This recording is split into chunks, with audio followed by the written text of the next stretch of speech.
Hell, mic check, 1, 2, 3, mic check.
Hello.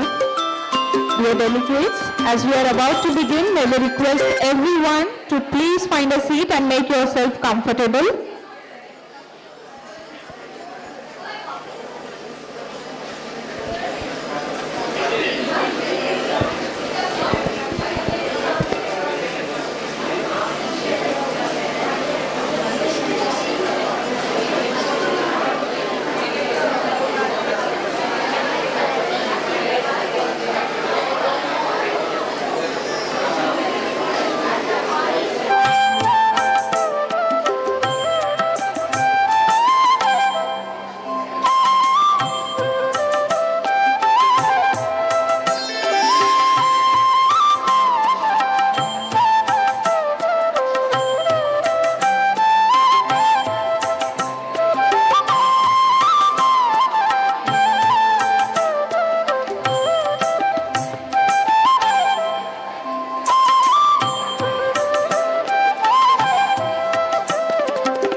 Dear delegates, as we are about to begin, may we request everyone to please find a seat and make yourself comfortable.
Om Shri Manjunathaya Namaha. No power on this earth can destroy the thirst of human dignity, says Nelson Mandela. Ladies and gentlemen, we would like to greet everyone a lovely Monday. Why don't we make this day not just wonderful, but also a day full of learning and new experiences? Yes, we all have gathered here for such an anticipated day where our wishful thoughts and painstaking efforts have now come into reality. On behalf of Department of Psychology, I, Ms. Ashwini Shetty, I, Ms. Vasha Malagi, Assistant Professors, Department of Psychology, welcome you all to one-day hybrid national seminar on Impact of COVID-19 on Cognitive Functioning, sponsored by Karnataka Science and Technology Academy, Bengaluru.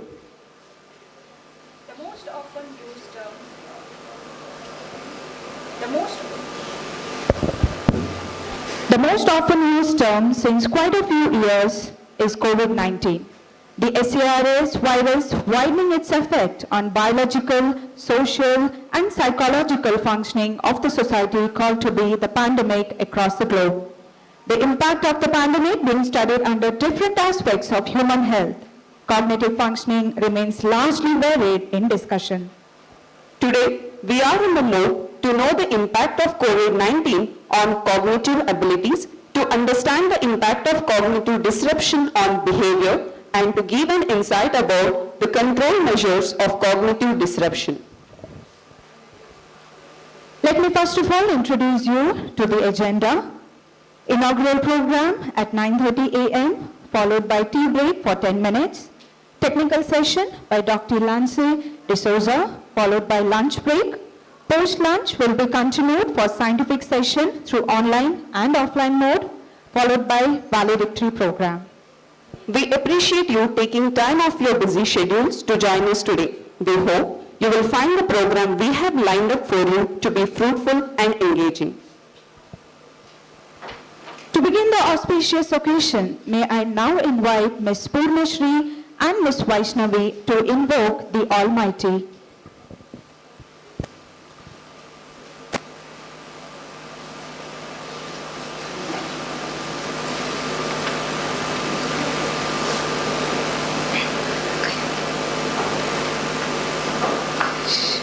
Shambho Girish सुरपूजित कामवैरिन् Gourish Shankar Maheshwar विश्वहेतो Shambho Girish सुरपूजित कामवैरिन् Gourish Shankar Maheshwar विश्वहेतो धर्मस्थलेश Sakalesh दयापयोधे Shri Manjunath नितरां कुरु मङ्गलं मे धर्मस्थलेश सकलेश दयापयोधे श्रीमञ्जुनाथ नितरां कुरु मङ्गलं मे कुरु मङ्गलं मे कुरु मङ्गलं मे कुरु मङ्गलं मे कुरु मङ्गलं मे. Thank you, girls. Nothing can be more reassuring and heartwarming than affectionate words of welcome. We are pleased to have Dr. Vandana Jain, HOD, Department of Psychology, to welcome the gathering.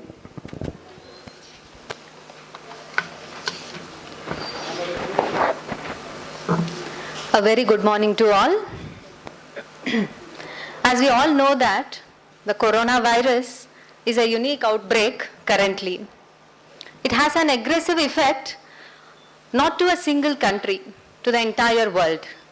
So, if we look into the effects, it is uncontrollable deaths, maybe social, educational disharmony, health disruption, as well as we can see economic loss and much more.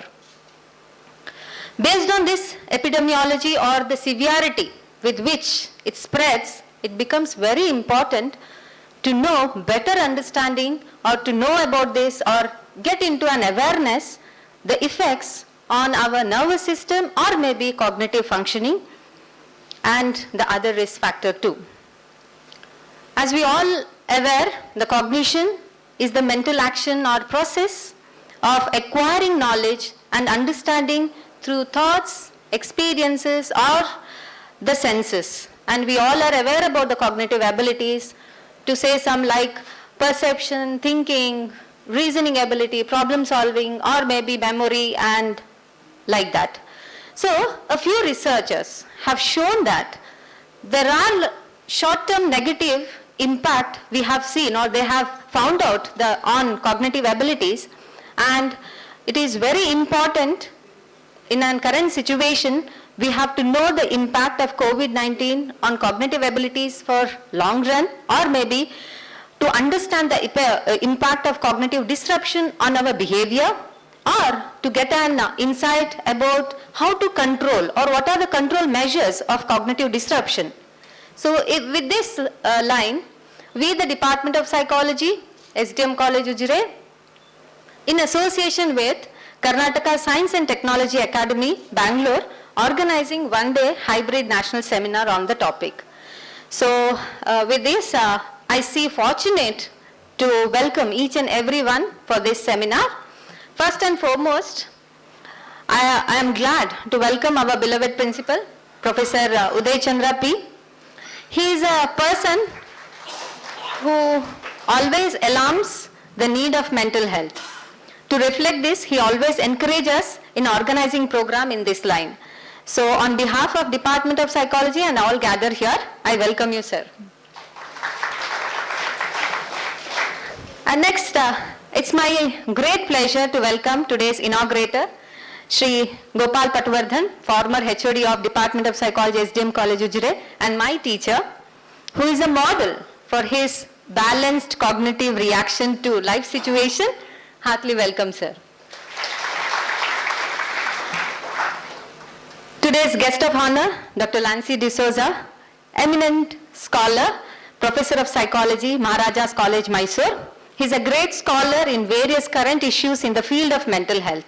It's an honor to us, sir, to you being a part of our seminar. Welcome you, sir, for this seminar. Our beloved Dean of Science Faculty, Shri S.N. Kakadkar, HOD of Physics. He's a person strongly believe on plan the work and work out the plan. Very organized man. So I welcome you, sir, for this program. And also, I welcome the moderator of today's scientific session, Dr. Vani Arbalal, HOD of Department of Psychology, Women's First Grade College, Udupi, and Dr. Ganraj, Assistant Professor of Economics, SDM College, Ujire, who are going to join us shortly. Backbone of today's seminar, all the paper presenters, participants from various colleges, and professors of various college, HODs of Department of Psychology of various institutions, and our students who are participating both offline as well as online mode. So without you all, the seminar is nil. So I welcome you all to this seminar. Finally, I welcome all teachers, media personnel, technical staffs, organizing committee members and student volunteers to this seminar. Welcome you all. Once again, I welcome each and everyone for this seminar. Have a thoughtful learning. Thank you so much. Thank you, ma'am. We welcome you too for the program. I request Dr. Vandana Jain, HOD, to welcome the Honorable President of the program, Dr. Uday Chandra P, with a bookmark.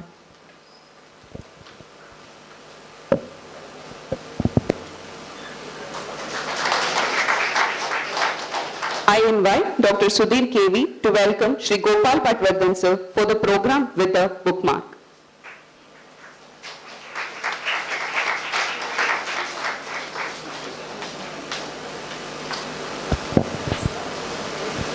I request Dr. Navyasri Jishi to welcome our chief guest, Dr. Lancy D'Souza, with a bookmark.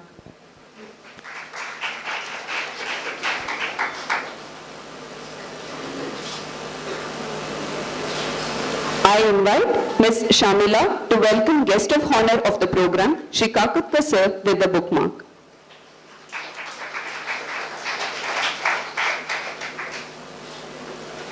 I invite Ms. Amri to welcome Dr. Vandana Jain, HOD, Department of Psychology, with a bookmark.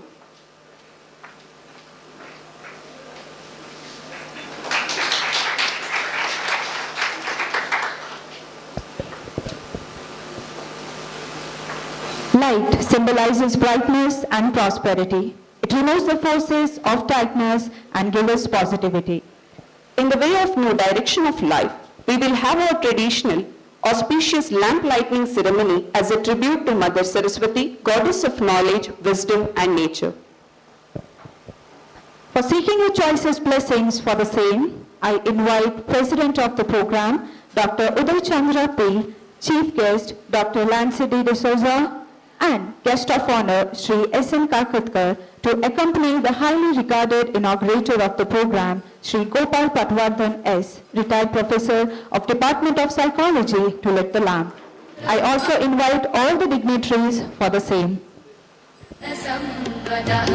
शुभं कुरुत्वं कल्याणं आरोग्यं धनसम्पदः शत्रुबुद्धिविनाशाय दीपज्योतिर्नमोऽस्तुते दीपज्योतिर्नमोऽस्तुते दीपज्योतिर्परब्रह्म दीपज्योतिर्जनार्दनः दीपज्योतिर्नमोऽस्तुते दीपज्योतिर्नमोऽस्तुते दीपज्योतिर्परब्रह्म दीपज्योतिर्जनार्दनः दीपज्योतिर्परब्रह्म दीपज्योतिर्जनार्दनः दीपो हरतु मे पापं सन्ध्यादीपनमोऽस्तुते ओ दीप Thank you, dignitaries. May the divine power bless us all.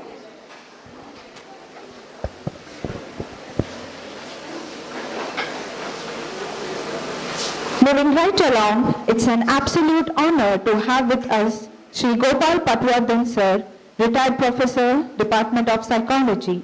He has rendered 28 years of academic services, out of which 25 years he had served as an assistant professor in the Department of Psychology, STM College, Ujire. He has participated, presented and published various research papers at national and international conferences. He had served as a resource person at various workshops and programs, guided students and public as a counselor too. In his fruitful service, he was honored for his work style and good interpersonal relationship. With his humble nature, he always inspired hundreds of students, also his colleagues, in achieving their goals and ever being a part of their happiness. We are extremely happy with your presence, sir. Now I take this opportunity to call upon the inaugurator of the program, Sri Gopal Patwardhan Sir, to inaugural address and bless us with his words.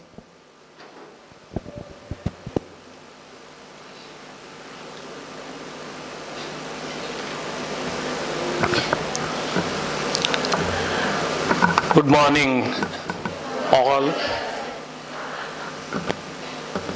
Principal Dr. Uday Chandra, my friend Dr. Lance D'Souza, HOD of Psychology, Dr. Vandana Jain, S.N. Kakatkar sir, who is instrumental in directing science departments, Dean, and dignitaries and the various staff members who have arrived here to attend this seminar, and all the dignitaries.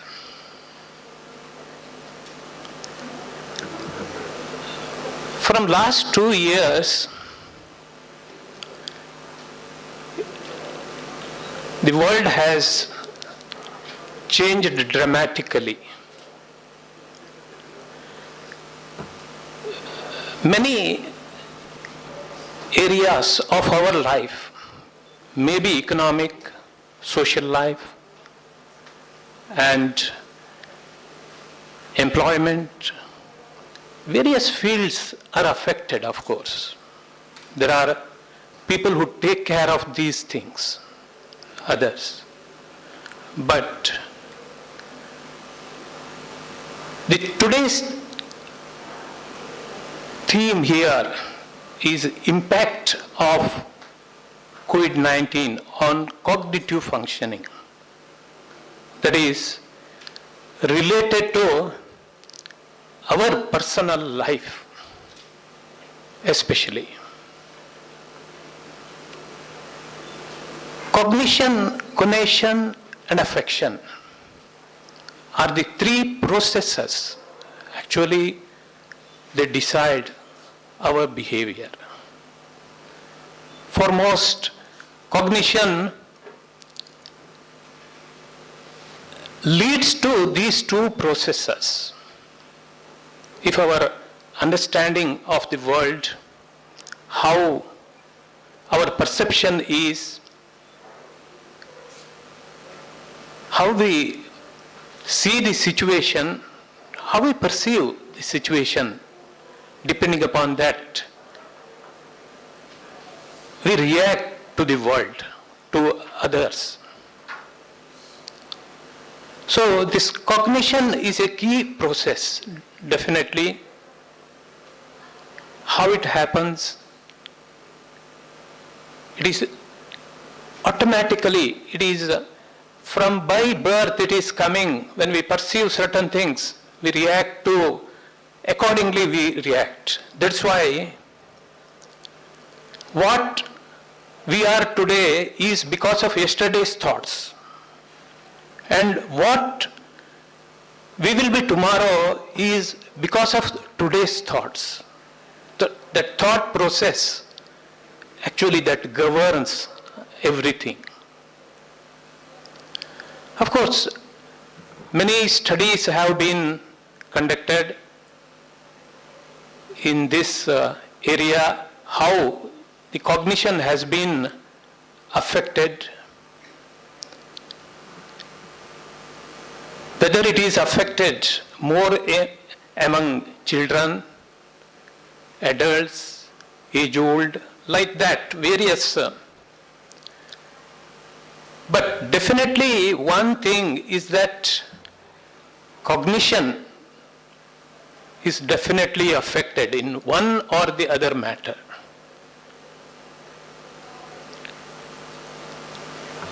It is easy to say that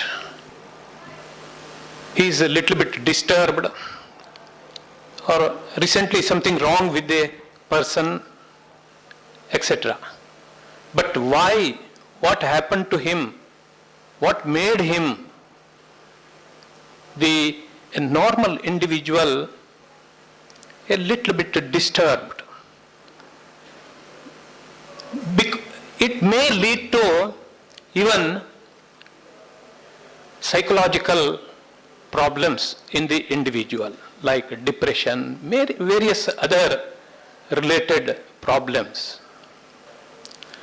So, here it is the responsibility of the psychologists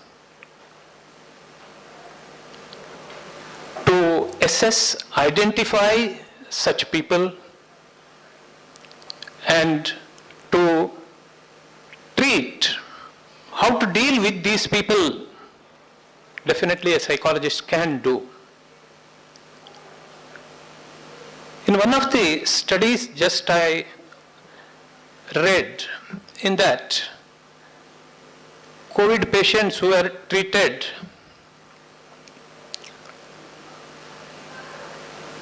usually they will be given antibiotics, and because of these antibiotics, consumption of these antibiotics, the bacteria which is essential for our bodily processes are killed in the stomach region. And because of the lack of these bacteria in our body, the cognitive functioning is affected. Cognitive functioning is affected. So, like this, how it affects.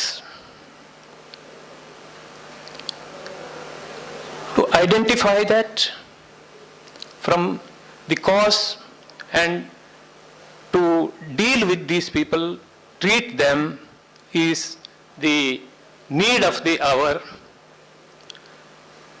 So, in the technical sections, Dr. Lancy is going to give you lot of information about this. I wish every success for the seminar, and I request the delegates to get the best from the knowledge of today's resource, Dr. Lancy. I thank you one and all. Thank you again.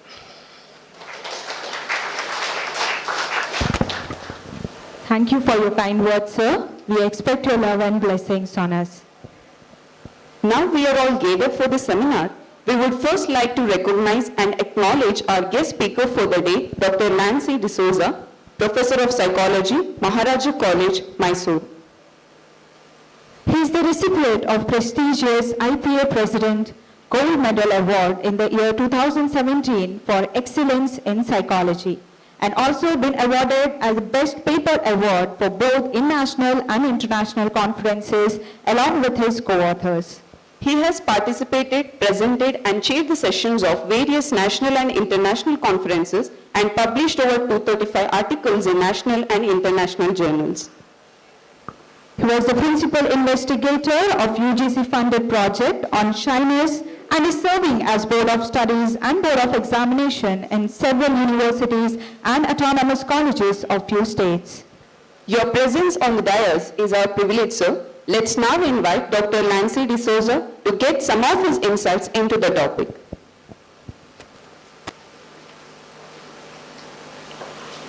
Good morning all.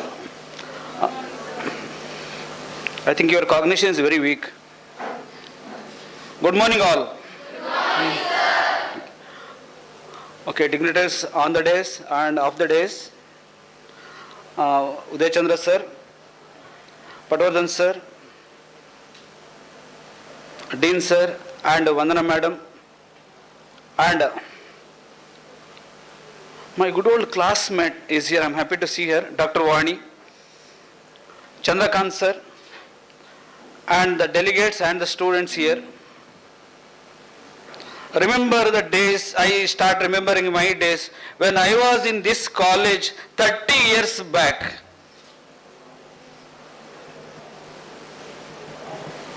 I'm getting all those pleasant memories. That was my cognition. And I was like you, one of you, like sitting there and listening to those talks, and how much I was really serious those days. But today the things have been changed. I'll be having a detailed session with you later with all the major findings world over regarding impact of COVID on cognitive functioning. So just a small introductory talk to continue the formalities. Definitely I'll interact more and expect more questions later. So first of all I should thank Sudhir sir, because he was behind me. Sir, you have to come. And Uday Chandra sir, when I was student, he was just a fresher and he was a very young chap. Things have been changed. That's why I said cognitions have been changed. So we'll discuss more anyway. Thank you once again for inviting me, sir. And I think the proceedings can continue further. Thank you. Thank you, sir. We feel honored to have with us the Honorable Chief Guest, Shri S.N. Kakatkar sir. Shri Shashishekhar N. Kakatkar, Associate Professor, Head and Dean of Science, has been recognized as a Best NSS Program Officer and been awarded as NSS Karnataka State Award in the year 2006-2007. He had received a UGC grant for the research titled Design of Microstrip Antenna for Intensive Investigation of Higher Bandwidth during the period of 2013-16. Sir had been a part of various national and international conferences and had published research papers in international journals. Now, we are excited to hear some words by you, sir. So we kindly request respected Shri S.N. Kakatkar, Dean, SDM College, Ujire, to continue our event by sharing some words with us. Om Shri Manjunathaya Namaha. Respected dignitaries on the dais, of the dais, and my dear students. A man from physics, I don't know actually much about cognition, functioning, etc. But anyway, first of all, I am very much pleased to be a part of this inaugural function because it is much awaited. I have to congratulate Psychology Department for having organized such an important program which was very much needed. It is a need of the hour. As you know, because of pandemic, there are problems everywhere, isn't it? So, physics and psychology are together actually. Spellings, PHY and PSY. So, yeah, psychophysics is there, yeah. Anyway, what I would like to say is that COVID-19 after effects are being analyzed everywhere. Cognitive function is one of them.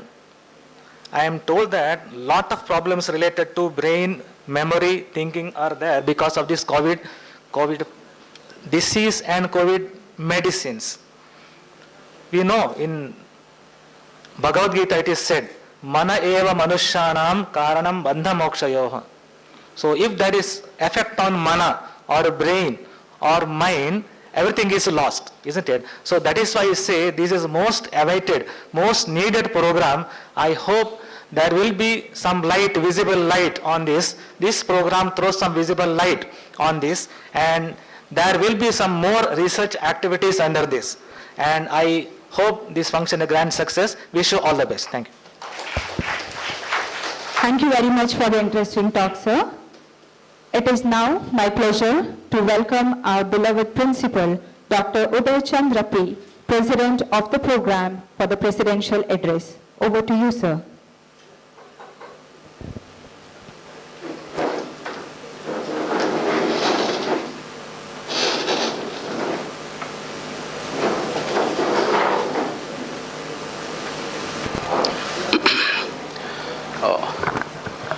Members on the dais, especially Lancy for remembering his early days. I told him he came here after 30 years. So, after 30 years, correct Allah? 30 or earlier to the college? 30. Then I said, every year I added 1 kg to my weight. So both of, then the Gopal Patwardhan retired, head of the Department of Psychology. Then S.N. Kakatkar, the Dean, Science Dean, and Dr. Vandana, and all my colleagues here, and some of the old students I can see here. So, having said that, I congratulate the department for arranging the program and seeing that some of the old students are, say, the senior students are invited so that there will be some interaction. So, here I remember, say the virus will affect the human body. So today you will find in the ancient wisdom, they say it's first started with the Greek and then parallel to it, even in India, there are references. So here in during the period of Aristotle, they said sound body, when sound mind in sound body. That was the vague statement. So here in the Eastern philosophy, especially the yoga and yoga, we have one sect or a tradition called as the Himalayan order of yogis. And some of the findings today you find in Tibet. And some went outside and they said dhyana. So here, as far as the cognition part is concerned, even before the spread of virus, there were people. One example I can give you, that even when your body deteriorate, the mind will function, the brain will function. The best example is Stephen Hawking. Now I always remember and having said that had he born in India, he could have lost somewhere, maybe died as a beggar in the roadside. But because he was in UK, in Europe, they made a special, a computer system where with the fingers he used to type. And one of the best findings or best articles came when he was almost a popular word they called cabbage. Cabbage. I do not know why they use the word cabbage, because the cabbage do not have any shape. Something like a shapeless or a round shape. So, but the popular word is he has become cabbage. If you lose your, the cognitive function, plus more importantly nerve function and the movement. And always you should remember, when you say the cognitive, it may be, as I understand, it is a reaction. The way you react. Now when we say the way you react, you will find there will be physical movements are required. So if this virus affects the whole cognitive process, then there will be difficulty. But say for example, by this time, always you should remember, whenever there is a pandemic, the positive thinkers will find a way out in searching a solution to this. Optimists. The optimist will always look at the calamity to make, I can say, make profit or make money. And the pessimists are those who can't make money even in prosperity. That is again a part of the cognition. So here I remember a Zen story, how this cognition and this mind is important. So they are called the Zen monks. Two Zen monks are going to meet the Zen master. So here the Zen monks, they should not see a girl, they should not touch a girl. Such is the rigorous training. So when they were coming, there was a river. And near the river bank, one girl was crying. So this monk asked, "What is the problem?" Then she said, "I have to go to the other side because I have to go to the other side. Now there is no row, or the row. Doni teppa anta heltare. Nanage adಕ್ಕೆ ಇಂಗ್ಲಿಷ್ಗೆ ಅದು correct ಇರಬಹುದು. So there was no anything to pass. Then this monk said, "Come," and he lifted her and crossed the river and he left. The other monk was so furious and he was scolding till they reached the master. Master asked, "What is the problem?" Then he said he violated the Zen philosophy, and especially he has broken the vow of the monk. Then immediately the other man said, "I left the girl on the other side of the bank, but he carried here." So this is what the mind is. If you are filled with all this, whether it is a virus or otherwise, you are the same. So always it is said that it is the burden you carry in the mind. So now we have this COVID-19 virus. Otherwise, are you carry all these things in your mind? Do you empty your mind? Empty your mind. That's why it is said. That the ultimate thing in dhyana is emptiness. When I say emptiness, you empty your mind. Don't carry the garbage unnecessarily. Don't carry the garbage.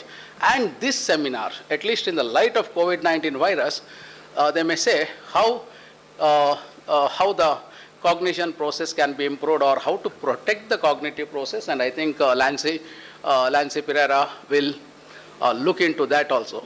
Correct? Oh, sorry. Okay, there was another boy, Lancy Pereira, Beltangadi, right? You remember? Yeah. In commerce. Right. So, Lancy D'Souza. So, Lancy D'Souza will cover those things, and I hope all the students here will also involve in very fruitful discussion.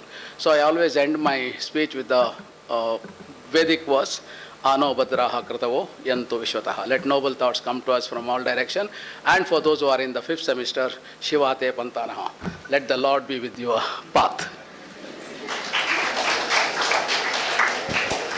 Thank you so much for your valuable insights on this occasion, sir. We heartily thank you for your gracious presence out of your busy schedule and showering blessing on us. Thank you, sir. acknowledging the good that you already have in your life is a foundation for all abundance. As a part of concluding the inaugural ceremony of today's session, I hereby invite Dr. Sudhir KV, Assistant Professor, Department of Psychology, to deliver vote of thanks. Good morning, everyone.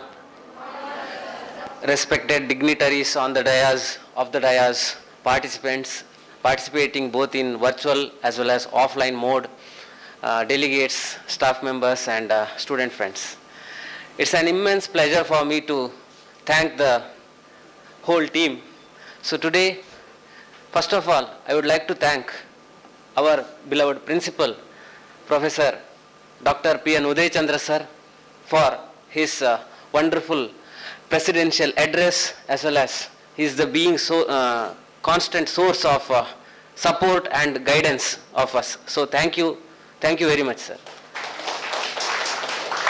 I would like to thank the inaugurator, Professor Gopal Patwardhan, the former HOD and professor of our department, for his inaugural speech. Thank you, sir. I would like to thank our today's chief guest, as well as the resource person, Dr. Lance D'Souza, the abundant bundle of knowledge, wisdom. So, based on our request, even in his hectic schedule, he accepted our request and he is over here. Thank you very much, sir. I would like to thank the Dean of Science Faculties, Professor S. N. Kakatkar sir, for his continuous guidance and support. Thank you, sir. I also thank the delegates and also especially Professor Vani Madam. She is the chairperson. She is going to chair the session in the afternoon session. So thank you, ma'am, for being with us. I would like to thank our alumni and also our one of the friend Chandrakant sir who are here, and also I would like to thank all the alumni, delegates, faculty members and student friends, both who are attending virtually as well as in the offline mode. Thank you one and all. And also, last but not the least, I would like to thank the technical support team and those who have supported us directly and indirectly for the conduct of this program. Thank you one and all. A good life is a collection of happy memories, capturing the moments of today that will warm your hearts tomorrow. I request all the honorable dignitaries to stay for the photo session. I call upon all the faculties and research scholars for the photo session.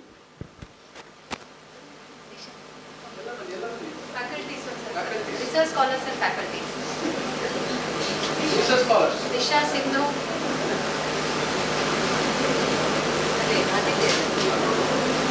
Aditya, come. Come first, come. What okay? Is there anybody faculty? All the faculties are hereby requested to join the photo session.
I request all the delegates to come and have a photo session with us.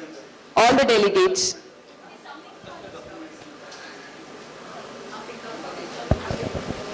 Delegates from Ambika College. Please join us for the photo session. SDM PU College students too.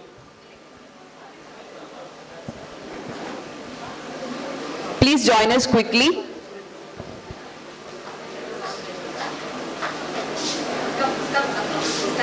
Now students, delegates next non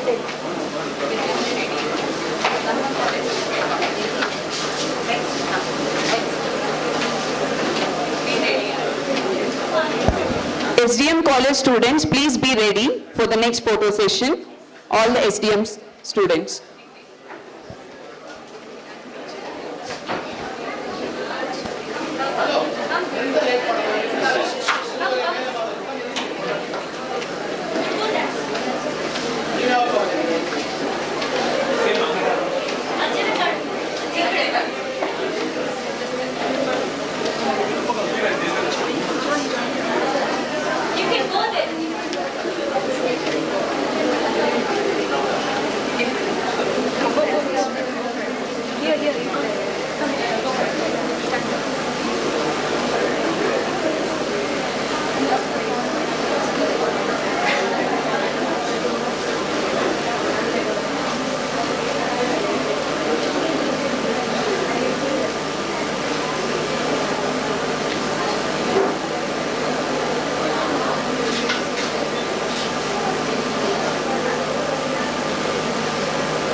I request all students of SDM Degree College and PG College students to come and join for the photo session quickly.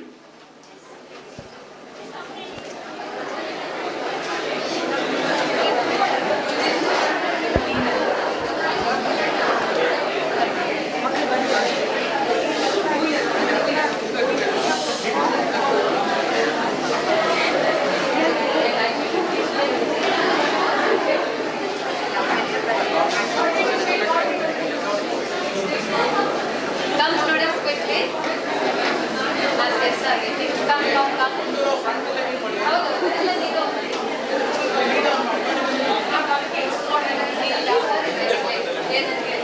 Make it quick.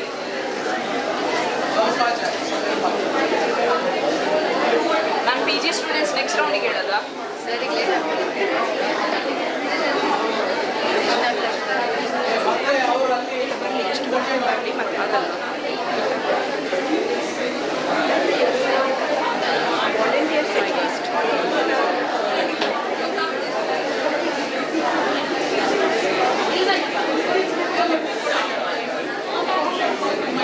Priyanka on the side.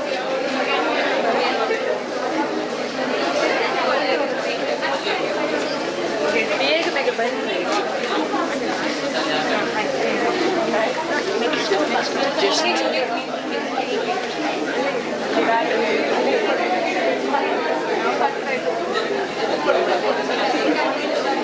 Lighting ಸತ್ತಕೋಲು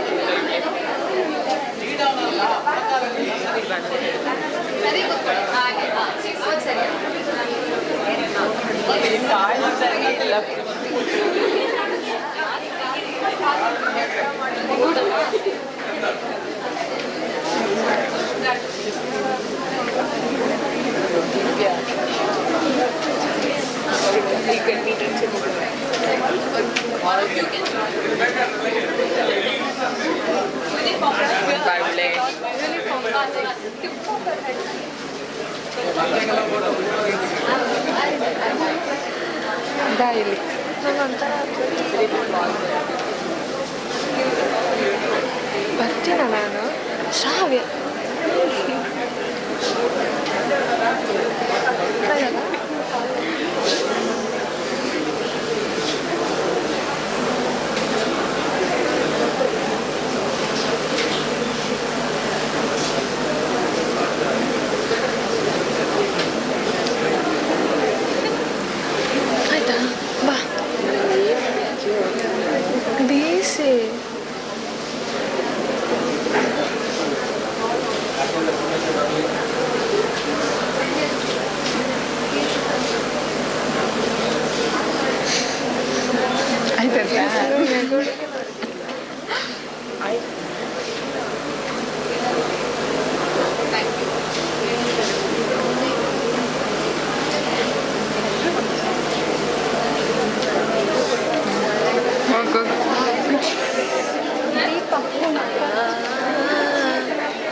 Well, ladies and gentlemen, that wraps up our inaugural program. Thank you for joining with us here this session. It's been our pleasure to host this session and wish you all a pleasant day. For snacks and some refreshments, may we call our food committee to do the honor.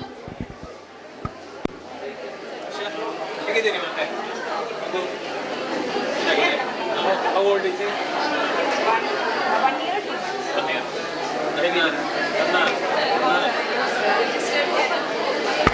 Registered candidates, please go for the tea break.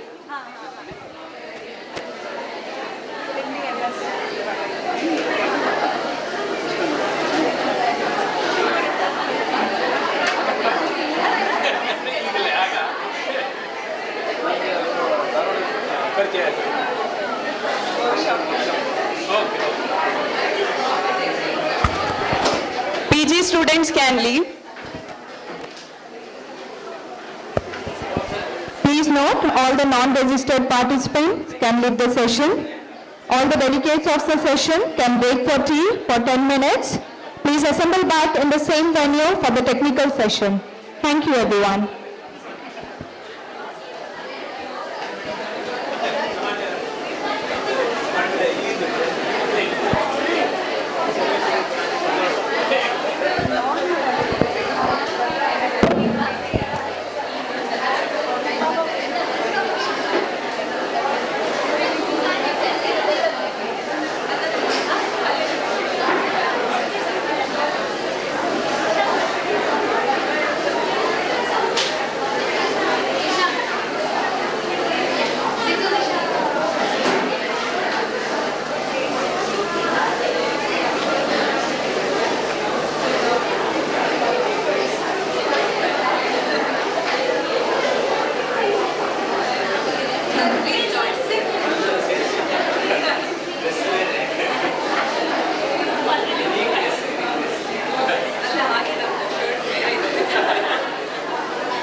YouTube live off ಆಗ್ತದೆ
ಎಷ್ಟು ಜನ ಅಂದ ಅಂದ ಅಂದ ಎಷ್ಟು ಜನ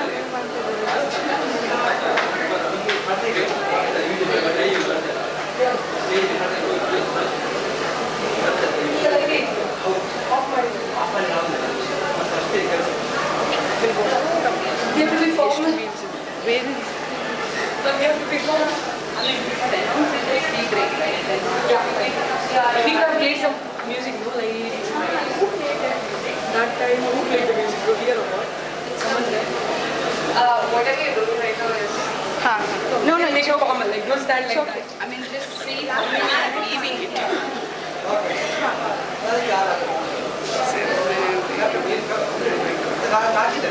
Laptop पे connect.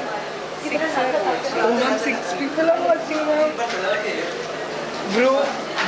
My laptop, huh? Akshara 6K views. Remote control. 6 are watching. I mean, I'm the one. You did you have that link? No, ma'am, we will have.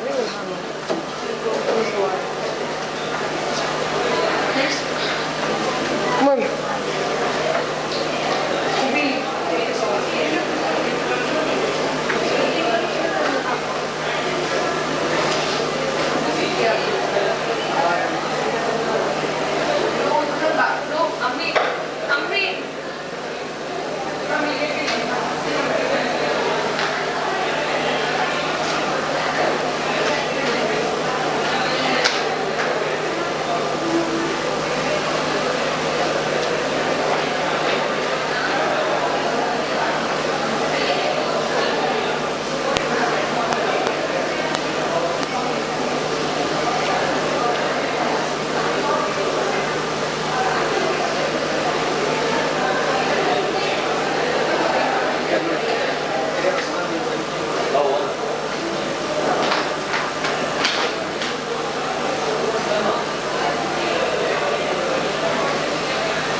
Keep come here.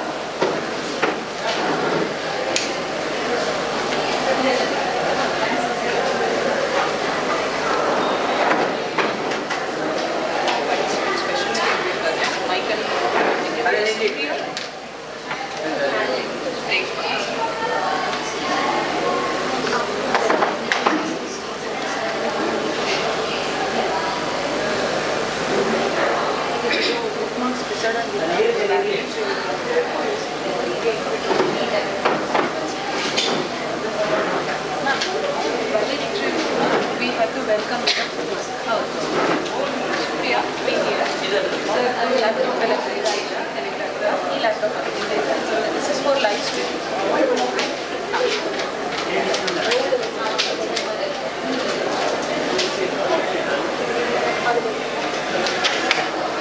ಅಲ್ಲಿ ಕೂತಿಲ್ಲ ಖಾಲಿ ಇದೆ ನಿವೇದಿತ ಅವರು class ಎಲ್ಲ ನೀಟಾಗಿದೆ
ಇದು live streaming ಮಾತ್ರ ಇದು live streaming ಆಗ್ತಾ ಇದೆ so we can take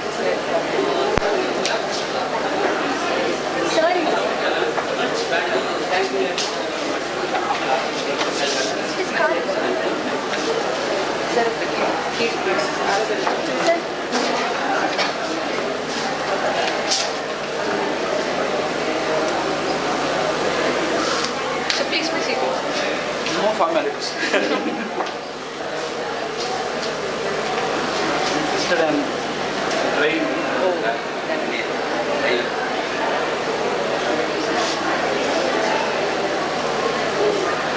Can you start your mic? Yeah, I will go down because I'm moving around. Okay, yes, sir. Online Can you? online proceedings. And the open achievement is there.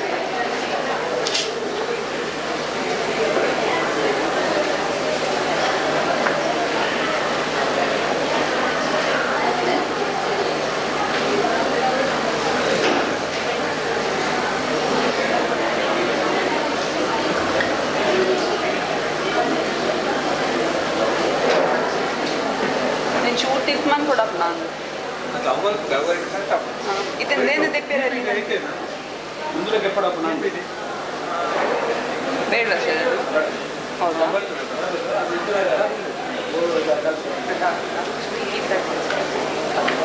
Sir ಅದು ಬೇಡವಾ sir ಬೇಡ ಯಾಕಂದ್ರೆ ನಾನು ಕೆಳಗೆ ಹೋಗ್ತೇನೆ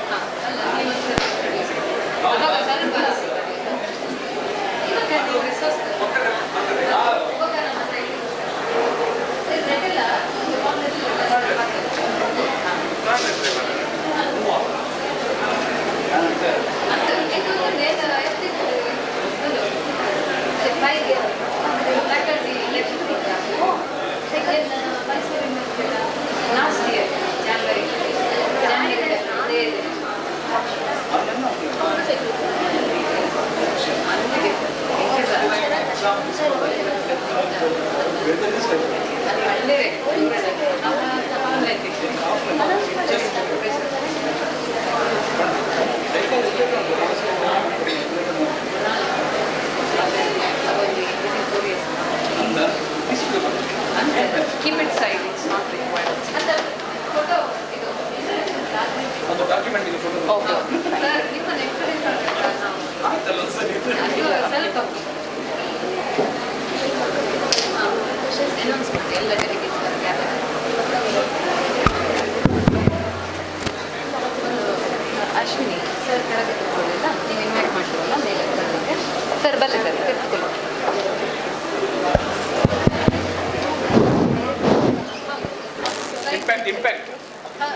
I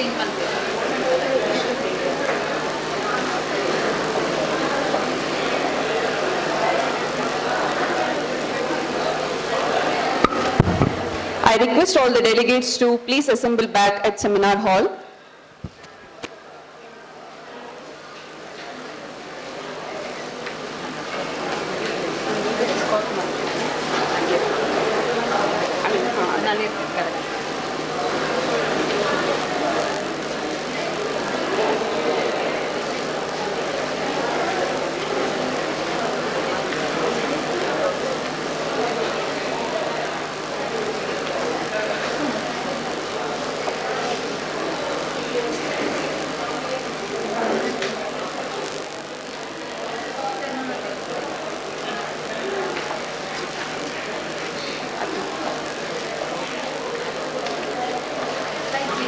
ಅಂದ್ರೆ ಅಥವಾ engine ಎಪ್ಪಡತ್ತ ಇನ್ನು ಭಗವಂತದಲ್ಲಿ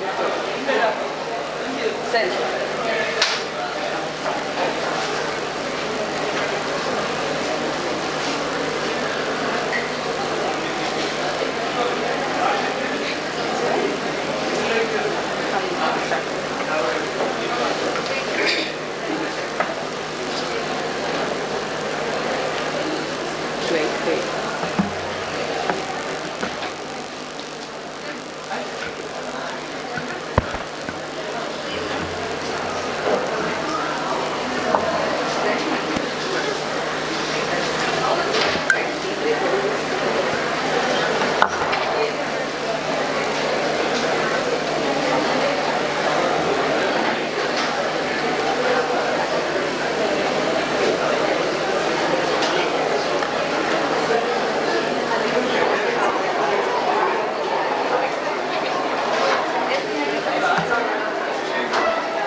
Research without action, no action without research. Levin Kurt. Good morning everyone. I am Smriti N. Raj, student of psychology, STM Degree College, Ujire. Research is seeing what everybody else has seen and thinking what nobody else has thought. Today, from the Department of Psychology, we are here to have one-day hybrid national seminar on impact of COVID-19 on cognitive functioning, sponsored by Karnataka Science and Technology Academy, Bengaluru. On this occasion, we have our resource person, Dr. Lancy D'Souza, Head and Associate Professor, Department of Psychology, Maharajas College, University of Mysore. I request our HOD, Vandana ma'am, to escort the resource person on the dais.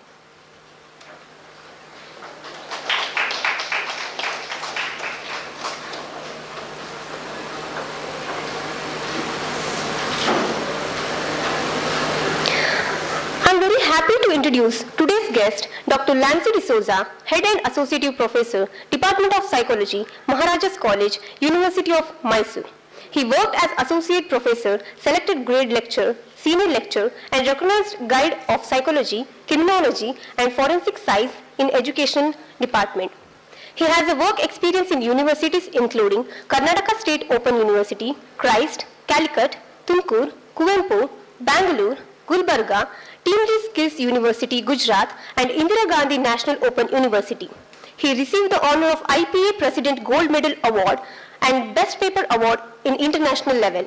He has completed 10 technical reports, provided PhD guidance for 25 students, and published 183 research articles and reviews.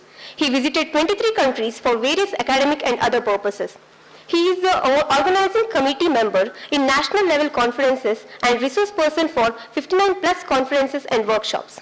He attended Gift Academy Conference on Social Science in Singapore 2018, 8th World Congress on Cognitive and Behavioral Therapies in Australia 2016, and 14th European Congress of Psychology in Italy 2015, International Level of Congress of Applied Psychology in France in 2014, and International Psychological Application Conference Entrance in Spain in 2013. He participated in 3 international conferences: International Conference on Yoga and Naturopathy and Arogya, International Conference on Health Science, International Symposium on Health Lifestyles, and still passionate working in the field of psychology. We heartily welcome you for this program, sir. It's an immense pleasure to have you here as a resource person for this program. Now, it's time to begin with the session. I request our resource person, Dr. Lancy D'Souza, to begin with the most awaited learning session. Over to you, sir.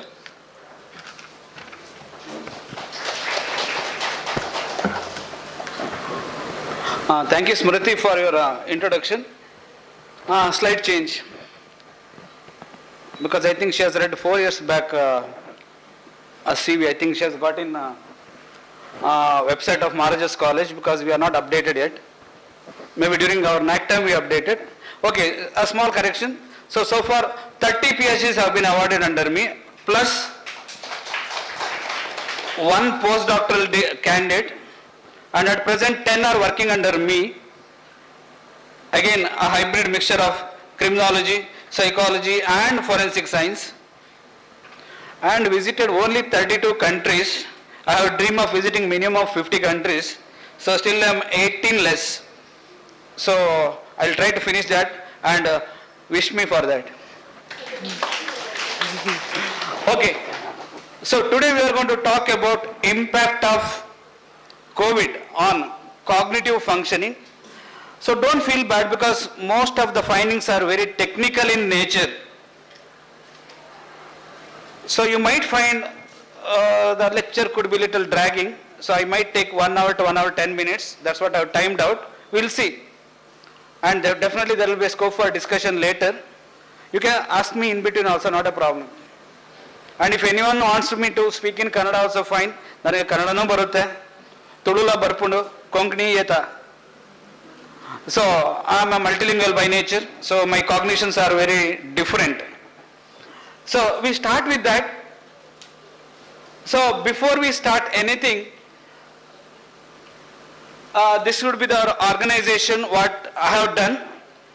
So we start with a brief introduction, because those who are having little knowledge about what is cognition and cognitive psychology studies. Then the second part will be basically the problems with the COVID-19, where they are affected. There are long-time survivors and all. Then we have children, because they are focal point of us today. Then some studies on brain studies on children. And the last 2 will be most interesting for you, because it's on students like you. And I'm going to bring some technology use during this COVID-19 and how it has impacted your cognitive functioning. So before starting any introduction, let me tell you a few of the things which were considered as joke those days. I think you must have definitely seen WhatsApp video which was viral, where a child was going with the father, seeing the school and telling that, what is this? I don't find something, whether I am in the previous birth. then the father hits a child, says it is your school. Now, I think that is true because the child's cognition has been changed because of the long time isolation, long time separation, and long time deprivation of the school. So we'll come to that more details. I don't know how many of you really as students found it difficult to come to college back. I think basically your gestures and postures have been changed. Maybe you are listening online, sleeping on the bed, different Krishna and all other postures, and eating during different times. Now suddenly you are back to college. Now everything you have to set into the disciplinary module. Now you find it difficult to sit for 1 hour class. Now what must have happened in between? Your eating habits, listening, looking into the video and eating, of course video off, your video off, which is not possible right now. There are a lot of complaints from the parents and teachers nowadays because Mysore, they say my child is finding it difficult to go to school. The child refuses to go to school. Why? All the time it wants to eat. See how the cognition have been changed. Now they are all at the mild level or on the very lower level. But we are going to talk something very serious about it. And as psychology students and researchers and teachers, including me, what best we can do for those people who are affected by COVID. Remember, it is not that we are going to talk about only people who are affected by COVID. The impact is on the people or individuals who are not affected also. Try to understand the severity of it.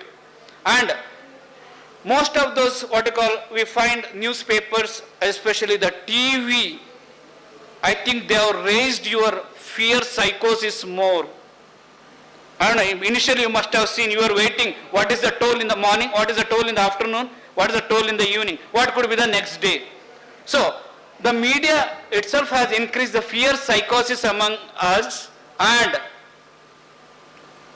it's not documented yet, and because we cannot document, so 40 to 50% of the COVID deaths, not because of any symptoms or not because of the severity, it is because of the fear psychosis or the death anxiety, which the cognition which they have pursued on a very negative level. So this also has happened. So that means there is a wide array of things which have brought corona pandemic. Now, when I say corona pandemic, remember we are into different styles. What is that? We started with the COVID SARS-19. Then variant began. Variant 1, variant 2. Then came Omicron. Then came Delmicron. And we don't know how many crons we are going to end up. So imagine the perception which we are going to have about those. But of course one good thing is that the severity of the symptoms are decreasing. So that not many people require hospitalization.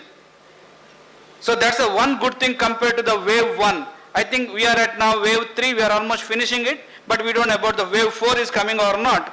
So some people are already predicted, or WHO has already predicted that this is another 1 or 2 months, it's the end of corona.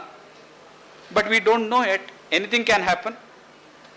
So having that brief background, now let's get into the details of it. So when you talk about cognition as such, I think you must have studied as one of the paper. So I purely consider it as how do we think, how do we process. If you see the things which are there, the major domains, our decision making process, everything. And today cognitive psychology is emerging as a major subject, and those who are undergrads here, please try to get into cognitive neuroscience masters. I think that's where I think you can make your life. Your life is made if you join cognitive neuroscience, because That is the subject which is picking up very fast. Plus, another thing today what you are saying is artificial intelligence and machine learning, where directly the cognition part is connected. So, imagine, though Corona has what you call brought a lot of negatives, indirectly it has opened up scope for do something more. So, having all that, see if you see the major domains, I don't have to explain that because it's already there, you have studied. So, now it's almost 2 years where Corona has begun, and few of the students are happy with the Corona because they didn't have to appear examinations. But remember, you are the biggest losers in the process because you have lost a major portion of knowledge which is missing. And those who are PUC, passed under Corona, that category also, where you may be happy those days, okay, no examination, and maybe some students are still waiting to Corona to continue so that another semester can be given, what you call, the university might consider free marks. But please don't expect that because you are the loser. So think of that. But there is another group who really think that I have read so much into this, but I am not able to make anything out of it because even my friend is getting the same marks, though without studies. Imagine the cognition again changes. So there's a big things where we are going to discuss. So we start with one by one, okay? As I said in the beginning, the Corona has not only affected the patients alone, it has even affected the non-affected ones. People like us, I was not affected. How many of you are not affected here so far? We don't know, you may be affected later, we don't know. So there are many, even the Corona may have impacted you. I think initially I had some problem when Corona impacted because I was totally blocked off my activities. We were so scared to come out of our houses. So I was a person usually moving around so much here and there. People call me as hyperactive. So suddenly my activities were blocked. I was getting scared whether I am getting into depression or not. Then I changed my routine. So I started reading how to get out of this. So it can affect even the individuals who are not affected by coronavirus. So both the things are there. Now, I will come down because some of the things I have to discuss there. So this is the statistics which I have shown, which is yesterday's statistics because today I couldn't download because of my own issues. So now you see India stands at second place. Earlier we were far off, but as far as number of cases are affected, we are on the second place, and first is of course US, and I only listed out only top 10 countries. Then if you go for specifically the what you call India statistics, we find 512 cases where deaths are almost 5,13,756. That's a big toll.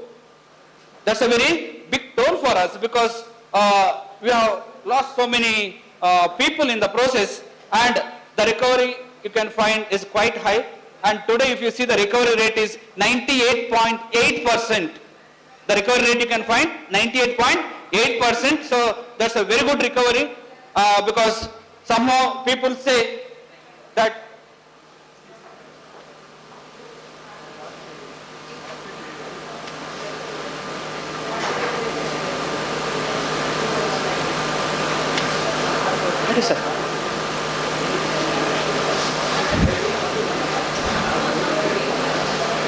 okay, the recovery rate we are talking about, okay, is quite high. So that's a good thing for us. And somehow we say Indians are having higher immunity compared to other countries. Can you tell me why?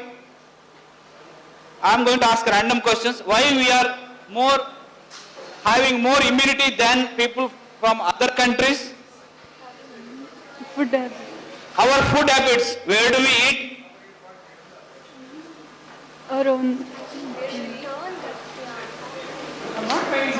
Madam, what is wrong with the boys?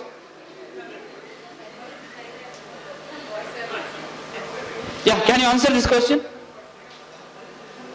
ಹೇಳ್ಬೋದಾ ನಮ್ಗೆ immunity ಯಾಕೆ ಜಾಸ್ತಿ ಇದೆ why we are having more immunity compare to lifestyle? Okay, can you tell me what lifestyles we have which has increased our immunity?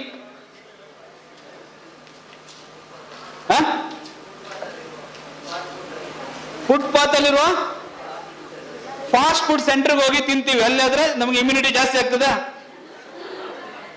ಜಾಸ್ತಿ ಆಗ್ತದ?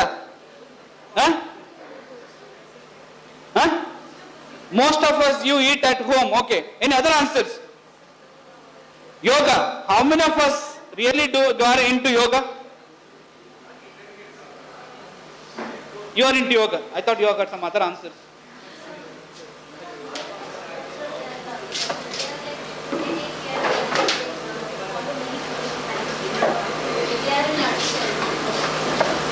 So that means they are more careful about their health part.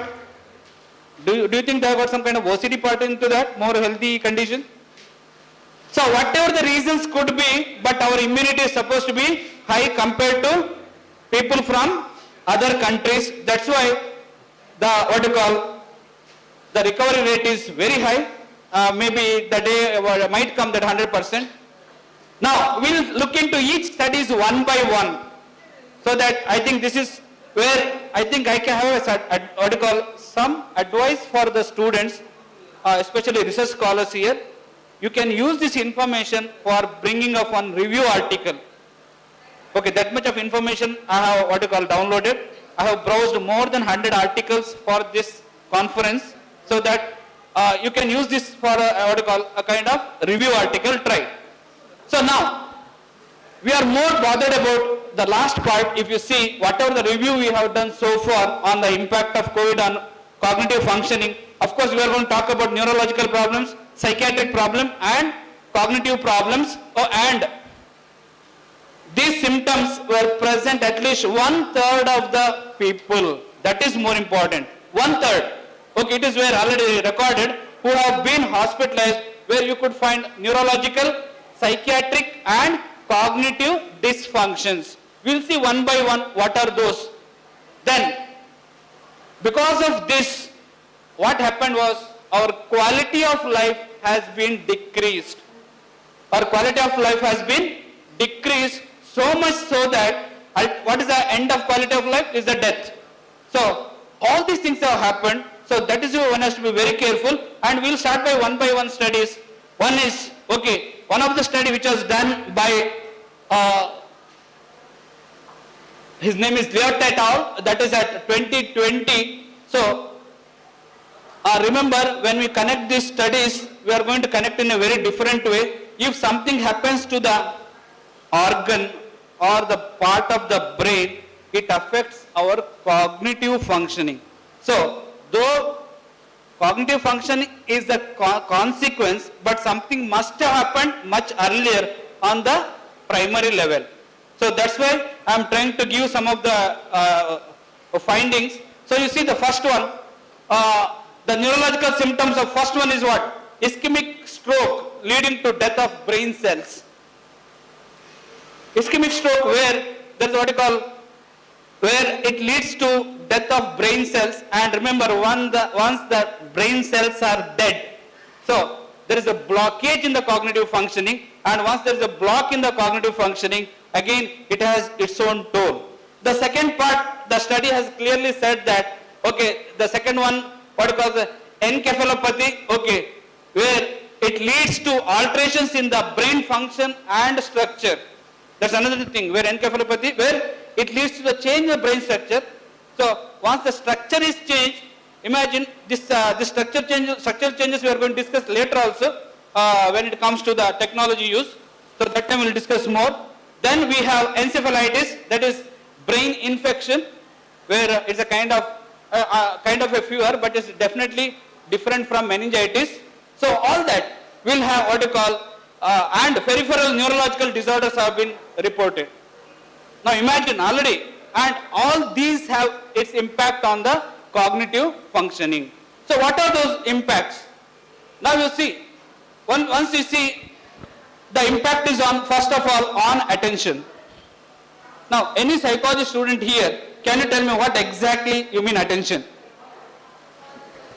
It is a selective mental process. Very good, it's a selective mental process. I think this morning your principal was telling definitely cognition has affected our students because when he called, you are finding it difficult to reach there. It's a kind of on the lighter side, but partially he was right. He was seriously telling, I think our students have been affected by COVID because when he called, you are finding it difficult to come there. Then, executive function. One of the important thing in cognition or cognitive psychology called as executive function. So what is executive function? Psychology students, this is called as executive function. Problem solving, decision making process, then higher order thinking, concentration, everything is affected. So that's why I was making a joke in the morning because whenever suddenly colleges have been started offline and you find it difficult to sit in the class, why? Because of these things could be there. Then we have psychomotor processing, that is also a kind of thing. Again, the study is a 2020 study and all those psychomotor domains were affected. So to start with the first one, agility, then endurance, strength, speed, flexibility, precision, everything is affected. And unfortunately, we don't have many studies in India. I don't know how many research scholars here taken up what you call studies on corona pandemic. Anybody has taken at least short-term project or students here taken dissertation work? So please look into that. I think you might get a lot of insight in this. Then people with the acute illness, who are on ventilators, on what you call oxygen supplementation and require 24/7 attention. So for them what happened? So it directly affected the brain, especially an area called as hippocampus. I think you can see that. See this part where it's called as hippocampus. Okay, because memory is another important part in cognition, if you remember, and hippocampus is majorly involved, and even hippocampus is affected. Once hippocampus is affected, so automatically our cognitions also got affected. So there could be memory impairment. One of the important thing in cognition, there could be memory impairment. Can happen. So again, as I said, we don't have many studies. This is some German study from Hennika. Okay.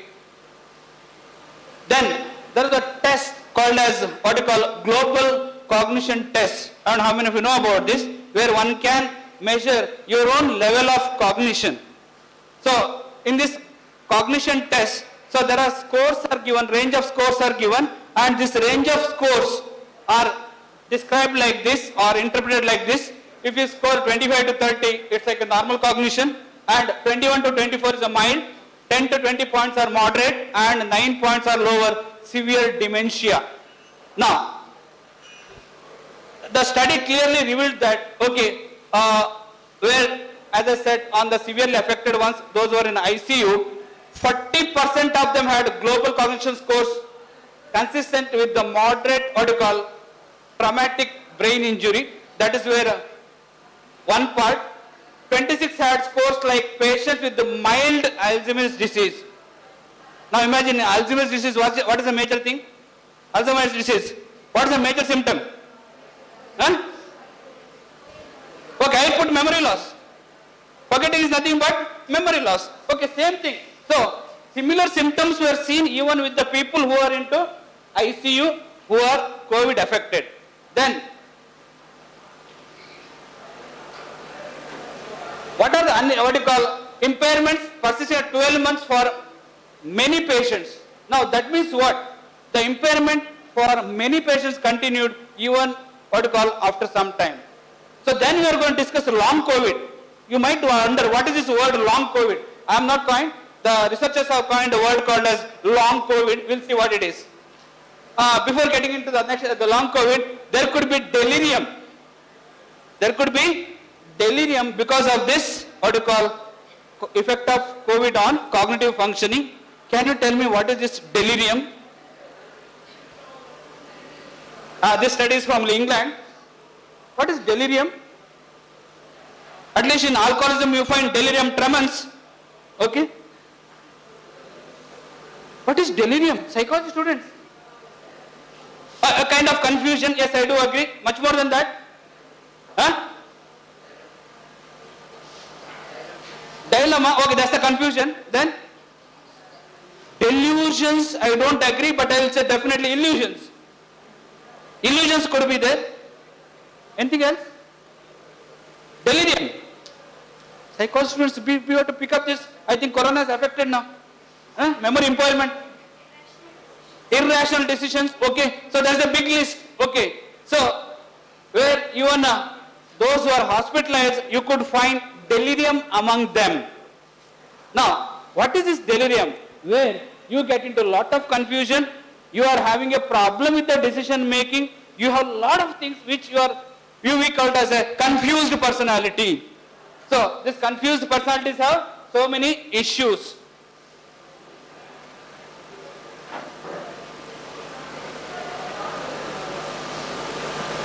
Then, they used another terminology, please note down that is secondary pandemic of neurological disease.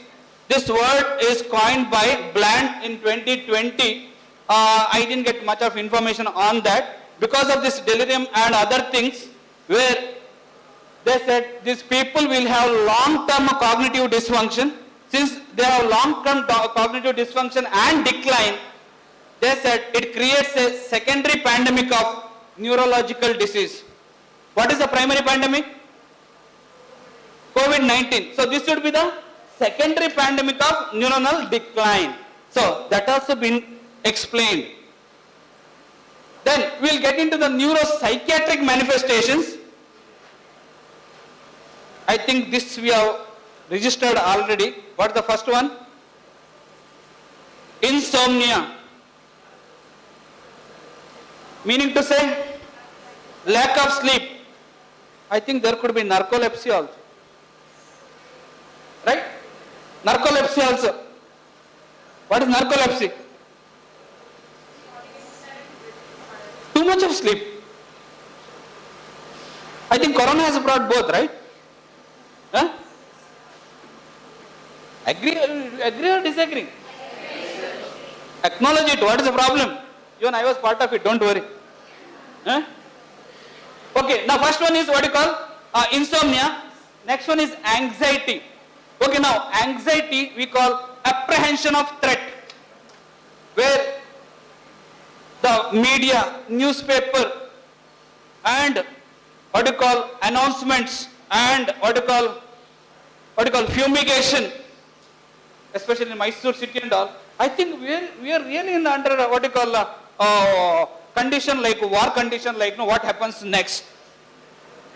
I don't know what happened in Ujire and all, but in Mysore we had a tough time where fumigation used to be done, and I don't know whether used to spray distilled water, regular water, or dirty water, we don't know, but fumigation was done. Okay, then, yeah. So several such things, and we were wondering whether what is going to happen, whether we are going to survive or not. Like we are under siege, and you want to buy something, you have to pack up everything and just buy with the distance, come back, immediately take bath as if, first, okay, go get into the bathroom, hot water, okay, fine, okay. Now, I think, and in between that newspaper, okay, today corona blast. And I have seen those wordings, blast. Corona blast. Corona rakkasa. Corona bhuta. Omicron, corona tsunami. Now, all those things have brought lot of anxiety in us, though, as I said on the stage, though many of them died, not because of corona, because of the anxiety and fear of getting infected, and thought that, okay, they have corona. and many people drank sanitizer. Yeah. So that's another story where Corona has brought some other health conditions where by drinking sanitizer, everything will be sanitized, including stomach, everything. So no Corona. Some people drank what you call turpentine. I don't know how many of you know about this. Huh? Yeah, turpentine. Then some people started mixing what you call lime into that polish, removed the what you call wax and drank that. Yeah. Some people drank, instead of ethyl alcohol, they drank methyl alcohol and Corona took it over. So that also happened. So imagine how that anxiety which has been created and what happened to our interpersonal relationship. Ever thought of that? Because of Corona, huh? Yeah, in Tamil Nadu they started Coronamma temple also, okay. Now, because of this, the physical distancing increased. It had its own toll, we'll discuss that. The next part is PTSD. Where in PTSD we talked about what? Post-traumatic stress disorder. Here, the problem was those with the Corona affected had more trauma because there were repeat Corona affected ones. And imagine what is going to happen for them. Corona affected ones, people thought, okay, people who got double vaccination, still they got affected with Corona.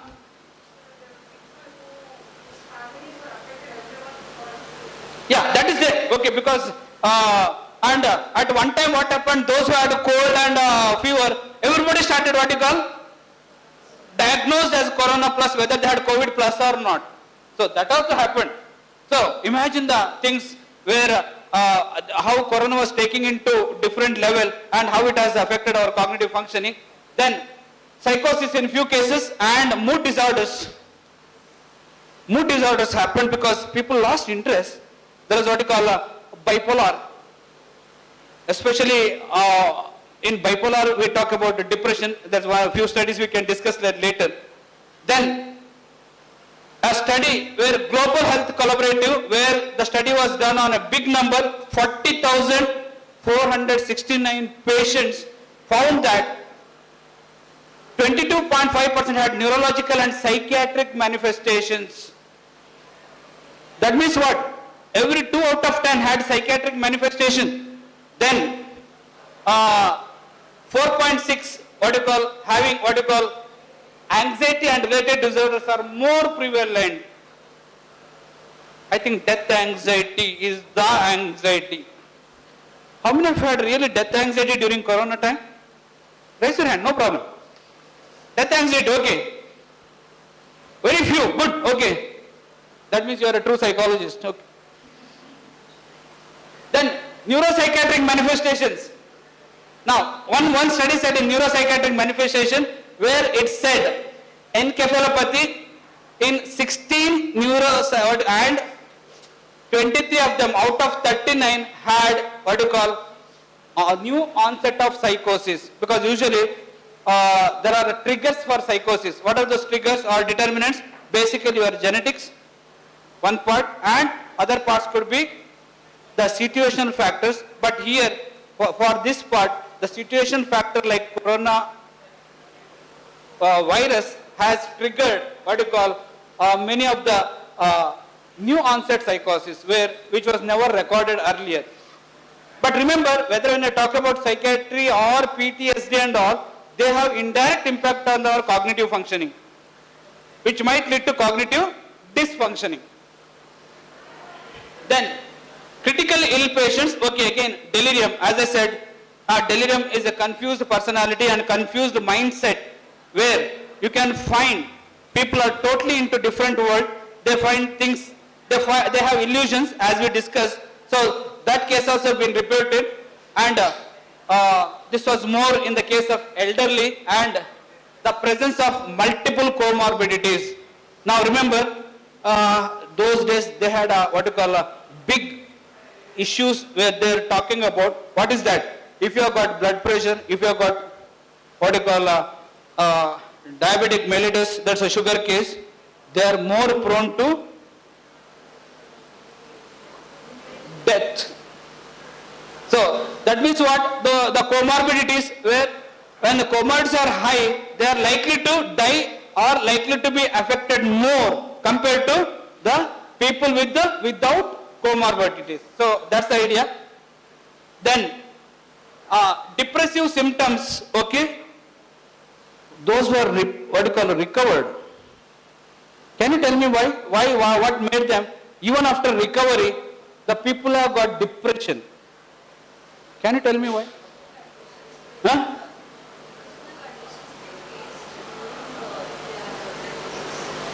During the diagnosis or something else? After the release from the or after the discharge from the hospital, still you could find depressive symptoms. They are recovered already, but still you could find depressive symptoms. Huh? One is quarantine, okay. We use a technical word, we use the word quarantine. Loss of family members. Can you tell me something more? Huh? Contaminated zones or blocked zones. Yeah, I do agree. There is something more. Huh? People always keep positive person, okay, distancing again, where if you are corona positive, okay, keep him away. One part, okay, you have come out 3, 4, but I want the best reason to come out still. Yes?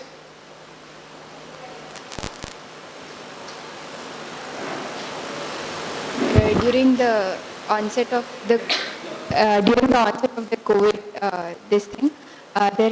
there were changes in their cognition due to which the certain hormones were secreted, and hormones have a prolonged effect on the brain. So that could be the reason that it has continued even after recovery, because their effect is prolonged. So the endocrine system and the nervous system has a role to play in this. This could be. Could be right, because I have not seen that, but there's an answer which is coming very interesting, where it could be because of the beginning of corona, there could be increased or decreased secretion of few hormones which continued later may have brought in what you call a depressive symptom. And I am adding to that one more thing is, remember, whenever the person was diagnosed in the beginning, he was put 15 days in isolation without even talking to others, just on ventilators, whether he wanted or not, right? So this long-term isolation for any of us will definitely bring depressive symptoms, because you are not interacting others. What is if you are affected, I think you must have got a call. How are you? Huh? Per day, once or twice. That's all. Then you are not allowed to speak to others. You will be all the time. And another thing is, as she said, people started a kind of having a negative attitude towards the COVID affected. So this also can bring a lot of negatives, and perception would change. Okay, I have corona or COVID, I am COVID positive. So the things would change, might have brought depressive symptoms. Then you see another study where the depressive symptoms are associated with immune systemic suppression. Now this is where in the beginning we'll ask, why immune system? Because they were telling, if your immune system is strong, you will not get affected by COVID. But I think it's proved to be wrong, right? So even few of the bodybuilders, good physique, and this one who maintained good health and hygienic practices, good fitness practices, they were also dead. So, but one of the studies said, okay, it suppressed the immune systemic suppression, could be another reason, and increased white blood cells and inflammatory factor measures. So that also could be there. So automatically, once white blood cells increases, what happens, Then long COVID. Still, the research is going on. Of course, we are not doing much research on long COVID. So, the word long COVID came because many patients report fatigue and breathlessness long after they have recovered from initial COVID. Then it's called as long COVID. I think this was the typical complaints from those who are recovered. They have got fatigue. I don't know whether near and dear ones must have said after getting what you call completely treated and came out of the hospital diagnosed and everything was done. But later there is a lot of fatigue. Even my own colleagues are telling, tumba susta aagta idappa. I don't know whether it is psychological or physical, we don't know. Because all those things were, and for such cases we use the terminology long COVID. Okay. So even there also things could be there, and fatigue for 2 to 3 months after disease onset and deficits in executive function. We already discussed decision making skills, processing, higher order processing, everything was affected even in those people, even after recovery, even after they had 2 to 3 months of long COVID, that is what you call fatigue and all. So there were deficits and visuospatial processing. That's why I use the word term illusion rather than delusion, because visuospatial processing, if you had a problem, then definitely you will have what you call a problem in visuospatial processing, which might end up in illusion. Then impairment in cognitive communication. What is this cognitive communication? Can anyone tell me? What is cognitive communication? A kind of learning. Then cognitive communication. Even interacting with the others, they might find it difficult. Now, why? Because there is a problem with the what you call Broca's and Wernicke's area. We don't know, because some research has to be done yet, because once the communication goes, you have to use the language. So, even there could be a problem in Broca's and Wernicke's area where language processing abilities were processed there. So, this also was there. Then, again after recovery, we already said what you call worsen physical, cognitive, mental health outcomes persisting beyond the initial illness. Now, the thing is, what they found was the fatigue and other restlessness and other symptoms were more. They were more after the recovery. That is something which is what you call intriguing, because usually giving after medication or this one, you should get less and less fatigue and all, but here you are getting more fatigue. So that is something intriguing. Why it is so? That means whether the nerve is involved in what you call specific nerves are involved in getting that kind of fatigue. So that also was recorded, but again we don't have much of research backup on that. Then cognitive impairment, already we have said 1/3, and cognitive decline is also been recorded. Then another set of studies on survivors, because we cannot do studies on others. So neurological deficits where cognitive impairment is the prime thing, where the first part is rates of anxiety and depression and PTSD was found to be high, which is already been discussed in the previous issue also. Then psychiatric effects were altered mental state, which is reported in 31% of the patients. So that means what? Out of 10, every 3 is having a problem with the altered mental state. That means what? He is not thinking normally. Even after the recovery, even after the successful treatment, the person is not able to think in a normal manner. That's why the person gets into altered mental status. Then 92% of the patients who acquired a psychiatric diagnosis during 19 hospital admission had no previous history of psychiatric disorder. Suppose 100 have been admitted who had absolutely no history. Now you can see 92% of them having one or few psychiatric morbidities. Now this is a very serious thing where corona is moving the person into more of psychopathology.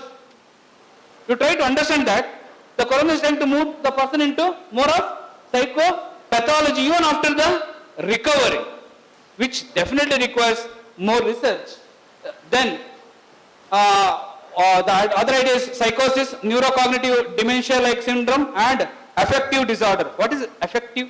Because we usually we have affective domain. What is this affective domain? Huh? Affective. Mood related or emotions. Okay. I think what happened to your emotions, we will be discussing that later. Any changes happened in your emotions?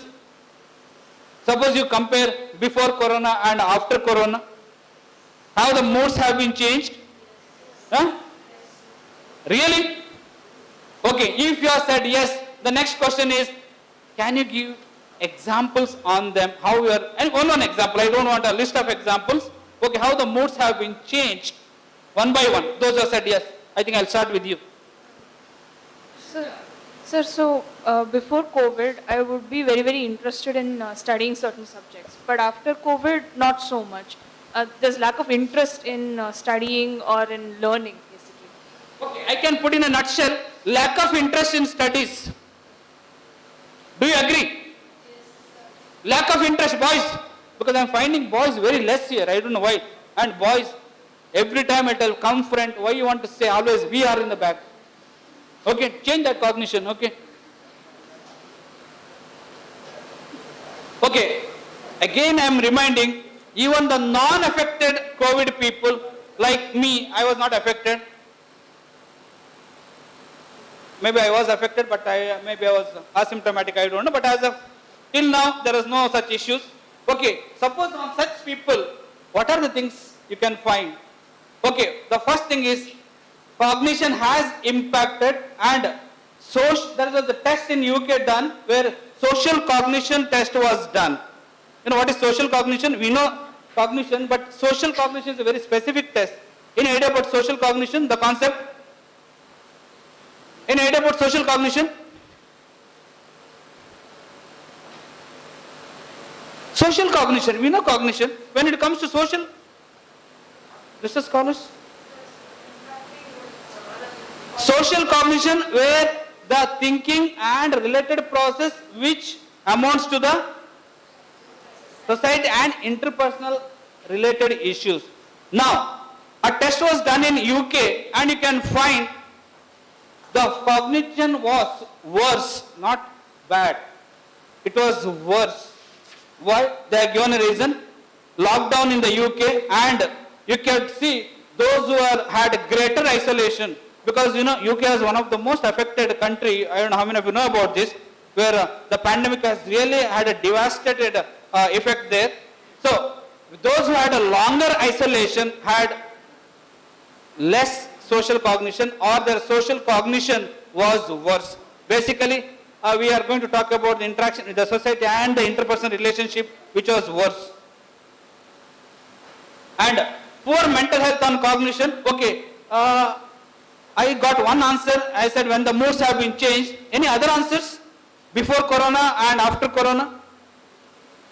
One is when I said what you call loss of interest in studies or learning. Any other changes you could find?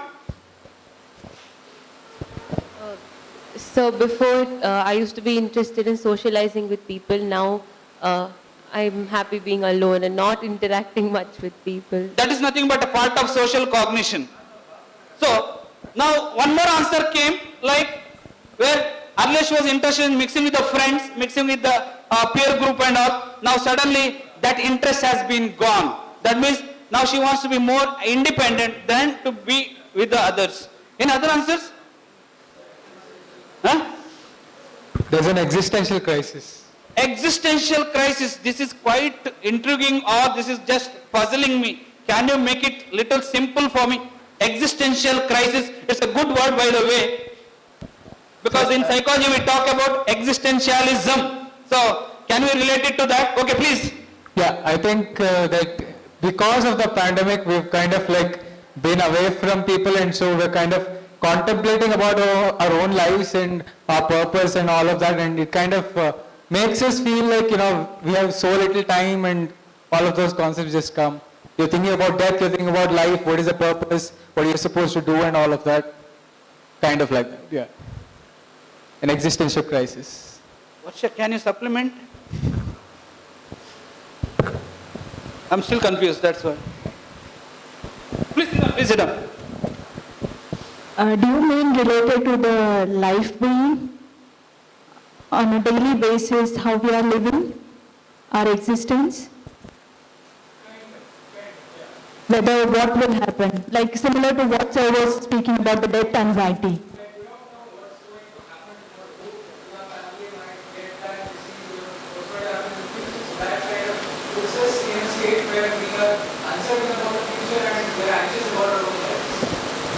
But do you call it as existential crisis? Because that's why I got confused. But it's good that, okay, you wanted to do something which may not be exactly in terms of existentialism, because I will put back into pure psychosis or anxiety-based issues. Okay. So now any more answers? Okay, I got 3 answers. Anybody else who had changes pre to post corona? Lethargic and lazy. How many of you acknowledge this?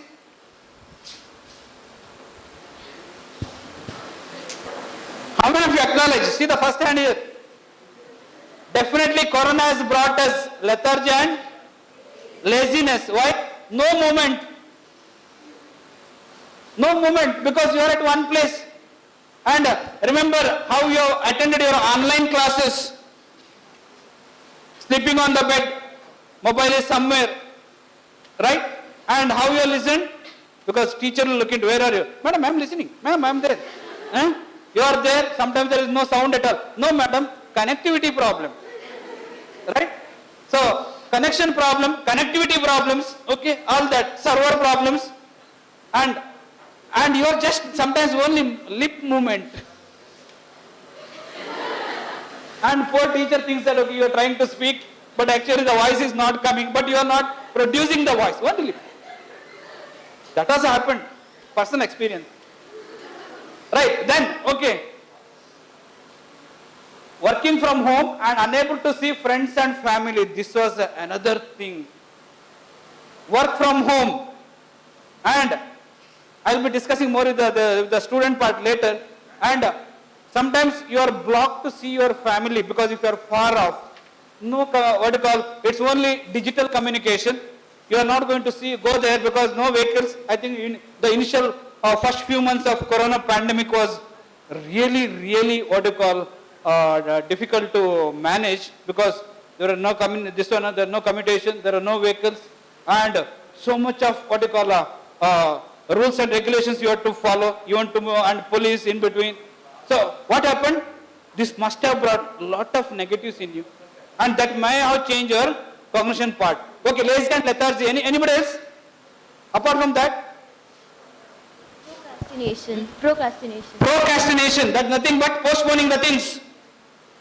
Did you postpone the things? ನಾಳೆನೂ corona ಬರುತ್ತೆ, continue ಆಗುತ್ತೆ, ನಾಳೆ ಮಾಡೋಣ, ನಾಳೆಗೆ ಇನ್ನೂ 2 ತಿಂಗಳು ರಜೆ ಇದೆ, ಆರಾಮದಲ್ಲಿ ಮಾಡೋಣ. That is adding to your laziness. Okay, something more? Procrastination, yes, I do agree. Increased emphasis on physical health. Increased? Okay, that means increased emphasis on physical health. That means you are more bothered about your health part, hygienic part. Right? Okay. That is right. Anything more? Huh?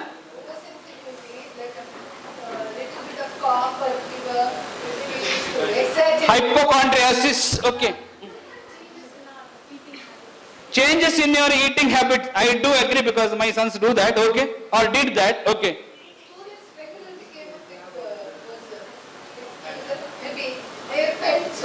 Okay. Everything attributing to corona. And teachers says, don't come. Right? Because, madam, I have got slight fever and cold. Don't come to the class because you should not spread. Right? So, that also has happened. So, corona has worked sometimes blessing in disguise also for those who wanted to escape from the situation. And as Vani madam said, overindulgence in health. So technically we call it as hypochondriasis. I don't think so. We call it as excessive concern over the health. Small cough. Corona idya. Dura irappa. Jasti kembeda. And some people played a trick also in queues and all. Just one cough. Many people, okay. stood apart. Why? Thinking that they might get affected. So all these things had what you call impact on the survivors and irritation, okay, psychological, okay. Pessimistic mindset, as Chandrakant sir said, okay, pessimistic because we are not sure about the tomorrows, right? We are not sure about the tomorrows, what's going to happen. So that is why pessimistic attitude. For some people, if nearby house person or nearby your relative death might bring a lot of pessimism. Nangu bandre. Must have happened. Something more pessimism apart from that? Addictions may have. Addictions, yes, I do agree. That will come to the under student section later. We'll think about this. Addictions, yes. Especially social media. Sneezing in the public was considered as crime, like people used to get the They used to give a serious look where if you cough and sneeze. Even one incident happened in UP. One lady coughed in the bus and she was thrown out of the bus and she died because of that incident. This is the fact. Okay, even there used to be physical assaults. So even that also been recorded. Imagine what all the corona things have brought. Then frequent exposure to social media and news related to COVID-19 as cause of anxiety and stress. I already described this. Corona blast, Corona Rakasa, Corona Bhuta, right? Rana KK. These are the words used by TV9. Yeah, neologism, where you artificially create. And there was a joke recently about one of the news media. They said, put in any time, or they said, put in giving a statement, wait, TV9, I have not started yet. And how many of you seen that? So that kind of apprehensive news is where it can have a lot of negative impact. Then, fake news reports and WhatsApp, that's another one. WhatsApp University, okay. So we call it as a WhatsApp University, okay. Where did you get from news from? WhatsApp University. So, little bit change, little bit alteration and put a new news. And where is the source of information? Nobody knows. But it might have made enough damage. So, that's the idea. Then, because as someone said, unpredictable situation. Yes, it used to be unpredictable situation, including I was the person worried also because if something happens to me, what next? If something happens to my children, what happens next? So there used to be worries. And how social media platform has spoiled our mental health. Then develop symptoms of various forms of mental disorders during pandemic, including depression, anxiety, PTSD and stress. Many studies, even this is a recent study I got, where in 2020, few of the studies have clearly indicated that, okay, these are the having depression, anxiety, stress is quite common.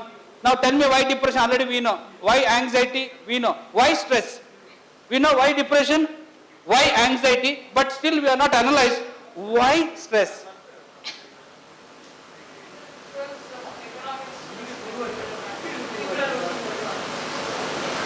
People are losing their job. One of the reasons for students will be coming that student stress.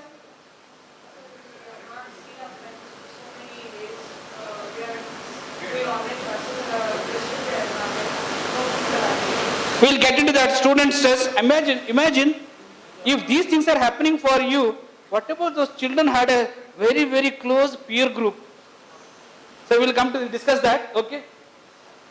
Then, now your answer is coming up, okay? Poor economic status, even those with the lower education level and unemployment, they had a higher risk. So, for developing symptoms of mental disorders because of the corona issue. Then, again, one more thing is quality of life. How many of you have the knowledge of quality of life? At least if you are remembering, WHO has a quality of life measurement which measures the quality of life in at least 4 domains. So, these 4 domains, it includes all biopsychosocial processes. So your quality of life, if crosses some points, then only you say your quality of life is good. That measures all biopsychosocial issues. So here what happened? When the quality of life was decreased, and why? Because local businesses and industries worldwide were closed. To be frank, even today some of the hotels are not open. Not how many in Ujire, I don't know, but definitely in Mysore, few of the shops are not open, few of the industries have been not open, few of the hotels have not been opened. Everything is considered as an industry business, and once they are lost, imagine what other things can happen. Then, now I am slowly connecting impact of COVID-19 on children with increased technology use. So, there used to be a joke earlier. What is that? Earlier parents used to snatch the mobiles or androids from the children. Now they have to say, take this, study. Right? There is a total opposite process happening. But this has resulted in many other negatives. So what are those? Where children are fearful of the pandemic and feel anxious due to the quarantine and feel isolated because prolonged closure of parks, schools, theaters, and lack of playing outdoor games. Now, this is where we call it as a cognitive stimulation, which is supposed to come from the school, come from peer group, come from playground, come from parks. And during pandemic, everything was closed. So the child was restricted at home, and with the higher order from the parents, don't go outside the home. Not into the next house. Why? Corona. Now imagine, where there is intellectual stimulation, cognitive stimulation should be there, it is totally going, and the child is simply growing. It has got its own toll, where we say cognitive stimulation, we have seen, and how many of psychologists here, the highest level of intellectual development occurs between what age? At child's level. It is 1 to 2 years, or sometimes they say 1 to 3 years, where the highest proportionate brain development occurs. Now, if that time the stimulation is given maximum, they say the child's life is made. So, if that is not done, automatically what is going to happen? As madam said, delayed language development. And sometimes it's so worse that parents have completely blocked the children even to move. Stay at one place. Don't come outside. I am only going with the greater risk. Don't touch anything. Even touching things. If somebody comes, stay away. Don't go inside. If by chance some guests come, no, you go inside. You and I am get affected, fine. But you should not get affected. So that kind of mentality, all that. If parents were working, then they were not allowed to touch their kids. Small children were not allowed to hug. By chance, if one or both of the parents are working, and when they come home, usually that patting, that so-called hugging, physical touch was not there, which was very much required at that age, was denied to them. This has got its own toll. And how many of you know a simple hug can bring lot of happy hormones?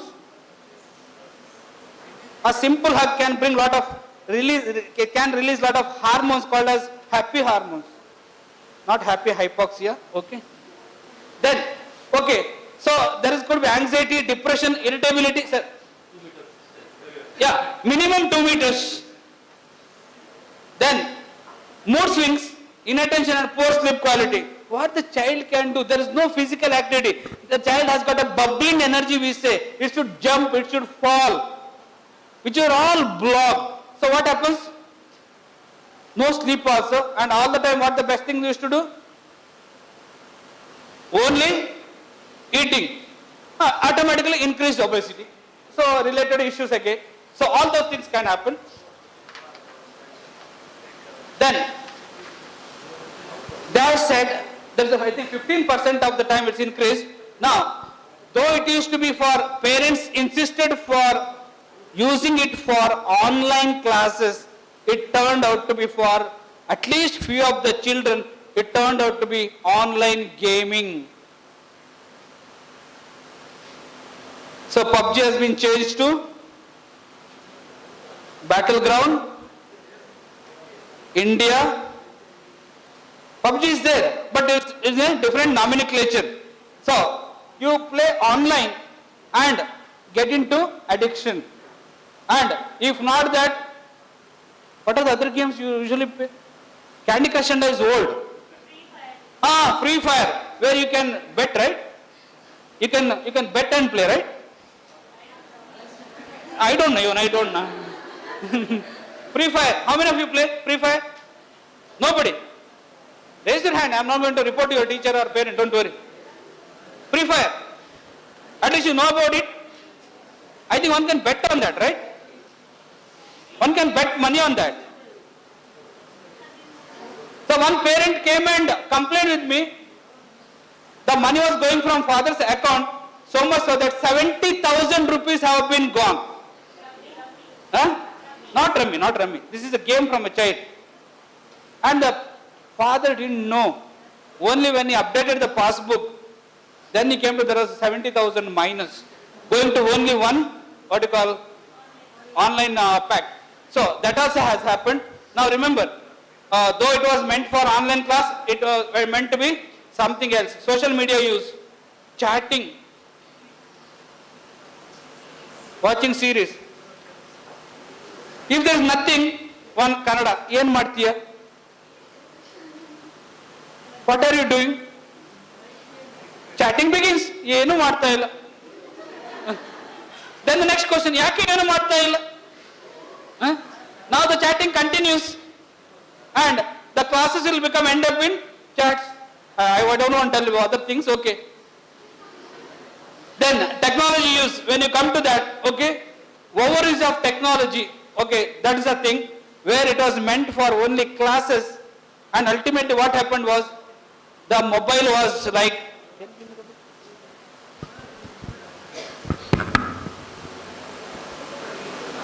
many times book is like this, but mobile is like this portion, okay. That has happened. And your mom or dad looking like this, and there's only book. Unfortunately, this was behind. So that also happened. Excessive use. Then all this, what happens, I wanted to tell about the technology use, why this addiction comes and how it changes our cognition. Because if you use some of the gadgets again and again, so there is a change in the brain structure. So you can't stop this because there is a changes in the neuronal system, there is a change in the brain structure. We call it as recoiling of the brain. The word is used as recoiling of the brain. And once the brain has been recoiled, now it is very difficult to get back the person into the normalcy because the person is already addicted. Then how these changes have been happened in neuronal structure of children's brain, because the studies have been, I got from this. Okay, now as I said, connection between neurons increase more rapidly in childhood and than adulthood, because that's why I said more development occurs in the childhood, and if the structural changes would happen, then it has its own impact on the cognitive functioning. So that's the idea where neuronal development can change. Once the neuronal development can change, imagine what are things you must have seen, studied the structure of a neuron, what exactly the function of a neuron, what are the neurotransmitters, how they fire, what is electric synapse, what is the chemical synapse. You must have all studied. Everything is affected. So once those things are affected, your cognition is also affected. So that's the idea. Then the changes, as I said, could be temporary or could be permanent, transient or permanent. Some changes are permanent. I would refer it as a damage to the brain rather than transient or structural changes. I would say damage. So there could be damage to the brain, and I've seen nowadays, I want to tell the future mothers and fathers here, I'm telling here the future fathers and mothers here. Am I wrong? No. So I have seen in bus stands, airports or wherever I go, see, whenever the small child cries, the first thing mother does is give the mobile. Child is happy. You are indirectly conditioning your child. Try to understand that. You are changing the cognitive function from that day itself. So there is a conditioning for the child. Whenever the child cries, what the mother does, because mother wants to see mobile, because the mother is getting disturbed. One more mobile for the child. No, don't disturb me, you take this mobile. Now what has happened? You have changed the child's cognition from day one. So don't do this. Where are those days when mother used to sing lali and child used to sleep? Nowadays no lalis. It's only mobiles. So that also can be there, and all this has its own impact. Then one of the thermograph. Now I want to tell something important. Now if you see the thermograph, see here, this is a normal individual who has no exposure to harmful cell phone exposure or cell phone radiation. We call it as radio frequency. Now see the person who has involved more. See the color has been changed. Where? More than 15 minutes if you talk. This could be the thermographical change which is occurring because of the radio frequencies. Now you see the heating process of the cells. And there, this is not mine, this is from a research where you can find it can cause negative health effects. See, there is a clear-cut difference. A person who is having a normal use where you can find the lighter shades, and you can see here very dark shades, which is typical effect of the mobile radiation or radio frequency if the person has used more than 15 minutes at a stretch. So that's the graph is called as thermograph, and even 30 kilohertz to 300 gigahertz is suggested to be the possible human carcinogen. That means indirectly I am trying to say the more you use the mobile, more is the cancer. Yes, carcinogen. So be careful. So again it can change your drastic cognition. Okay, that's the idea. Then this RF emission is documented for developing the brain tumor risk in children and adolescents. Again, it's more effective for the younger ones because the development is faster, and they are given very good reasons, like there could be the glioma, tumor of the brain or spinal cord. You are asking, tumor of the brain or spinal cord, and and acoustic neuroma. That is, acoustic neuroma is okay because it's non-carcinogenic, but still there is some growth can be there in children and adolescents. Now why children and adolescents, why happens? Because compared to us, children and adolescents have smaller heads and the skull is not fully developed because the frequency can pierce through easily. That's the idea. Smaller heads, higher conductivity and thinner skulls. So all these have the reasons to get the radio frequency more into the brain parts or spinal cord, and thereby there could be carcinogenic or non-carcinogenic effects. Then these factors contribute to the higher absorption of RF radiation or radio frequency radiation through children or adolescent brains. Now, because of this, what are the cognitive problems? Attention deficiency. When your mother calls, Elidya, Bartha idin, I am coming, but you go after some time. Attention deficiency might occur, and impaired cognition. Whatever you see is not clearly comprehensible because difficult to comprehend. That also can happen. Then the next part is impaired learning. You find it difficult to learn, or whatever learned is being confused. So we call it as impaired learning. Then sleep disruptions. It's quite common. You must have experienced already. And sensitivity to stress. Somebody already said irritability. Little bit provocation. You get wild. Why? There is a cognitive impairment may be happening. And in among elders, we call it as the problems could be severe because Alzheimer's comes with the what? Memory issues. So memory issues, and if you start questioning them, the things will be very different. How the cognition has changed during COVID, because you were left with more of TV and video games. Have you seen any child playing video game or TV games? Have you observed the behavior as a psychologist? Huh? Very aggressive, much more than that. Have you seen? And I don't know how many of you seen the PUBG game players and their effects? So if you are a regular PUBG player and if it is there in your mind all the time, there could be nightmares. The cognition is changed so much that suddenly person gets up in the midnight and starts shooting things. And suddenly they shout in the night because it's there in their dreams also. So remember how the cognition has been changed. So TV and video games have got their own impact, and of course this have been changed their learning or study habits. So we are more bothered about the study habits part. Because of changes in this have changed the study habits.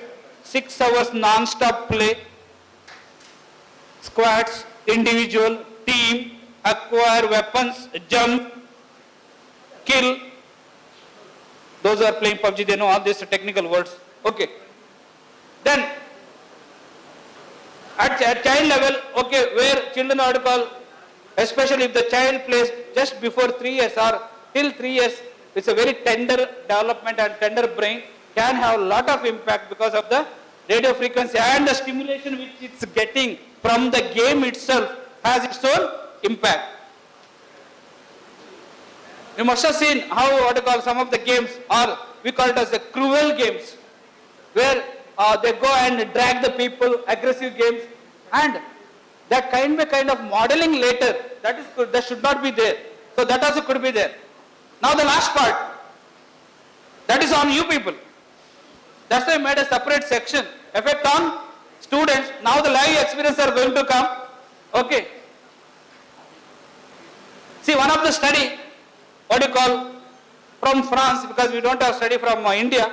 One of the study from France where a study indicated clearly that 11.4% of them had suicidal thoughts. Again, thought means again back to cognition. Why suicidal thoughts? Why suicidal thoughts? 11.4. Every 1 out of 10 at least had idea of committing suicide or or finishing the life. What could be the reason? Uncertainty is one. Then another one. Change in the cognition style. Then loss of interest. Uncertainty leads to loss of interest. What is there in life? Many people without COVID, they committed suicide thinking that they will get affected. And how many of you know about this? So that also has happened. Then severe distress, 22.4%. Why among students you can find severe distress? She has answered. She is giving a laugh. Tell me one. I have many answers. Okay.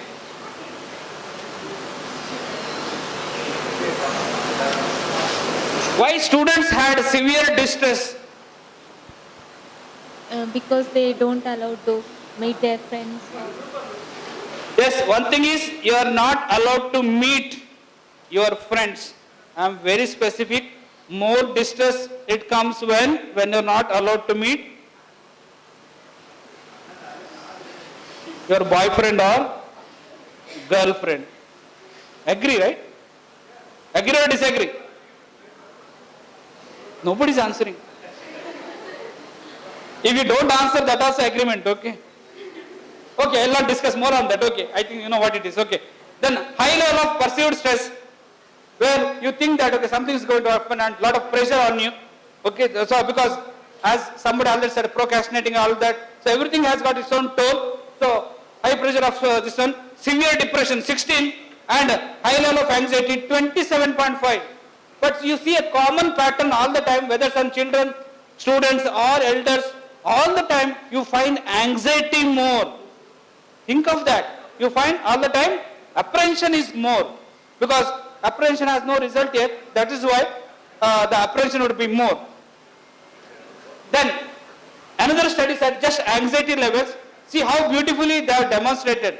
As the age increased, the anxiety decreased even during COVID time.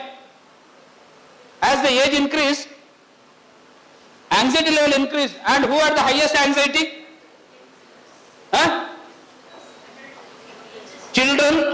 Adolescents or young adults who are in the age group of 18 to, I think you all belong to that. So, you people reported, directly or indirectly, more anxiety compared to others who are in different age groups, and as the age increase, you can see the, the anxiety part reduced. Then, see the second paragraph, which is very important. 1.5 billion students across the world are now deprived of basic education. That is a quite a serious thing, where there is no education, basic education for them, and that might lead to, especially people who are very serious about the studies, may have serious impact on them, like psychological impact, because they are losing something because they are not getting the education. This is the thing I was telling. Isolation, quarantine, where looking at distance and you are seeing nothing. It's only blank and blank and blank. So what's going to happen? So where they lose, schools are closed, and your own close friend, forget about boyfriend or girlfriend, your own close friend, you are not able to meet. Video calls may not supplement the true meetings, right? Whatever the video calls you do you think it supplement with your parents or someone else? Of course, with the parents you say, no, I'm busy, I will talk to you later. Okay. But with your friends and all, I think definitely this has impact. Okay, so as a student you can think of that. Then I was telling about the exam part. Now see the exam part. In some countries, no exams. Country like India, free pass. I think those are in first year, first semester, you are PUC, that means passed under Corona, right? So no exam. So that also can happen. And some students are definitely not happy with that, right? Some students are definitely not happy with that. That has impact. Okay. And loss of appetite. Did you experience? Huh? Yeah, you don't move, you don't work anything, where you get the appetite then? At least you used to go to college, okay, running around, going here and there. So, loss of appetite is another reason. And sleep problems. Sleep problems, how many of you are not experienced? I'm asking how many of you not experienced? But no, okay, very few of them are not experienced sleep problems. You are happy with the corona, good, okay. Huh? Fine, okay. Then, uncertainties. What is uncertainties? Exam idya ilva. Iglu ಕೆಲವರಿಗೆ uncertainty. ಈ semester ಏನಾದರೂ ಬರುತ್ತಾ? ಯಾರು ಓದಿಲ್ಲ, those are not studied, they say let the corona welcome again. Right? Your cognition is very different. But those who studied very seriously, no corona, we want to attend the class and attend examinations. Okay. Now, confusion. Where? Social distancing. Of course, I don't see any social distancing here because we know that, okay, corona is, the symptoms severity is less. So, but the distancing can have lot of impact on a student on different way. And few of the studies have said during corona, there are a lot of child abuses, then neglect and exploitation, then uncertainty, because again the problem is yavaga mugitade, negative perception, pessimism, when we are going to finish, when the colleges should reopen. For those who are really interested in studying, they must be waiting for the colleges to reopen. Not online classes, it used to be offline classes. And I was very happy when your dean said the students are more serious after Corona attending classes. I was really happy. I have not noticed that. Absenteeism has been increased, but I don't think in SDM college. Some of the places where I have observed absenteeism, maybe there is no strict rule as such for attendance. Okay, so as Vani madam said, because of this corona part, people are taking it as advantage, because during corona time, attendance is not compulsory. Give one reason, madam, maneli usharilla. Hey, barbada, over, don't come, over. So that's where the things are there. Okay, let me not drag much. So to conclude, now, since last 1.5 hours, we have seen how the Corona-19 or COVID-19 has impacted our cognitive function at different levels. Could be children, adolescent, young adults or elders. So definitely it has a toll. Then elderly population had in the beginning, why they gave vaccination for the elderly population? Because they had comorbidities. So those with comorbidities, the effect is more. So that is why they were given vaccination earlier. Remember, 55 plus or something they started. Then they reduced. Now for everybody, whatever it may be. So that population has to be taken care of. And long-term care facilities, that is more important, because there is a lot of fatigue reported. So definitely there is something more post-COVID symptoms, right? Post-COVID effects also there. So not much of research is done on that. So few of the researchers here can think of post-COVID effects, especially on cognitive part. People are doing on health part, but can you do some research on post-COVID part? That also can be done. Then,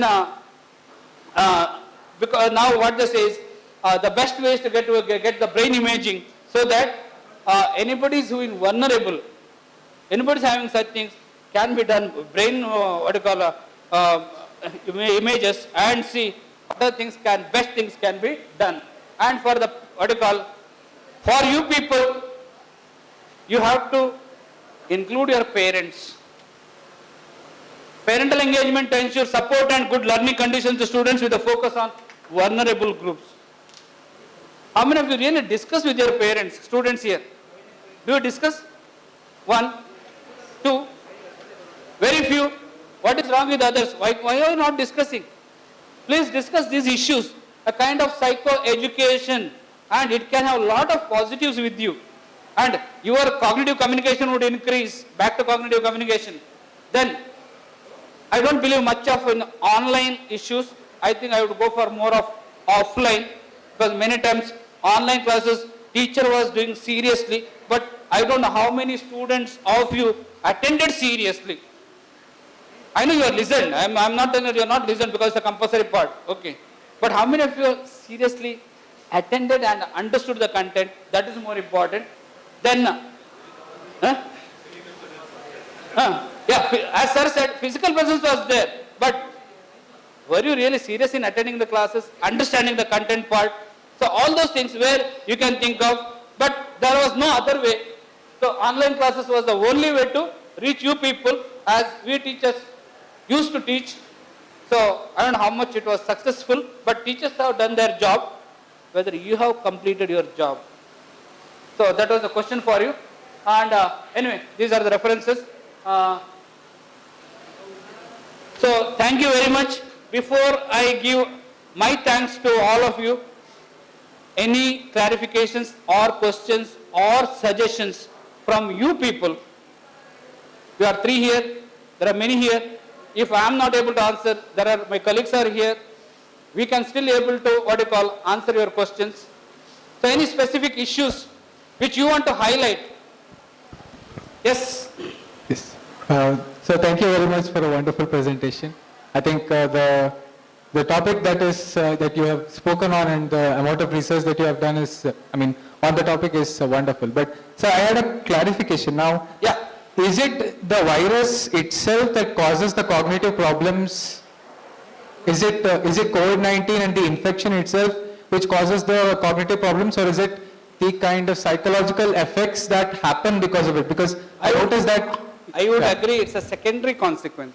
Okay, because... I don't accept it as a primary, because Corona has brought the things, but whatever Corona has did the damage, that has its impact. Right. Not directly Corona. Right. But what we are going to say, it's a virus. It's a virus, yeah, because of the virus that has happened. Yes. And in the case of asymptomatic people, now people who have the virus but they are asymptomatic. So in their cases, what would it be, sir? Would they also be affected? No, because we consider them as only super spreaders. Because they didn't have any symptoms. Right. As I gave my own example, I have been asymptomatic, so I never experienced any such negatives. Right. But I may be a carrier. Okay. I may be a carrier. Okay. Yeah. More questions or more clarifications or more suggestions? Sir, I wanted to ask two things. Please. So one is about the mask etiquette, like usage of the masks, like what has become, is it, it's mostly like wearing surgical masks and wearing N95 or something. Has it become a habit, like wearing a lot of masks, does it cause a lot of respiratory symptoms? And does it affect our daily well-being? Okay. I'll answer this. One thing is, they say mask has to be worn whenever you are interacting with the others, not with the family members, a stranger or someone else. So why? Because you don't know whether they may have a, they may be affected, because sometimes corona content could be still there. But one thing I want to tell you, whenever you are free or whenever you are alone, I think I don't advise you to wear a mask, because by wearing mask, you are inhaling too much of carbon dioxide, because the same repeat of the your breath. So you are inviting more of carbon dioxide, which is not good for your brain. So whenever you are alone or free, you don't have to use mask. And now few of the European countries have made a rule that there is no rule for wearing a mask. But still our government has not made any such rules. So that is why I will advise you, whenever you meet strangers or someone, that time definitely you wear mask. And there are a lot of advices. They say cloth mask has got absolutely no effect. I don't know. They say use N95, but N95 comes with the 5 layers and it blocks the air from outside. There is a circulation of same air again and again. So that may have negative effect on the health if you use continuously.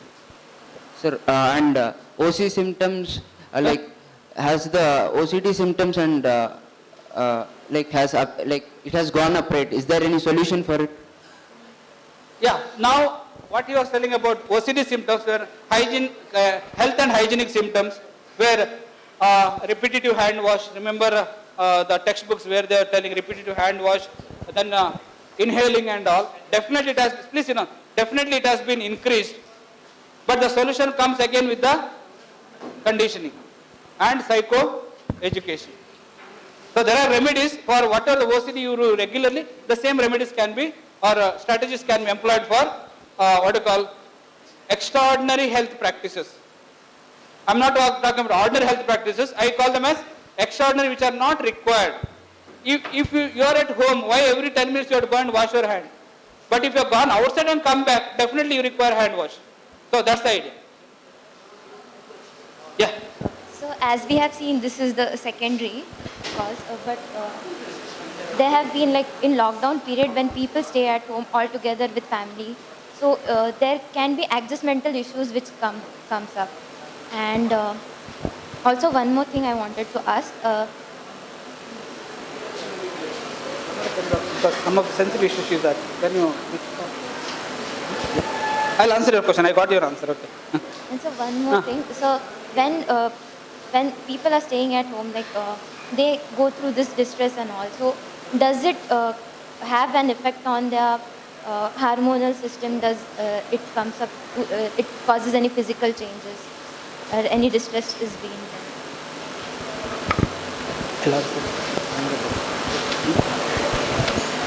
I'll answer this question. Okay. Because few things I don't want to tell online.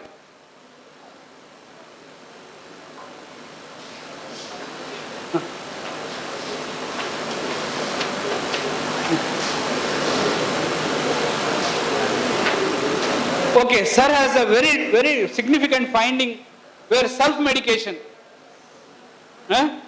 Kashaya, Dolo 650, whether you want it or not, people have started using Dolo, which is not good again for your health.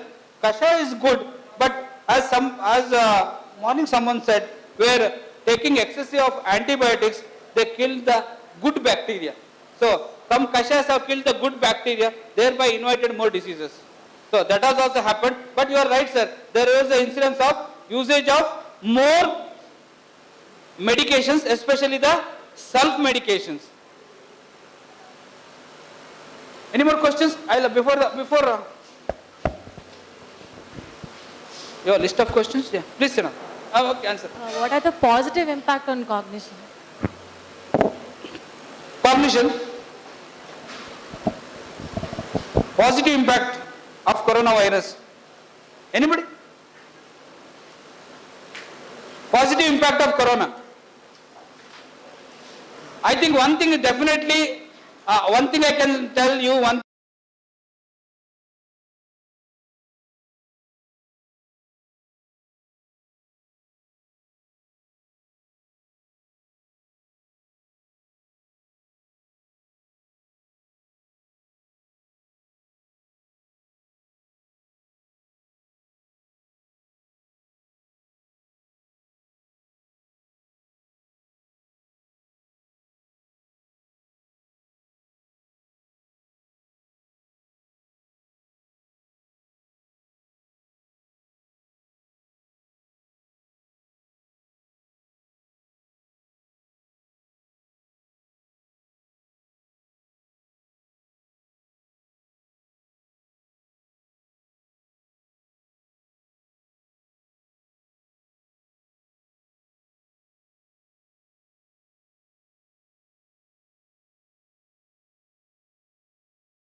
Since it's free, you can open that now. Keep it open. In the view slideshow mode only. Not, it's like that. There they can change the properly. Okay. I'm sure we can.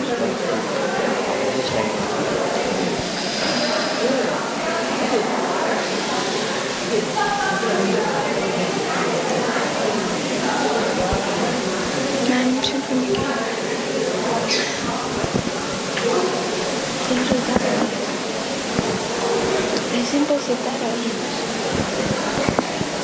Ma'am, keep it. Shall we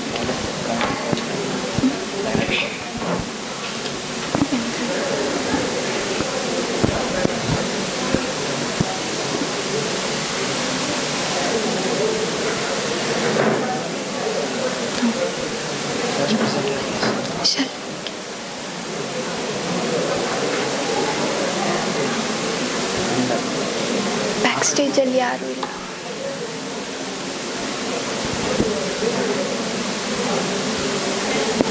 Yeah, whom? They have come. Yeah. Everyone is. The president is invited.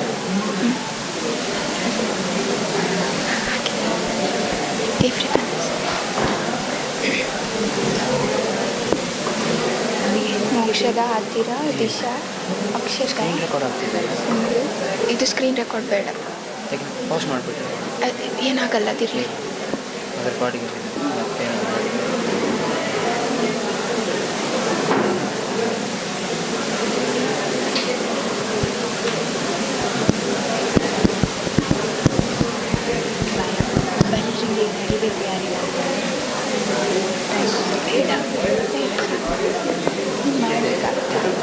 ನಮಗೆ ಬೇರೆ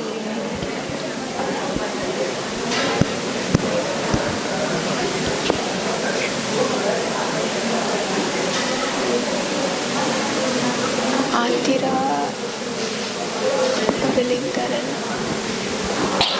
announce ಮಾಡಬೇಕಾ? Final call to all the presenters to ಎಂತ ಹೇಳೋದು? ಫೈನಲ್ call for all the presenters to gather near in the seminar hall. A final call to all the presenters to gather near the seminar hall. A warm good afternoon to everyone present here. I am Chaitra with my co-hosts Ashwini and Sudhanva, and we welcome you all with pride to this offline scientific paper presentation session. I'd like to start off by introducing our esteemed panel of judges, Dr. Vani R. Ballal and Dr. Vandana Jain. Dr. Vani R. Ballal is an assistant professor in the Department of Psychology at Dr. G. Shankar Government Women's College and PG Studies Center, Ujire, Udupi. She holds MA and PhD degrees in the field of psychology and has over 20 years of academic experience. She is a life member of Indian Association of Mental Health and Association of Applied Psychologists. She is also a chairperson of Board of Education and Board of Studies Psychology at the Bengaluru University. She has also published various research articles and has presented in reputed journals. We are honored and humbled to have you with us today. We welcome you, ma'am.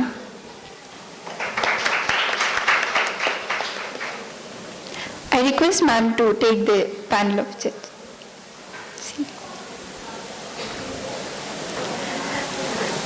Dr. Vandana Jain is an assistant professor and head of the Department of Psychology at the SDM College, Ujire. She holds MSc, MPhil and PhD degrees in the field of psychology and has over 13 years of academic experience. She has published various research articles in reputed journals such as the International Journal of Indian Psychology and has also presented numerous papers at national and international conferences. She is a life member of Indian Academy of Applied Psychology, and in the year 2020 she was awarded with Indo-Asian Elizabeth Loftus Distinguished Psychologist Award in recognition of her consistent superior performance in the field of psychology. We are honored to have you with us today. We welcome you, ma'am.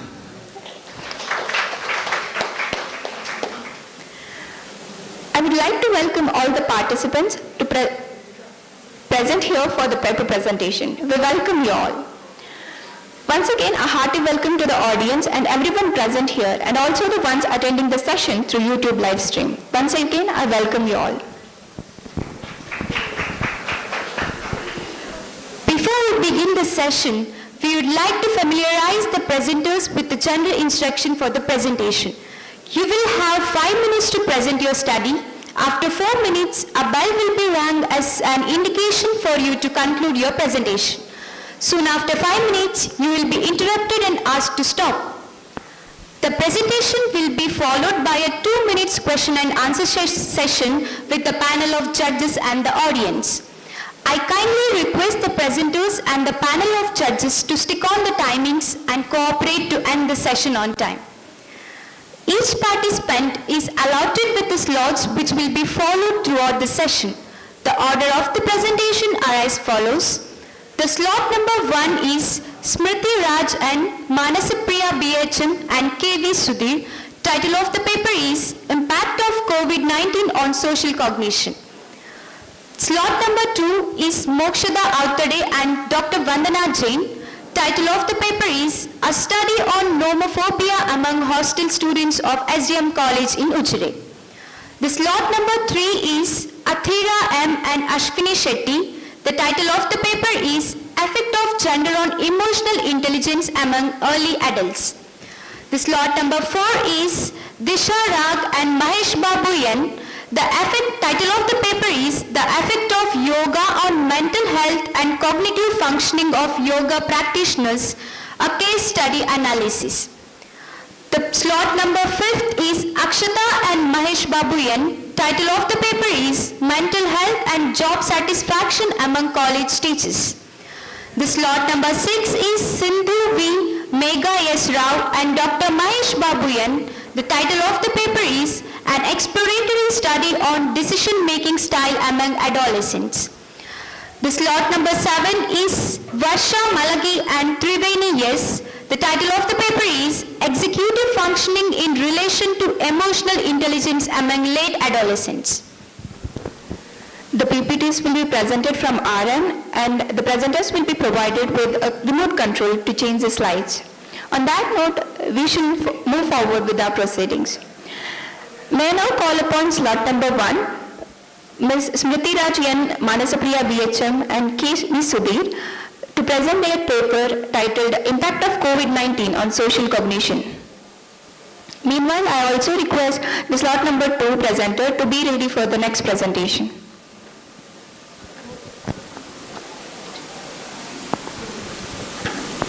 One can go down there and one can be somewhere. Yeah,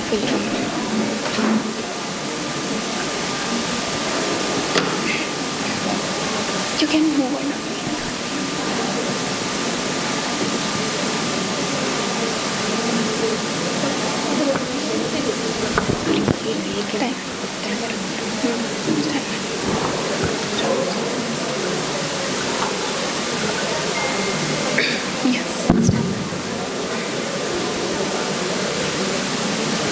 Good afternoon all.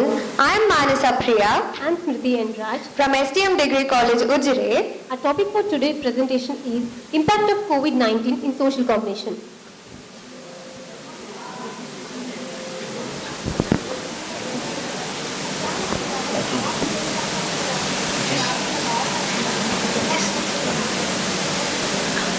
What is social cognition? The scientific study of how individuals attend to, interpret, and remember information about their social worlds. Can we uninstall 2020? This version has a virus in it. Are the popular memes we see now. We all have been through the pandemic period. We are all aware, or we know what a lockdown or a pandemic means. Or rather we can say that we have an experience of it. Experience gives rise to an opinion. This opinion is what stays along with us for a long time. But we never try to explore what changes it can bring about in our life. This paper can be an attempt of it. A study conducted by Sarah P. and others on 2021 on long-term consequences of COVID-19 and cognitive functioning up to 6 months after discharge, role of depression and impact of quality life, suggests that neurological and psychiatric symptoms have been reported in the months following the infection with COVID-19. A low-grade inflammation has been associated both with depression and cognitive symptoms, suggesting a link between these disorders. The factors that most affected cognitive performance were depressive psychopathology, which in turn interact with cognitive functioning in determining quality of life. The results confirm that COVID-19 sequel includes signs of cognitive impairment, which persist up to 6 months after hospital discharge and affect quality of life.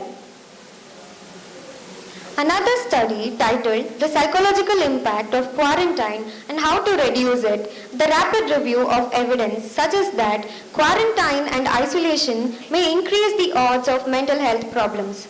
Research on the psychological effects of quarantine have found that people who are isolated may experience post-traumatic stress, confusion and anger. To mitigate these possibilities, psychologists suggest that officials should quarantine individuals for no longer than required, provide clear rationale for quarantine and information about protocols, and ensure sufficient supplies are provided. For children, research recommend close and open communication with their parents, educational videos, and teletherapy to help them cope up with tension and anxiety. In a study by Gaida, P. and Susan, conducted a study on the psychological consequences of social isolation during COVID-19 outbreak, the most common psychological disorders emerging are anxiety and panic, OCD symptoms, insomnia, digestive problems, as well as depressive symptoms and post-traumatic stress. These are not only direct consequences of the pandemic, but also are largely driven by the effect of prolonged social isolation, objective lack of interest with others.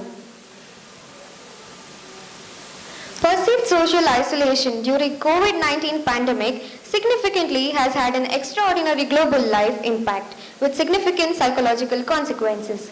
Changes in our daily lives, such as feelings of loneliness, job losses, financial difficulty, and grief over death of loved ones, have the potential to affect the mental health of many.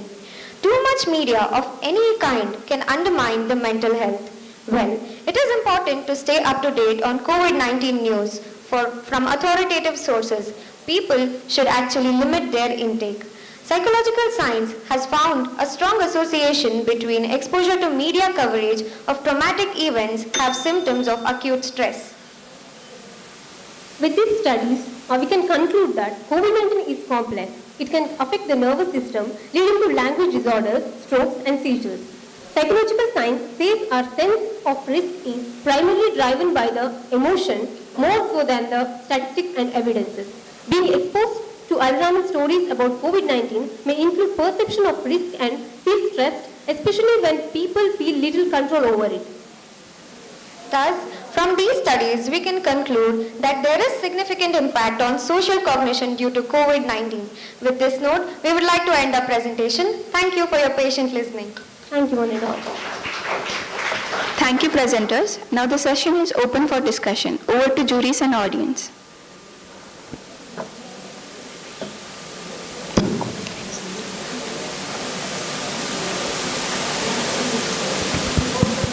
Anybody has a question? Anybody from the audience? No question. I just wanted to know, you said the impact on social cognition, but then your focus was mostly on psychopathology, right? Depression, OCD, anxiety. So how would you like to relate your research to social cognition? Social psychology studies about how people relate, and cognition is nothing but the mental processes. So we clubbed social and cognitive as social cognition, ma'am.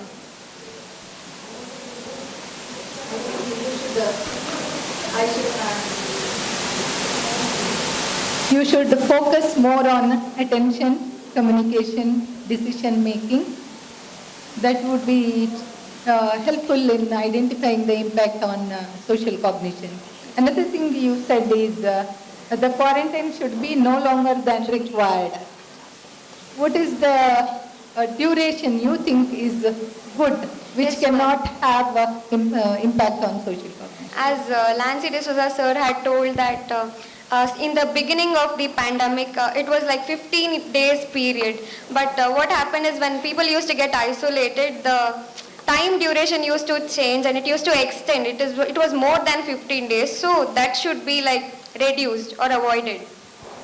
Your further studies can focus on this. Like the being away from the society become normal at that time. So in order to come back to the normal, we are supposed to reduce the time duration of quarantine.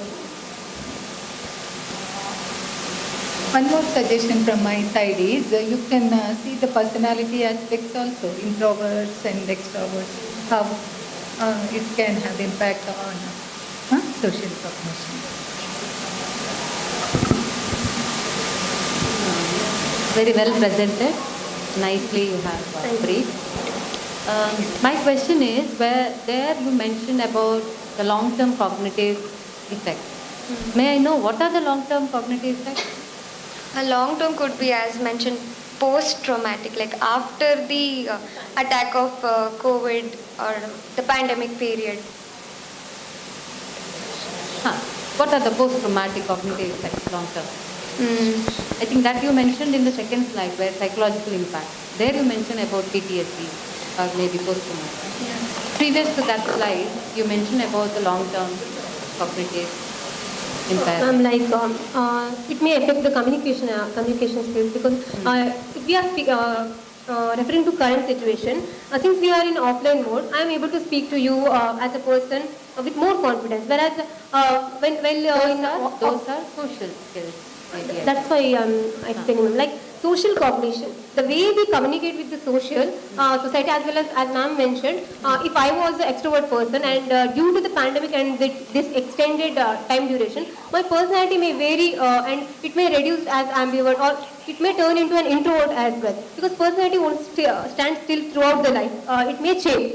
So in the same sense, as she said, the post-traumatic consequences will be, it will affect the person and his personality. Like, it depends on the person. All right. So maybe I think yours is a theoretical paper where you have to justify through research findings. Who said this? Personality changes or all those things. You have to have a solid research finding and who has done all those things. Otherwise, very nice flow. Maybe some technical things you can concentrate. Okay. One more thing to add. The paper should start with some objectives that can lead you or that can direct you to have what kind of research you have to carry forward. Thank you, ma'am. Thank you. Thank you, juries, and thank you, presenters, Smriti and Manasapriya. It was a nice presentation indeed. May I now call upon slot number 2, Ms. Mokshada Autade and Dr. Vandana Jain to deliver their presentation on the paper titled A Study on Nomophobia Among Hostel Students of Esteem College in Ujire. Meanwhile, I request slot number 3 to be present for the next presentation.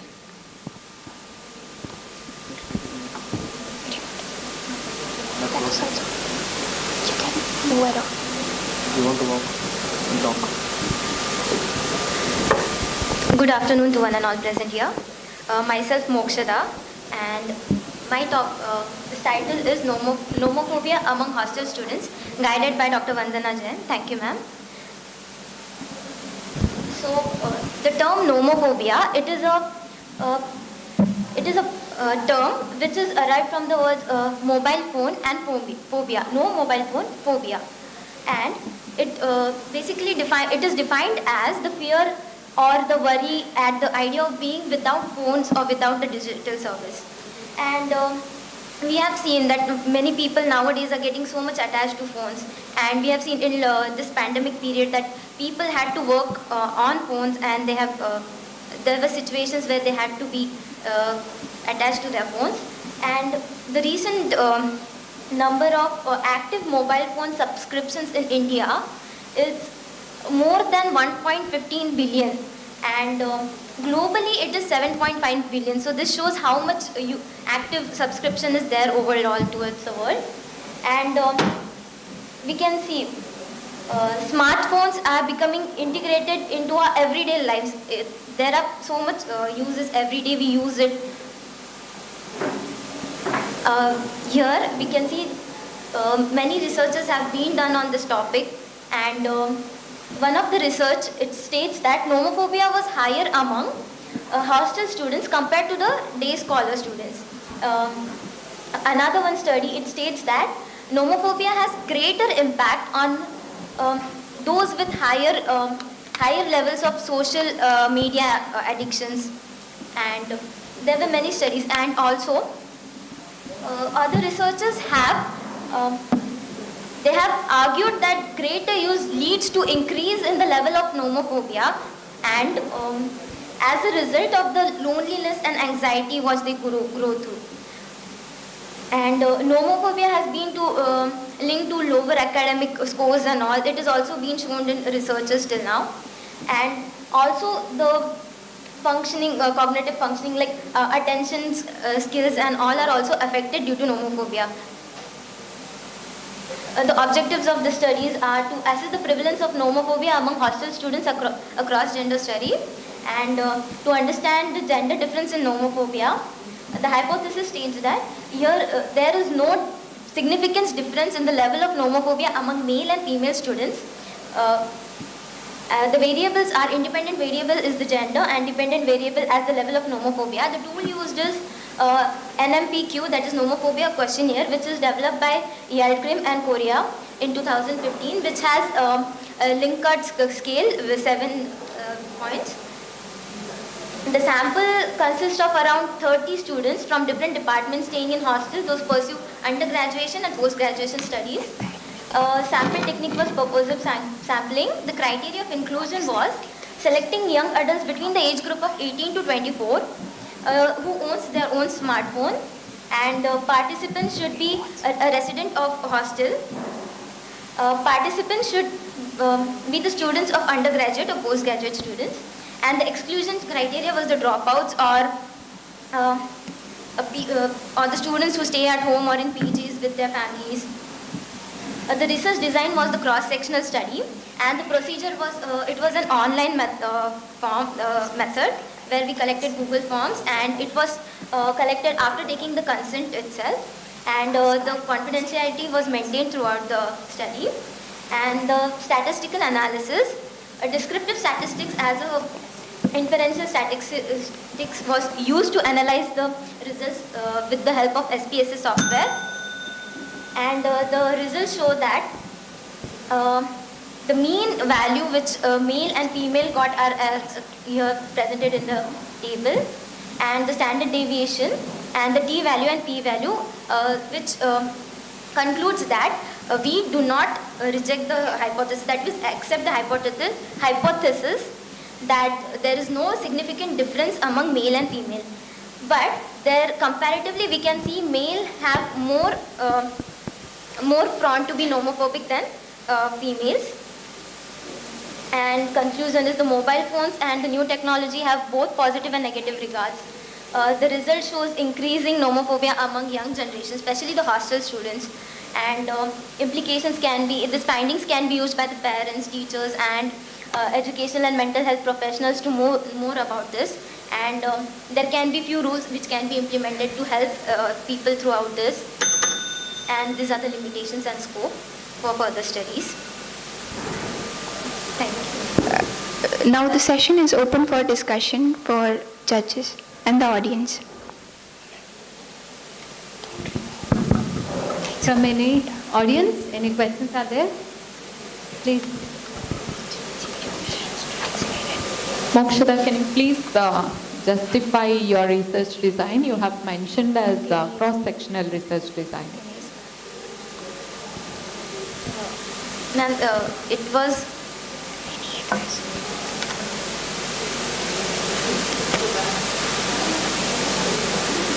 yes, it was cross-sectional design because we have selected the students and we have checked among them like the level of nomophobia, through using the Google Forms.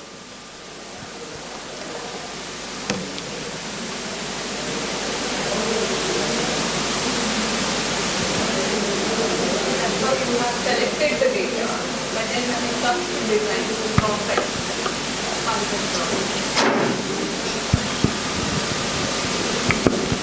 I tell you, cross-sectional refers to when you take the sample of from age 18 years, 19 years, 20 years, 21 years, like that, cross-sectional.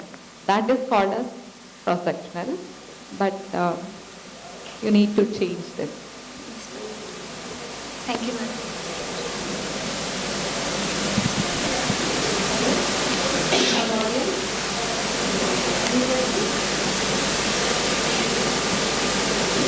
When did this study start?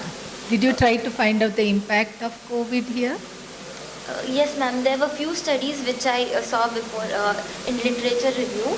The first study, it was in 2015, where there was only 37% of students who were affected by nomophobia, who showed the presence of nomophobia. But in this study which I conducted, there was not even a single person where they showed absence of nomophobia. Everyone showed some symptoms. The score was high. What I feel is you would have added that in your explanation. And one more thing, have you seen any cognitive impact like ring anxiety? You might have heard of, right? Nomophobia mostly is related to ring anxiety also. Or you can... It is mostly related to separation anxiety or specific phobias. Okay. Okay. You can include these points in your next further studies. Okay. Wish you all the best. Thank you, ma'am.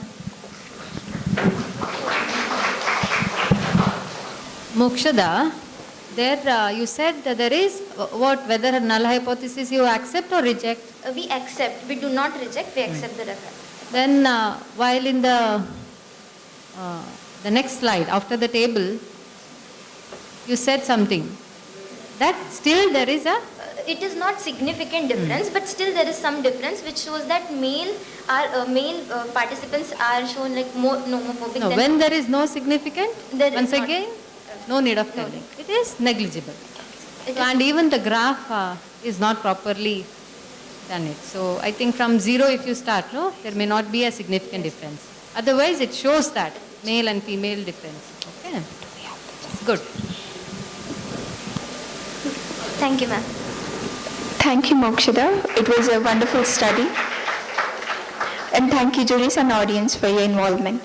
May I now call upon slot number 3, Atira M and Ashwini Shetty, to deliver their presentation on the paper titled Effect of Gender on Emotional Intelligence Among Early Adults.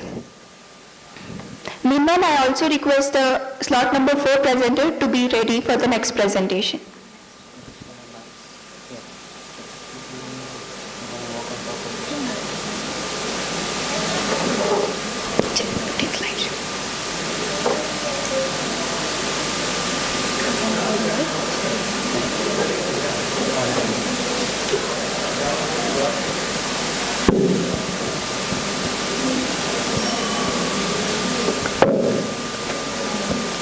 Good afternoon all. Good afternoon all. Myself Adira M. I am from 2nd MSc Psychology from STMPT Center Ujire, and I have guided for this research by Ms. Ashwini Shetty, and thank you ma'am in her absence. So my research study is on the topic of effect of gender on emotional intelligence among early adults. So as we all know, emotional needs is defined by ability to perceive emotion, to access and generate emotions, or as to access thought, to understand emotion and emotional knowledge, to reflectively regulate emotions so as to promote emotional and intelligence growth by Mayer and Salovey. And the gender is described by WHO in 2002 as which is used to describe the characteristics of women and men that are socially constructed. People are born male or female but learn to be girls and boys who grow into women and men. And this learned behavior makes up gender identity and determines the gender role.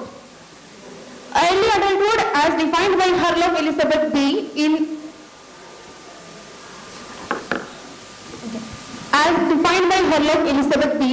Early adulthood starts from the age of 18 which extends till 40, and the physiological and physical changes which accompany the beginning of reproductive capacity appear.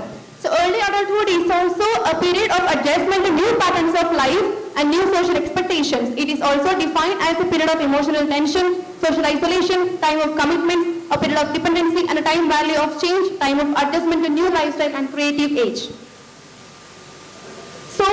went through a lots of literatures which have been conducted on that particular study itself, like variables, gender difference and emotional intelligence. I could say that a study by Sumia Ahmed, which have been conducted on that topic, says that males are having high emotional intelligence compared to females. And also another study done by Meena Tripathi also says that with the some variables which have been concluded that the emotional intelligence total score was higher in males than in females again, but no significant difference was observed in some kind of sub-variables. So here the study conducted by Maria Meshkat and Reza Najati concluded that there was no significant difference among the gender in the case of emotional intelligence.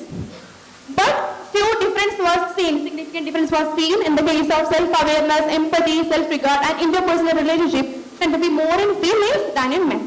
So these are the things which led me to my study on this particular topic. So the majority of previous study were discussing about the relationship between the gender and emotional intelligence. They have all concentrated on the different other aspects too. So where the limitations of majority of study was, they didn't give more concentration for the other extraneous variables which can affect emotional intelligence.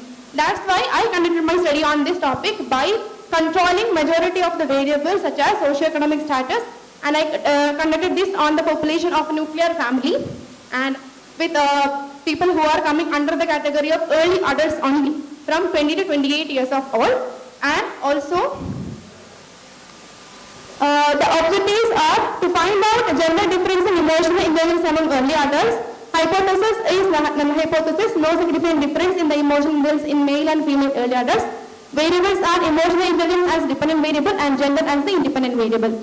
Sample was conducted among early adults of age ranging from 20 to 28, which comprised of 60 unmarried early adults with 30 were males and 30 were females.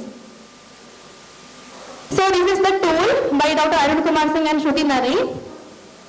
The procedure was by Google form. Consent letter was provided with along with the form and scoring was carried out after getting response from every subject using the SPSS software. So independent sample t-test was used for the analysis of the data. This is the result which I gave, which shows that no significant difference was seen in the emotional intelligence among the two genders. No gender difference was seen in emotional intelligence. So this is the result which indicates that no effect of gender on emotional intelligence. And this is the supportive study which I mentioned in the study, which also shows that no significant difference was seen among genders.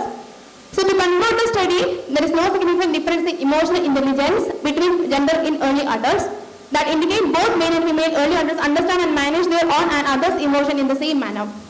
The limitation of the study was it didn't include other socio-demographic variables, considered only male and female as the gender, and the study cannot be generalized because it was conducted among the population in Kerala only. The scope and suggestion for the further studies are, it can include samples from places other than Kerala, as well as it can include variables like resilience, family quality of life, etc. These are the references. Thank you. Thank you, madam. So the session is open for discussion to the audience and the juries. Over to you.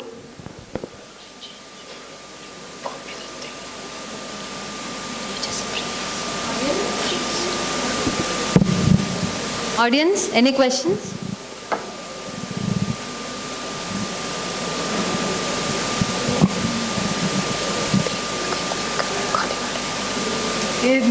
Good topic, but your definition of early adulthood is vague, according to me, my observation. Okay, what is the duration of early adulthood? According to Elizabeth B. Herlock, which I referred, it goes from 18 to 40. But then your study says it is 20 to 28 years. My sample population comes under 20 to 28. Because I was collecting it from unmarried people only, that's what, ma'am. I actually controlled the other extraneous variables such as marital status, education status, because all the all the population sample which I collected were students only. And they were unmarried, and they were also from higher socioeconomic status, from nuclear family, and these were extraneous. 18 to 21 is considered as late adolescence. Yes, ma'am. According to new WHO have so that is what you need to refer. Yes, this is the study which you have started recently, right? Yes. Okay. So recent classification should be used in the studies. And what I feel is you should have focused on domains of emotional intelligence. Like say for example, self-awareness. Self-awareness. The tool which I selected was by Dr. Naren and Smriti Naren and Dr. A.K. Singh. So in that scale, the major sub-variables of emotional which they concerned was handling relationship, empathy, and the other two which I showed in the table. So exactly, ma'am, self-awareness is also there. What is the reliability and validity of this test? 0.86 alpha. 0.86 is. Have you mentioned it anywhere? Not in a Okay. And then one more observation is, you said it cannot be generalized because this study was carried on in Kerala. Is emotional intelligence region specific? No, ma'am. It can't be region specific. Wherever you go, emotional intelligence in human beings and using the valid test, it can be definitely generalized, right? Okay, that's it from my side. Thank you. Athira, it was a nice study. I just wanted to know about the implication. Have you mentioned the implication? No, I didn't. Yes. So, ma'am, as I mentioned in the rationale of my study, these one where the extraneous variables are highly controlled and upon the population. So, as the implication, like since nowadays the stereotypical thinking is still there that men are having low emotional intelligence and females are having high. So stereotypical thinking is there. So the major implication of my study was to correct that both, like it have been proved from my study that there is no significant difference among the gender. That's the major implication. That's an implication. What is implication? Like after doing that research, usefulness. I thought of like correcting the stereotype. And you said highly you control the extraneous variable. Highly, like on those variables. I wanted to know what are the measurement you took to highly control the extraneous variable. I controlled those variables. So you said don't marry till my research get over. Is it that way? No, ma'am, no. Then what scientific methods you use? Like I collected the samples from around, like convenient sampling was used, purposely sampling it is. So I collected from those who were not married. Maybe I think by the time they might be engaged. Or maybe marriage is something like legally we call it. So it is once again emotionally connecting with another individual, no? Isn't it?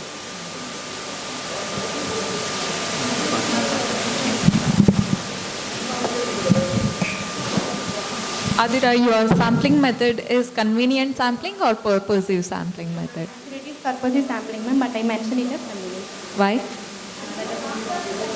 Typo error. It was purposive, is it?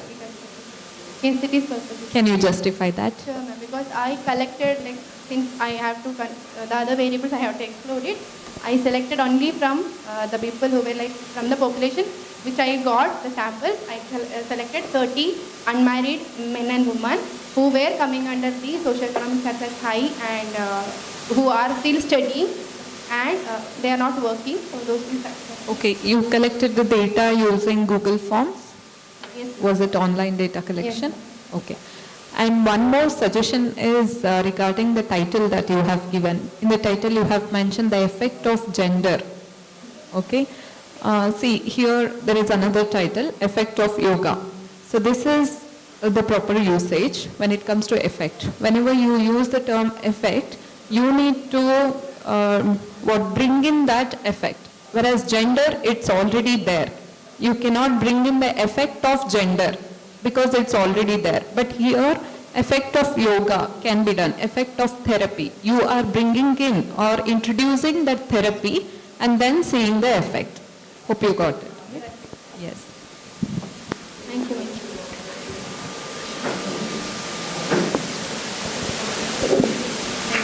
Thank you, Ms. Athira. It was a great presentation indeed. So, and thank you juries and audience for your involvement. May I now call upon slot number 4, Disha Rag and Mahesh Babu Yan to deliver their presentation on the paper titled The Effect of Yoga on Mental Health and Cognitive Functioning of Yoga Practitioners, a Case Study Analysis. Over to you, ma'am.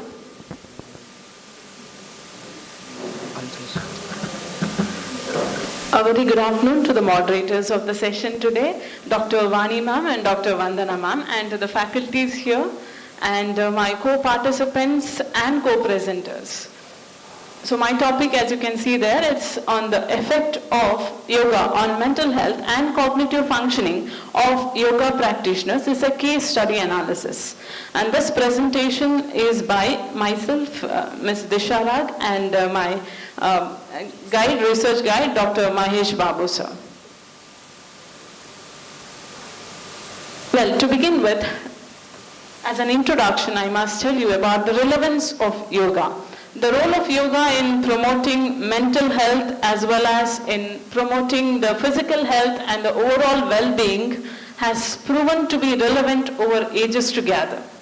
And in specific, to talk about the effect of yoga on mental health, the regular practice of yoga has found to be having the beneficial effects on the mental health. And concerning the cognitive functioning, the yoga has found to be having a beneficial and positive effects even on the cognitive functioning.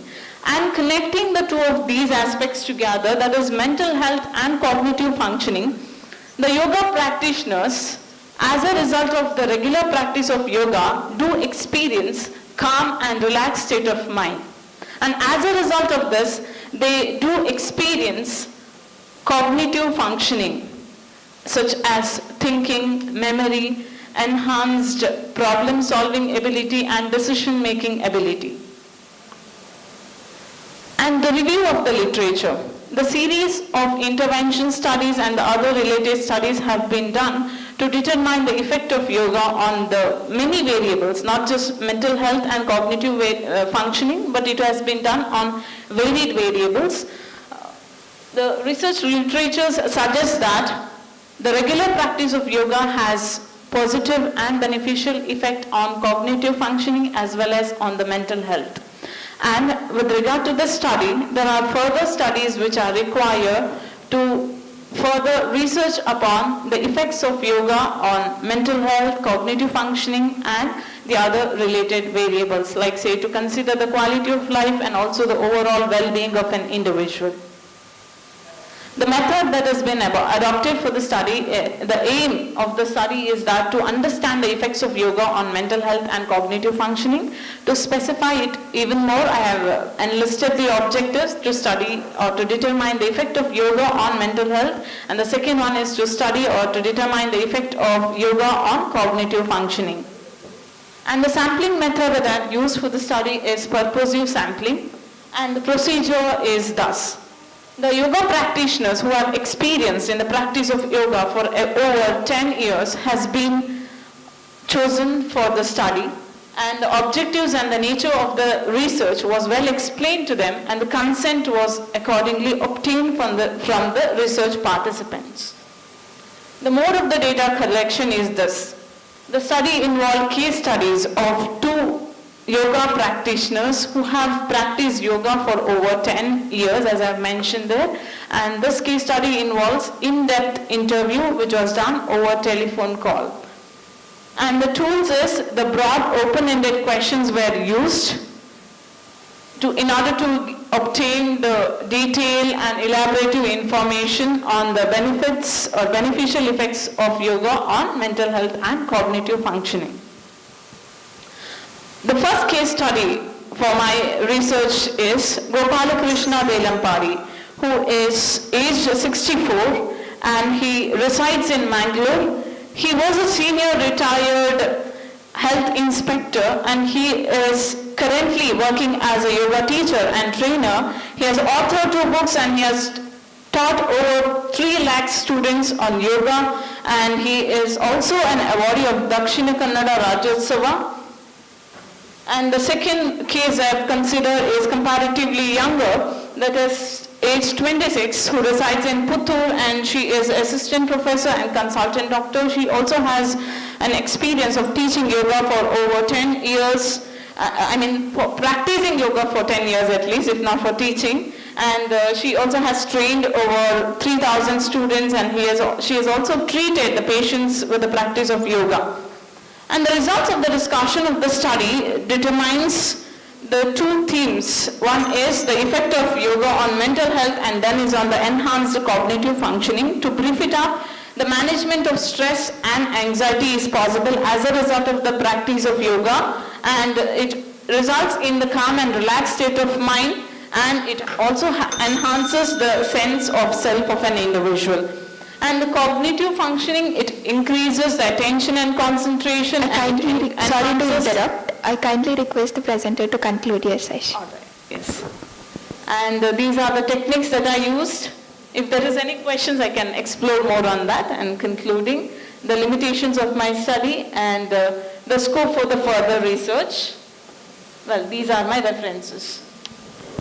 Thank you, ma'am, for the presentation. Now the session is open for discussion to the panel of juries and the audience.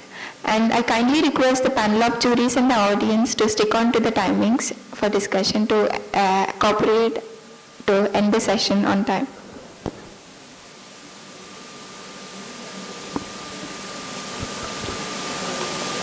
Very well presented. Very good paper. In fact, I especially wanted to hear more about it. One observation is what kind of yoga practice is it? Dhyana or asanas? And again, pranayama. All right, ma'am. These yoga practitioners whom I have mentioned particularly, they do practice all of these forms, which includes yoga, asanas, pranayama, mudra, and dhyana, because each one of it has its own effect on an individual. Like say yoga asanas particularly, it will result in relaxing the body, and yoga pranayama will result in calming the mind, and dhyana will result in calming the mind, and pranayama will do an effect on slowing and deepening the breath. And on the whole, all of these aspects, the mudras will also trigger certain areas of the brain. All of these will have an effect, positive effect in fact, on the body and mind. Have you tried interviewing people practicing only yogasanas or pranayama? Because the person yes, that yoga I've not tried it that way in this yoga particular. master is the well-known, reputed yoga guru in our district. Yes, ma'am. So maybe other factors also. He has been practicing it for long. So it would have been better to encourage our delegates here to practice this for maintaining good cognitive abilities. Right. Thank you so much. As Madam said, very interesting paper. I'm just having a curiosity, where the first case was around 70 plus year old. Yes, ma'am. The second case was 25 year old or 25 Yes, plus. So as it's a case study, I just wanted to know the difference between those two. All right, ma'am. There are two things why I particularly brought in two different cases, and the two major differences that you can see here is one is in the age. One is 64 and the other one is quite young, that's 26. That's one difference. The other difference is one is male and one other is a female. And yes, ma'am, that's the difference I wanted to just reflect. As in life, even with practicing yoga, only for a shorter duration comparatively will also have a significant effect on an individual. Not just that on having to practice yoga for years together, for several years, like say as a sir who has been practicing for over 40 years, he experiencing some effects, it's very obvious. So I wanted to check also with the practice of yoga for less than 10 years or say around 10 years, will it have an effect? Yes, it does have. You find difference between them in their impact on cognitive functioning and because since more or less similar effect. Maybe 40 years or Yes, maybe yes. Both of them have. No, ma'am. Both of them do report that the practice of yoga has a calm and relaxing effect on their mind, and it has helped them to retain better, function cognitively really well. Equally. So in fact, I have not measured in terms of that's what is stated here in the limitation of my study, as I have mentioned it here. The benefits are stated based on the perception of the participants. They have stated it in their terms, saying that it did have a significant effect on them, though it was not measured, and that becomes a limitation of the study though. You had used the standardized test. Yes, ma'am. Yes. It would have been more scientific. Exactly. Yes, ma'am. Yeah. Thank you so much. Thank you, ma'am. Thank you all for the opportunity. Thank you, ma'am. It was a wonderful presentation. And thank you, juries and the audience, for your involvement. May I now call upon slot number 5, Ms. Akshita and Mahesh Babu Yan, to deliver their presentation on the paper titled Mental Health and Job Satisfaction Among College Teachers. Meanwhile, I would also like to mention that slot number 6 be ready with your presentation. A very good afternoon, one and all present here. I'm very fortunate to stand in front of my teachers. And my study is mental health and job satisfaction among college teachers. Excuse me, ma'am. You can.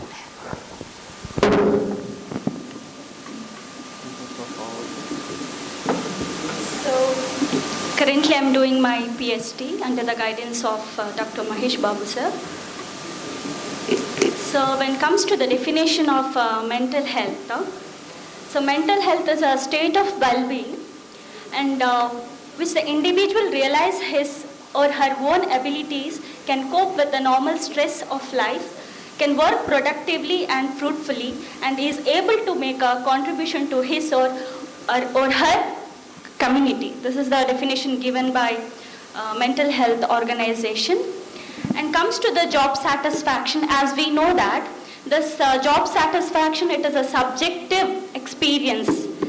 And in my study, I try to see the relationship between how this mental health and job satisfaction interact each other.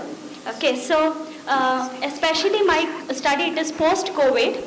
So most of we know that the service sector also got affected. Okay, so when it comes to the mode of teaching and comes to the schedule of the teaching, it affected so much. So I wanted to see how it does influence, or what is the relationship between this mental health and job satisfaction. And when it comes to the literature review, it is showing that even though you have so many study on mental health and job satisfaction, I found there is a gap in existence in knowledge post-COVID, so I thought of taking this study. So now comes to the rationale of this study. So as I mentioned earlier, it is negatively impacted, mental health negatively impacted by pandemic, and it has created a lot of financial crisis and physical, mental, and also social distress. Okay, so service sector also implies finding issues related to job satisfaction and mental health. This is a rationale. And other than that, I want to know the relationship between mental health and job satisfaction. With this purpose, I started my study, and my aim to present study aim to assess the relationship between mental health and job satisfaction among college teachers. So here my variable, independent variable, that is college teachers, and dependent variable, that is mental health and job satisfaction. And my hypothesis, there is no significant relationship between mental health and job satisfaction among college teachers. So my inclusion criteria, I consider rural, urban and semi-urban college teachers, and my sample age group, it is between 24 to 44, and the sample size was, it is 69, and I included only college teachers. And comes to the exclusion criteria, I excluded school teachers, and retired teachers from service were excluded, and teachers from foreign college were excluded. Okay, now comes to the research design. My research design, it is exploratory in nature, and the sampling, I use the snowball sampling technique. And my sample size is 69 and age group between 24 and from 24 to 44. So measurement, I used employee mental health scale and job satisfaction scale. Directly let me discuss. I found very interesting fact that there is a significant relationship between mental health and job satisfaction when it comes to the age. Here there is no significant relationship when it comes to the age group 24 to 30, but there is a significant relationship when it comes to the 31 and 37 and from 38 to 44, and it is positively positive correlation, which means when when mental health increases, even job satisfaction also increased. So this is my result of the study. And now comes to the limitation of the study. I restricted only to the college teachers, and I can't generalize this study because my sample size is very small, and other factors like intelligence, stress and emotional intelligence, socio-economic status, and even personality, cultural background I didn't consider. So that is my limitation of the study. Scope for the further study, I can extend this IT professionals and medical professional also. And implication, I can create modules based on the this study, and I can plan my modules based on this study, and I can use this in a clinical setup also. So, Thank you, ma'am. Now the session is open for discussion.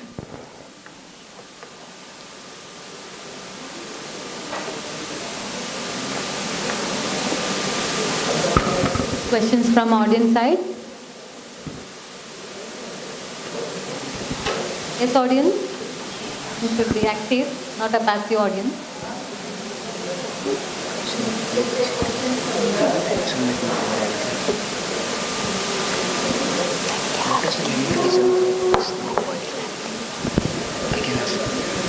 Nice study, Akshata. Few observations. Okay. There is light, colors, okay. Yeah, true. And from your title, we couldn't make out that you wanted to see the relationship. Yeah. And later we got to know that you are going to find out the relationship. So that, isn't it? So maybe I think it looks like something you wanted to see. Yes, otherwise good. Thank you, ma'am. Ma'am, since I'm first year, I'm curious to know what is snowball sampling. Yes, very good. So it is one of the sampling technique. So what you can do is, when you have a test, for example, you take a mental health test you have, questionnaire, but you can't approach individually. You can give it to person A. That person A can circulate that questionnaire to who is suitable to the study. For example, here my sample is teachers, no? So person A is a teacher, he can give it to person B, C who belongs to that teaching profession. That is what snowball technique. Thank you, ma'am.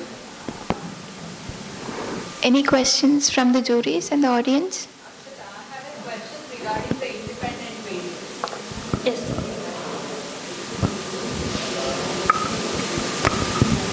Independent variable? Yes. Yeah, what's your independent variable? My college teachers are independent variable. They are your sample. Yes. That's not independent variable.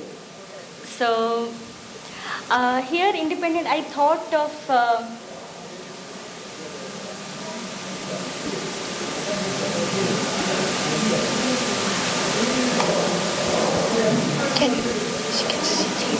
Next, you have mentioned something about rural, semi-urban, like that? Yes, ma'am.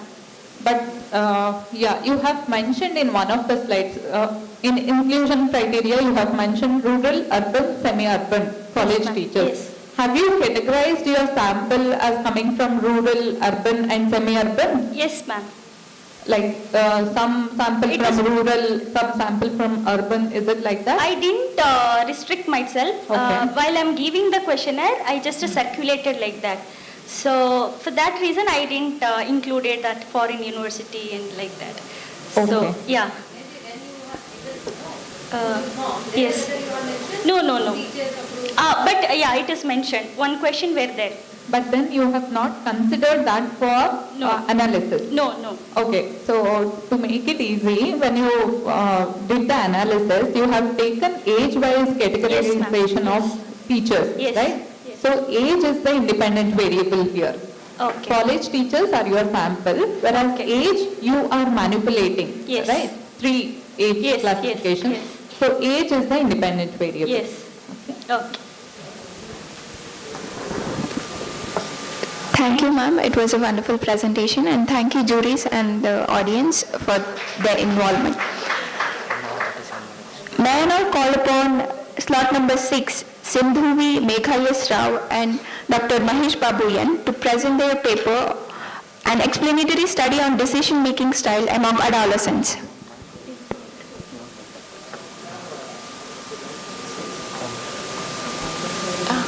On. Just check.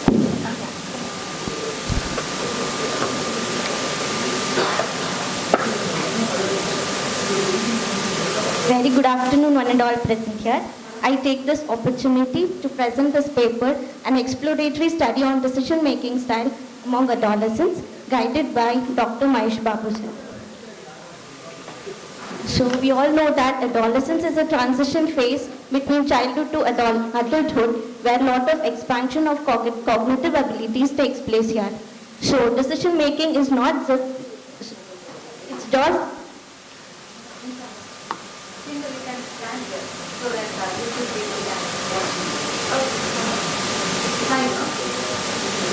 Online participants can start their own site and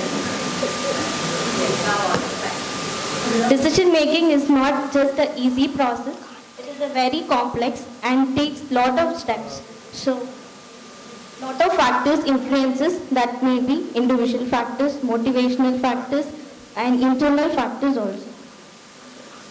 These are the review of literature I found out where the importance of decision making style has a positive correlation on high sensation seeking and other variables.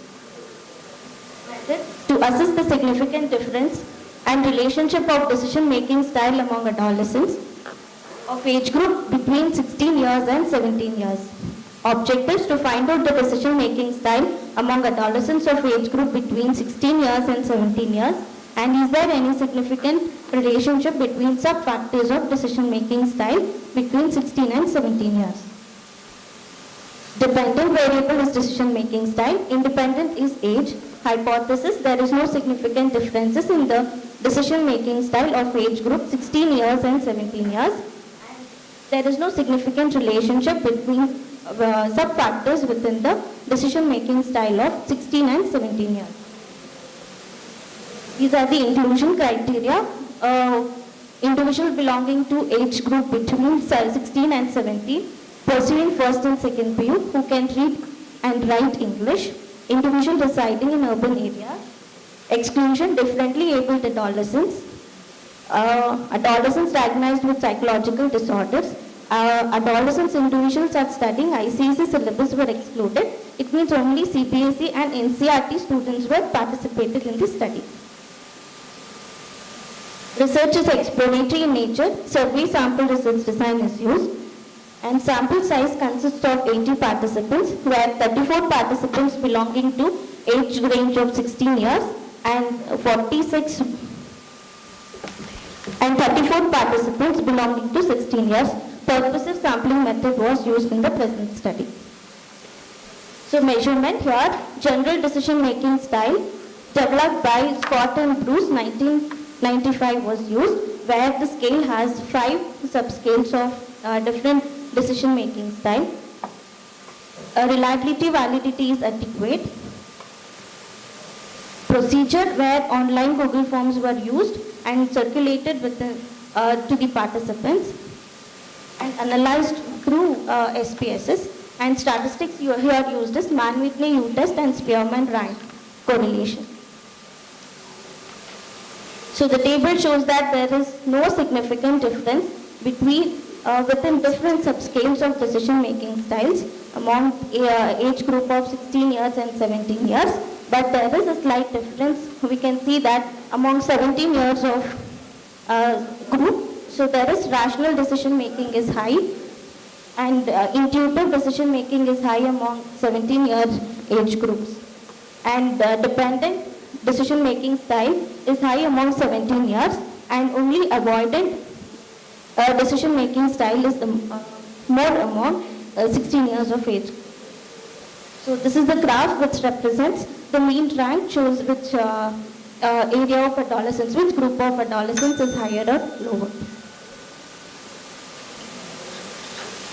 This table shows the relationship within the sub-factors of decision-making style among 16 years and 17 years age group. It is said that the results show that there is a significant relationship between rational decision-making, intuitive decision-making, and avoidant decision-making, spontaneous decision-making among 16 years old age group. And among 17 years age group, there is a significant relationship between intuitive and dependent decision-making style. So this is the conclusion where we say that we usually make decision based on what others say, or we don't take independently, or we try convince our decision based on other ideas, or there are a lot of factors influences the decision making, maybe personality trait, internal factors, many more. So these are the limitations. Implications may be practicing systematic process of decision making helps us, gives clarity to face the risky behavior among adolescents, or to make proper or clear idea of challenging in social risky behaviors or social challenges we come across in our life. These are the references. Thank you. Thank you, ma'am. Now the session is open for discussion.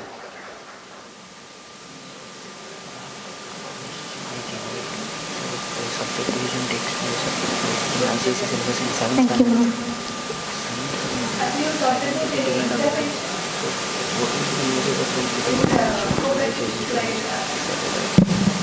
Last one. See, designing the interventions can enhance adolescents' abilities. Yes, ma'am. After doing the coming up with Do you this have report, any plans? I have of plans. designing? Ma'am, I'll come up with to know the adolescents, the importance of decision making. So the steps involved it. So they doesn't get into spontaneous and get their false image out of them, or internal factors affecting them. So let them take their life independently, not to blame others for their own decision. Take their life as their own responsibility instead of we blaming others, or let them take the alternatives what they choose. Did you try to find out the decision-making style, whether it is destructive or constructive? Did you try to understand? Like mostly all of us have that decision-making ability, but what if I have a decision-making ability which is always destructive? That is why, ma'am, the implication was to tell the proper systematic way of steps involved in decision making and identify, and then come across, see the consequences, whether the decision making of yours is, gives a positive result or reaches the goal you wanted or not. So whether it is helpful for us and others. Okay, maybe you can carry out further studies to identify what kind of decision making they adopt. Yes. That is one of. Thank you. Thank you, ma'am. It was a great presentation. And thank you, juries and the audience, for their involvement. May I now call upon slot number 7, Varsha Malaki and Triveni Yas, to present their paper on executive function in relation to emotional intelligence and among late adolescents.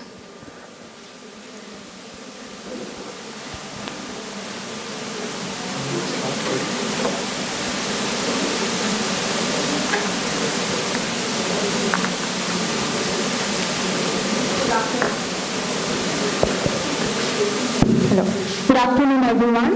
So I take this opportunity to present my paper here titled Executive Function in Relation to Emotional Intelligence Among Late Adolescents, guided by Dr. Triveni S.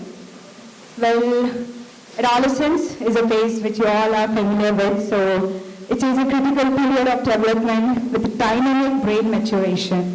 So which is, characterized by psychological, behavioral and social changes, and which is indicative of transition to autonomy and independence. And when it comes to executive function, along with the social emotional development, they are the key to adaptive of this functioning in the stage of late adolescence specifically. Executive function, often known as the executive control or the cognitive control, is a catch-all term for a group of similar but separate cognitive abilities.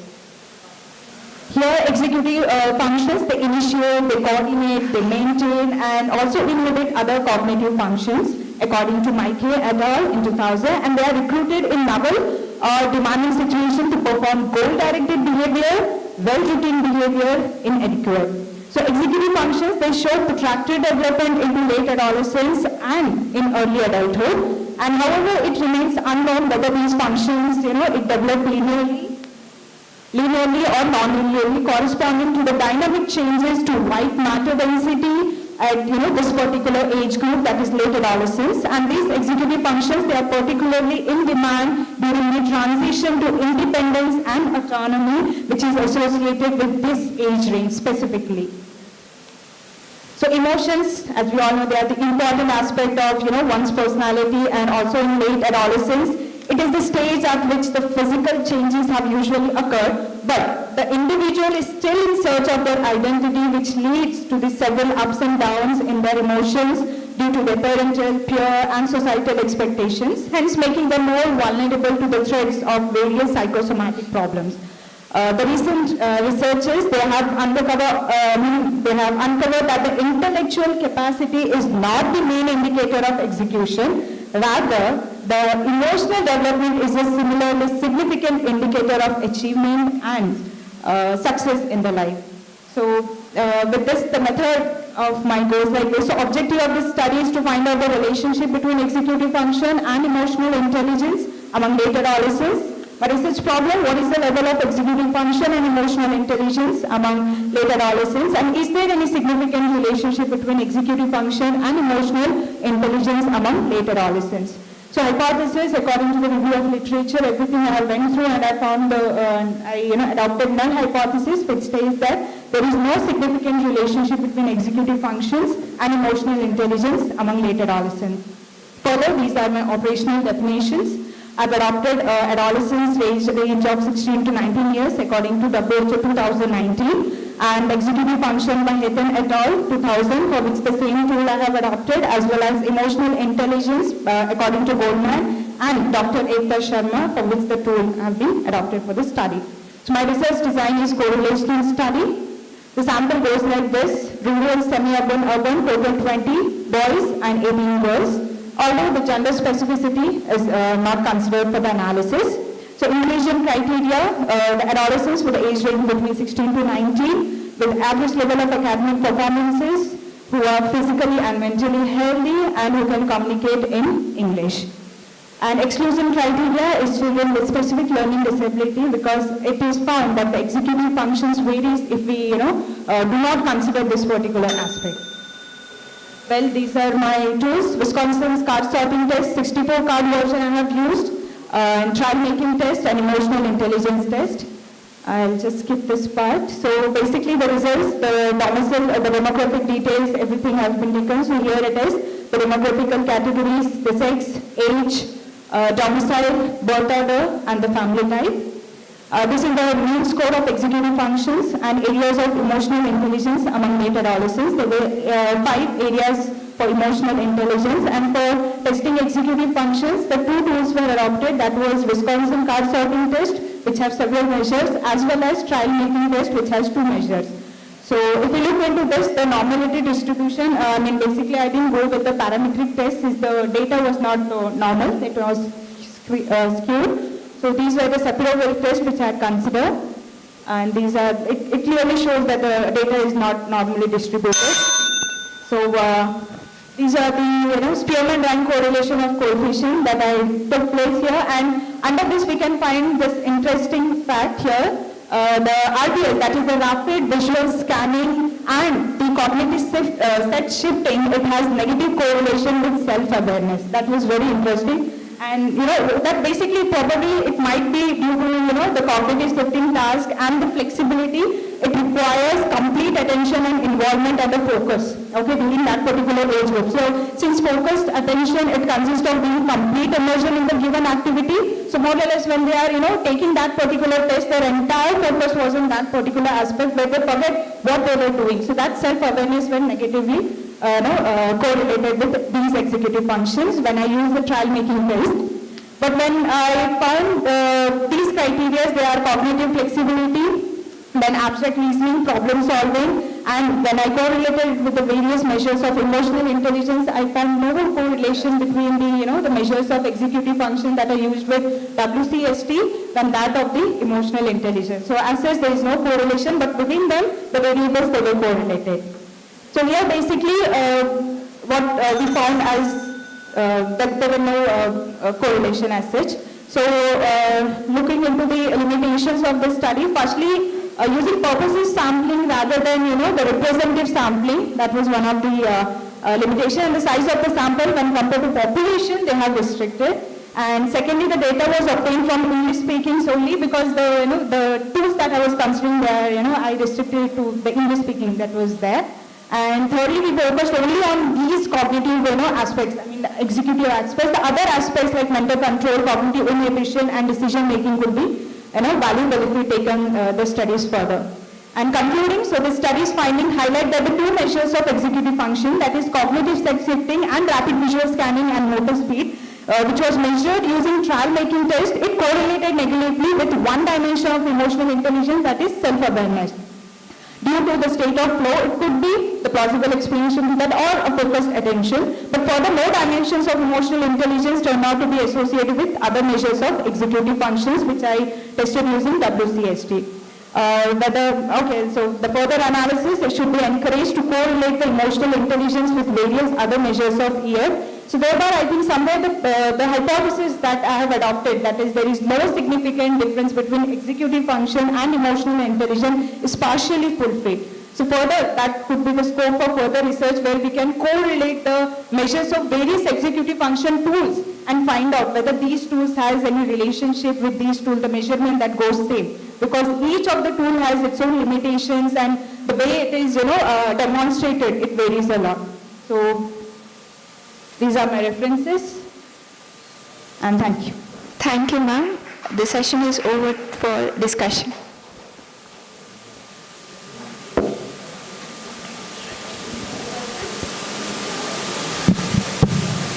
Okay. So I think I understood from your research is that emotional intelligence and executive functioning is negatively correlated.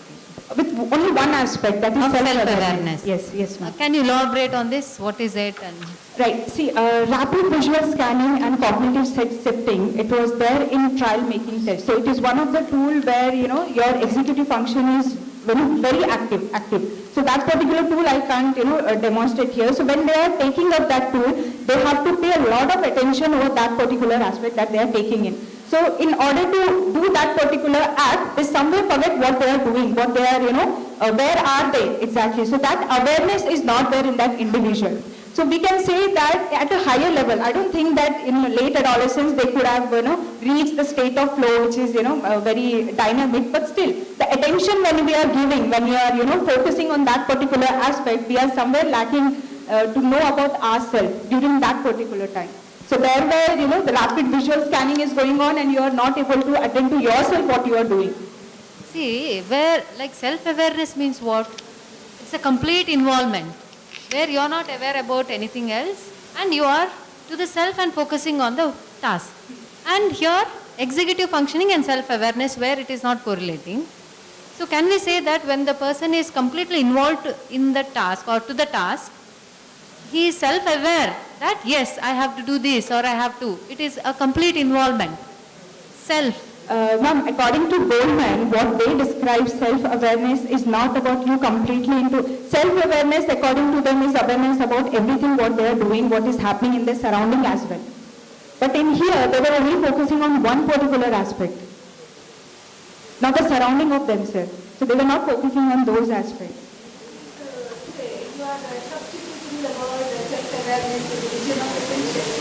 Ma'am, when we take emotional intelligence, there are various measures of emotional intelligence or the theories. So few of them, they categorize emotional intelligence according to different models. But according to these, Goldman and Dr. Ekta Sharma, whatever the tool they have developed, according to them, that was not the self-awareness.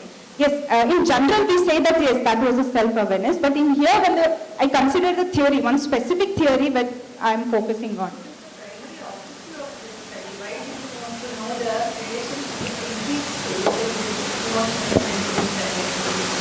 Right, ma'am, when it comes to executive function, we all know that it is a different domain, and emotional intelligence, it is at its peak when it comes to late adolescence. So somewhere, based on the review which I found is that the executive function, based on how they are working or, in the daily activities, what they are getting into, somewhere it relates to, negatively to their, emotional intelligence. They is not so good at their emotional intelligence level. So I wanted to check that particular fact that has come out with the, literature, whether it is there, it has something to do, and it goes with the review which says that there is a negative, correlation between executive function and emotional intelligence thereby. Is there any impact on executive functioning?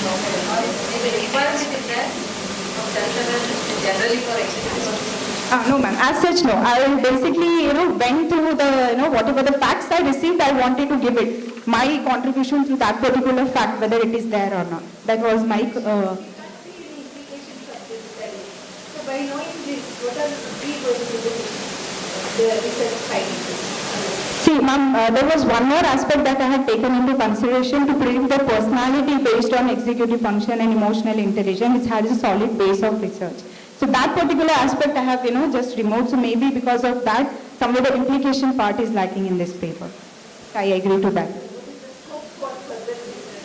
Ma'am, this we can take up based on, as I said, there are few scales which says that yes, there is a relation, but there are few scales of executive function which says that there is no correlation at all. So that we can take up. Various measures of executive function we can correlate, and then we can study further upon those measures of executive function. Proving the relationship, in what way it can help the psychology? Just proving that whether there is relationship or not. Based on this particular study or in general you are asking? In general, say, if you want to, even in the further study, you said you want to see whether it is related or not. So proving that if your study, further study says that there is relationship between emotional intelligence and executive functioning. So how is it going to help us? In what way we can use it?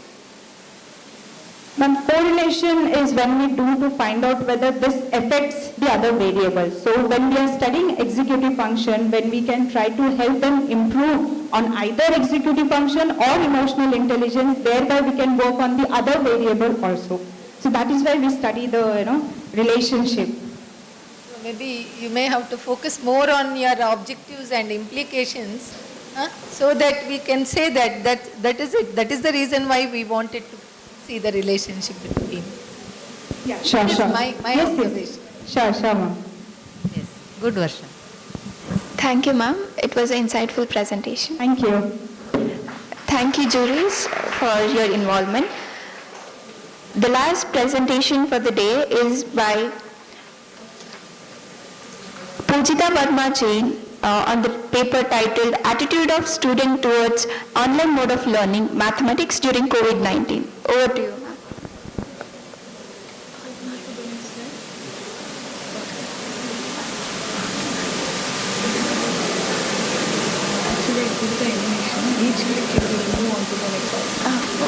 You can. Hello everyone. Good afternoon or good evening. I'm not a psychology lecturer or a student. I'm basically a science student. But But since I have some sort of interest in psychology and I am a B.Ed student, I have opted this topic, that is aptitude of students towards online mode of learning mathematics during the COVID time.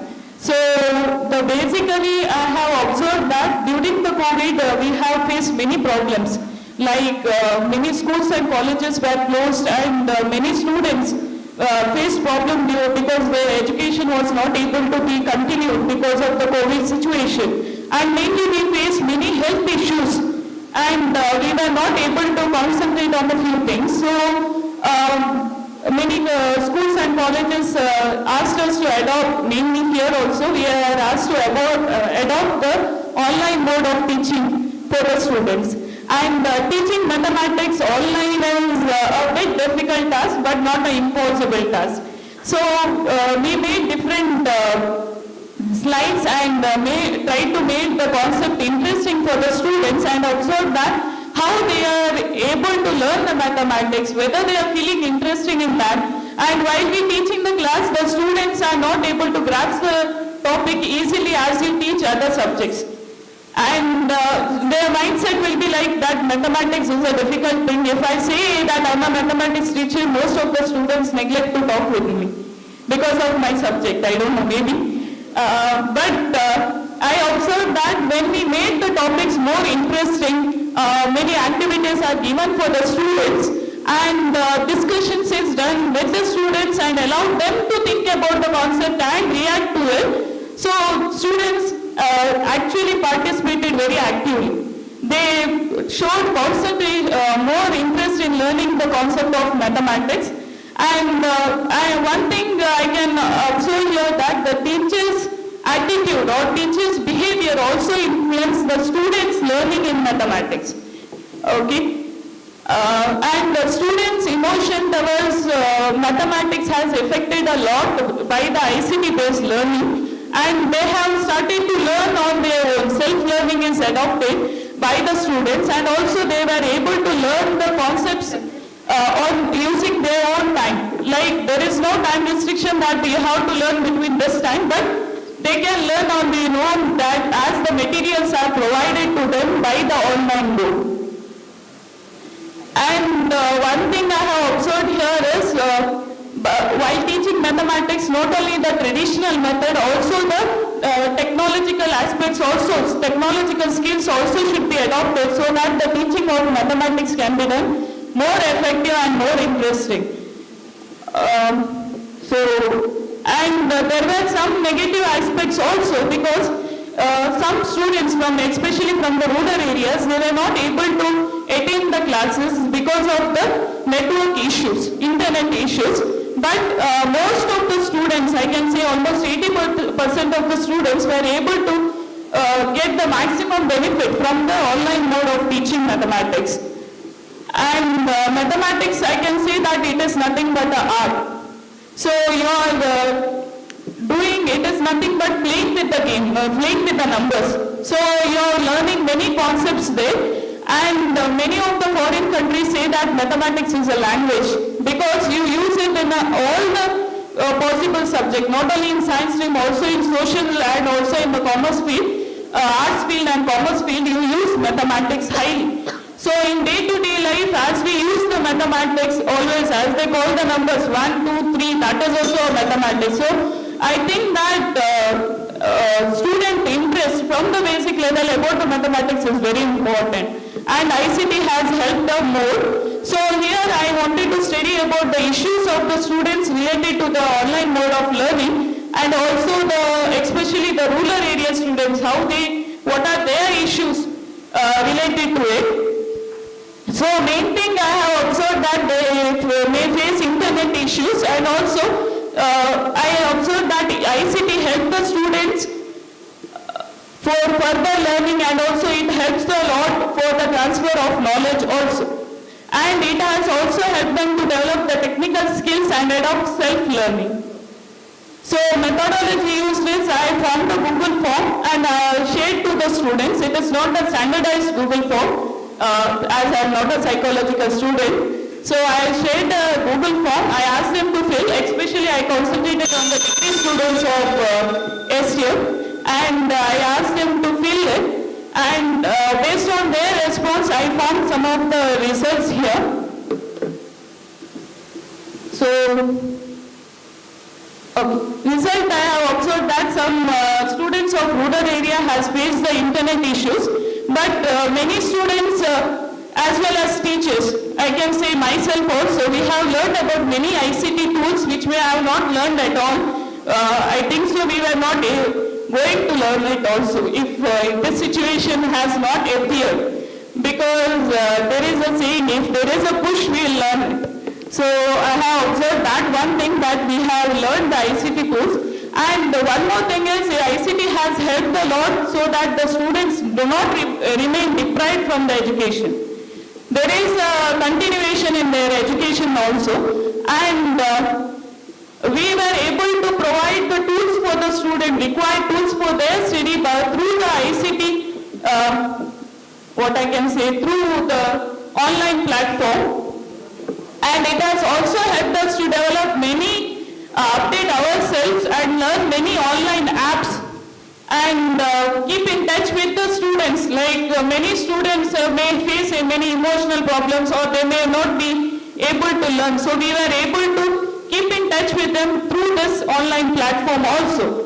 And we were able to upgrade our teaching. As I said, not only the traditional system, as we go right in the board, discuss with the students and move. So we have fully changed. We have moved from the traditional system and applied some of the technical systems so that we can make it more interesting and make the students to learn still better and advanced related to the topics. So by this online mode of teaching, I can say that students' attitude towards learning mathematics has changed, and it has made them to made them to think that mathematics is also one of the interesting concepts that they can learn and use in their day-to-day life. So this is my presentation. Thank you. Thank you, ma'am. The session is open for discussion. Appreciate madam for showing interest in presenting a paper here. Thank you. Thank you so much. And attitudes, most of positive attitudes came in the presentation as well as in you, ma'am. Yes, I think your students must be lucky to have you as a mathematics teacher. For the first time I am presenting. Another thing is, there is always solution in mathematics, as I know. Yes, no problem goes without a solution. And maths, my observation regarding this is I just can't pinpoint. I was very happy that you presented a paper here because, as you said, the behavior of the teacher always matters.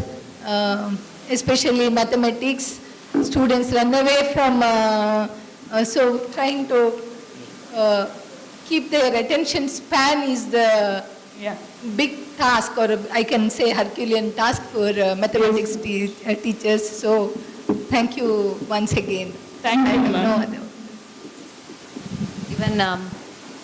Even I have the same opinion. We are glad and we are appreciating your participation. Thank you. Nice paper.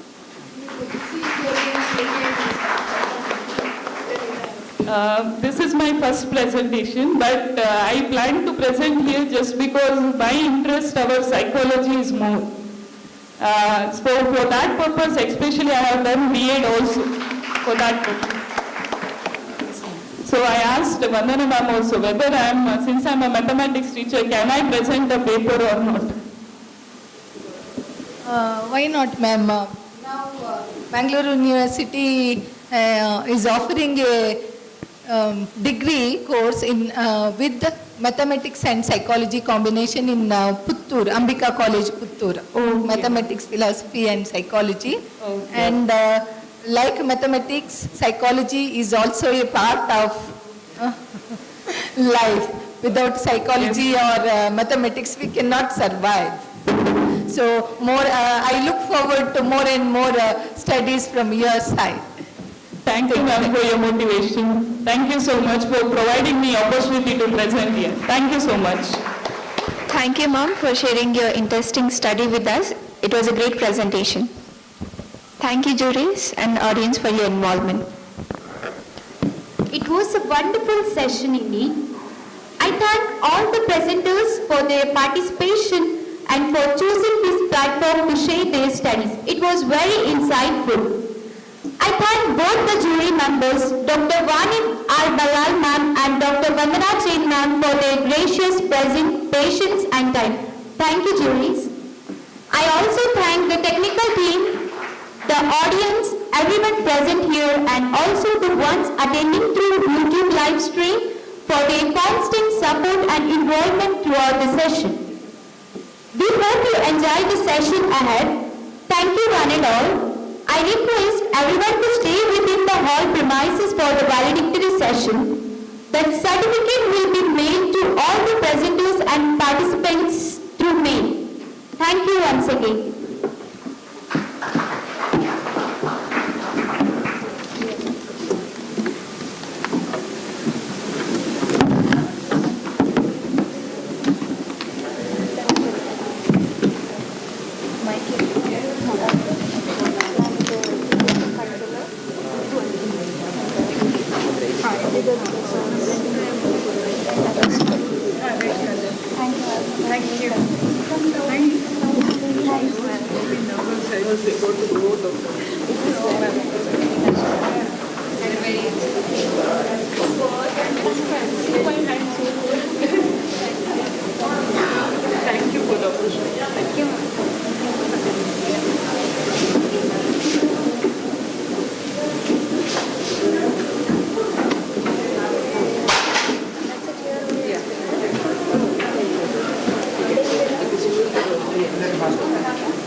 Change the name, okay, just tell my name, it's better. Change the name.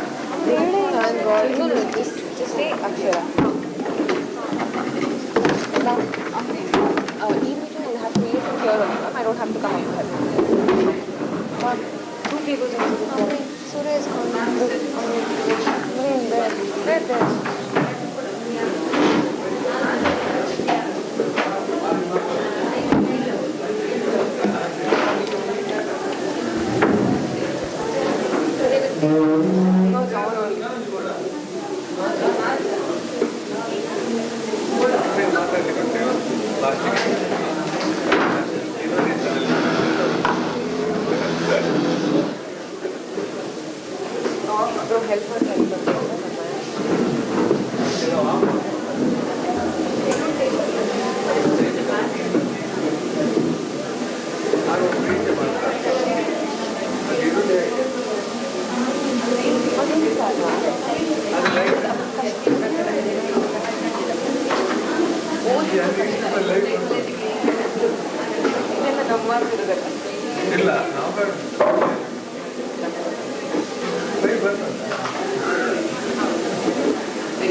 Listen, come here.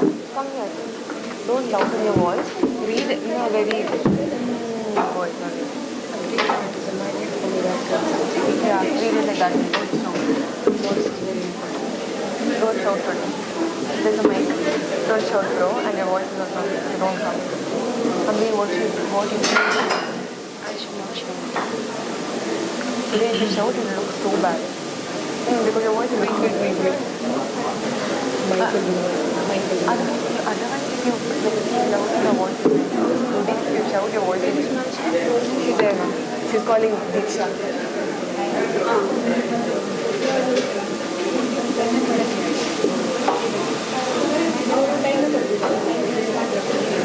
Santa Mata.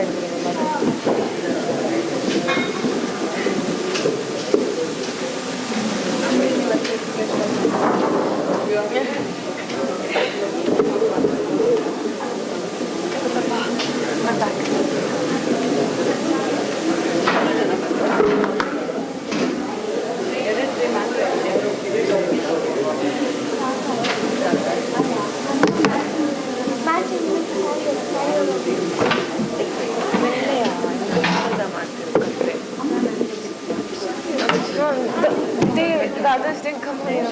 I'll go there.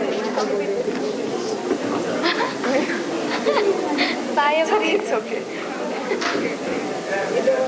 Who is doing Smriti? No, my Manasa. Who is Smriti? She's sitting there. Come sit by here.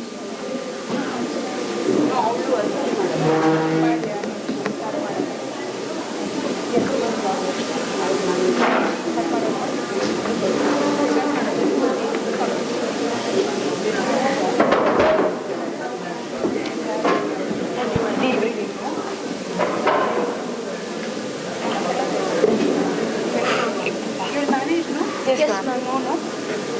Like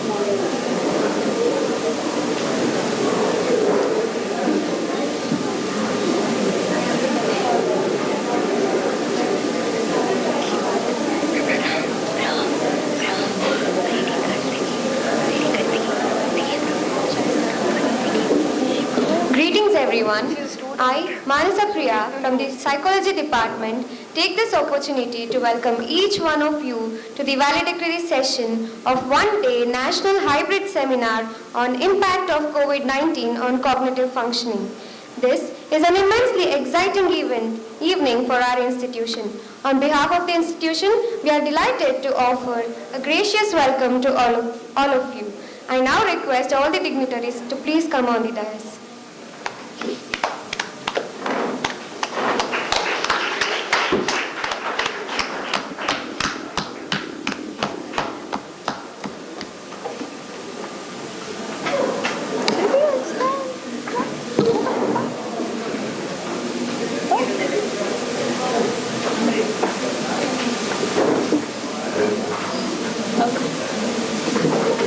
A warm welcome is the first sign of hospitality. Words of welcome fill an ocean with warmth and makes one feel that he is meant to be there. I now request Dr. Navya Shri GC to deliver the welcome speech. You're doing great. Are you shaking? No. A very good evening to one and all who have gathered here. We are at the fag end of today's one-day national webinar on Impact of COVID-19 on Cognitive Functions, organized by the Department of Psychology, SDM College, Ujire, sponsored by Karnataka Science and Technology Academy, KSTA. On behalf of all the members present here, I consider this as a pleasure to welcome one and all for this valedictory program. First of all, I would like to welcome Dr. Jayakumar Shetty, who is the Dean of Arts Faculty, SDM College, Ujire. If you have read the articles and if you have heard Dr. Jayakumar Shetty, you would definitely appreciate the information that he gives, which is educative as well as inspiring. And it's indeed a great pleasure for all of us to have you here, sir. Welcome to you. The chief guest of the valedictory ceremony is Dr. Vani R. Ballal, Professor of Psychology, Sri G. Shankar Girls College, Ajjarkad, Udupi.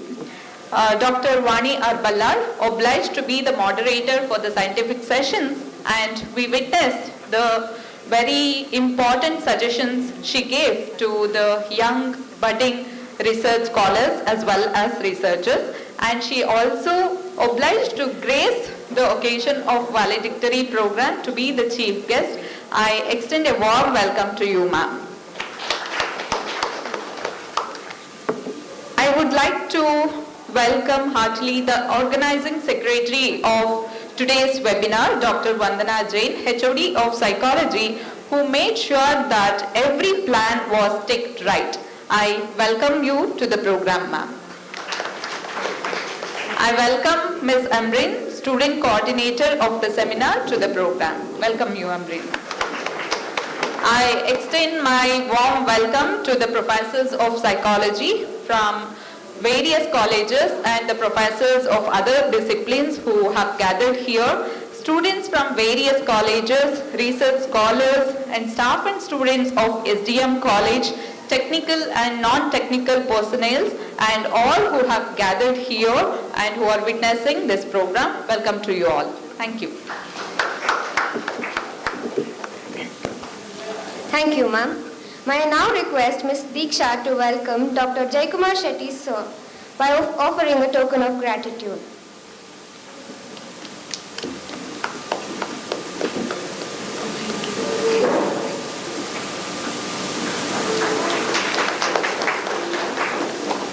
May I now request Ms. Purnashri to welcome Dr. Vani Ballal, ma'am, by offering a token of gratitude. We are indeed delighted to have you with us, ma'am.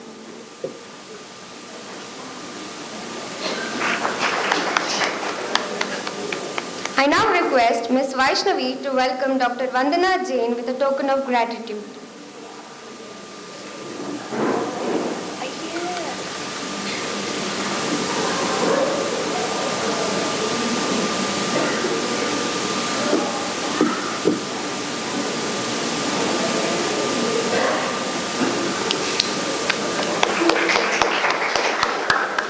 I now request Ms. Diksha to welcome Ms. Amreen with a token of gratitude.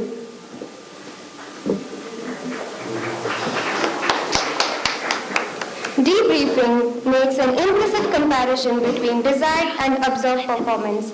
I now call upon Ms. Akshara to do the debriefing. Good afternoon, everyone. Firstly, I would like to thank you all for participating in the seminar on the impact of COVID-19 on cognitive functioning. The Hybrid National Seminar aims at understanding the impact of COVID-19 on cognitive abilities. The seminar included scientific and technical dissemination session and research presentation. To reach maximum number of participants, the seminar was conducted both in online and offline mode. The seminar was sponsored by Karnataka Science and Technology Academy, which aims at promoting the growth of science and technology in the state by conducting various programs and facilitating the science promotion, technology distribution, and encouraging innovation and scientific welfare. The program commenced at 9:30 in the morning with Ms. Varsha and Ms. Ashwini coordinating the entire event verbally. Ms. Purnashri and Ms. Vaishnavi invoked the Almighty with their soulful voice. The entire gathering was welcomed by Ms. Vandana Jain, and the entire event was blessed by the Almighty with lighting of the lamp. Our beloved Sri Gopal Patwadan sir in the inaugural address said, "What we are today is because of because of our thoughts yesterday, and what we learn tomorrow is because of our today's thoughts." Our dear chief guest, Dr. Lancy D'Souza, addressed the gathering with his nostalgic memories of being a part of the crowd back in the days. The guest of honor, Professor S.N. Kakatkar, spoke with reference to Mahabharata on the importance of mind. Optimism is key for any situation, said Dr. Uday Chandra in his presidential address. The inaugural session was concluded by Dr. Sudhir KV. At 11:15, Professor Lancy D'Souza presented his seminar on the impact of COVID-19 on cognitive functioning. The session was verbally guided by Ms. Smriti. During the session, Professor D'Souza threw lights on various topics related to how the pandemic affected our lives and also its long-lasting effects on cognitive functioning. The session concluded by 12:40. The paper presentation session was conducted at 2, which was coordinated by Ms. Chaitra and Ms. Ashwini in the offline mode and was judged by Ms. Vani Vallal and Ms. Vandana Jain. The online session was conducted simultaneously by Ms. Rajeshwari and Ms. Varsha and was judged by Mr. Sudhir KV and Mr. Ganraj. The papers were presented on various topics of cognitive functioning which had an effect by COVID-19. The total number of papers were 13, out of which 6 were online and 7 were offline. There was a question and answer session. The valedictory session set motion at 3:30 by Manasa Priya. The gathering was welcomed by Ms. Navya Shri. The entire event was streamed live on YouTube. I hope this was a fruitful session and everyone had a great time. Thank you, everyone. Thank you, Akshara. I hope this session has added a few memories to your lives. We would like to know how well our efforts resonated to you. I request anyone among the participants to give us feedback on the same.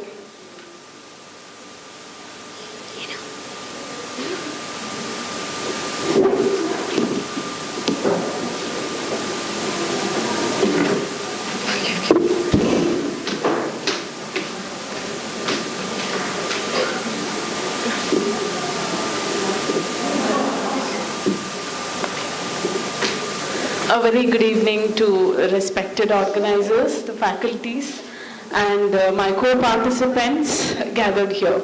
I must appreciate such a very well-organized and systematic mode of organizing this national conference in both live and virtual mode. Congratulations to the organizers and thank you so much for inviting us to be the part of today's program. And I must say that the efficiency and the effectiveness of the cognitive functioning of the organizers and the students here was well reflected all through the day. And that reveals the success of today's program. Thank you so very much. Thank you, ma'am. Anybody else?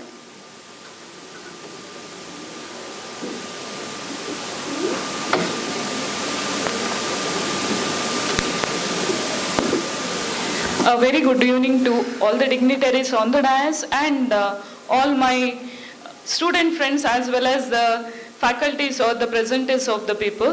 Very good evening to everyone. So it was a very well organized, systematically organized program and I congratulate everyone who has worked behind as well as in front for this program. I congratulate everyone because efforts were involved in conducting the program is great. Because of the great efforts, the program becomes a successful one. So I congratulate everyone.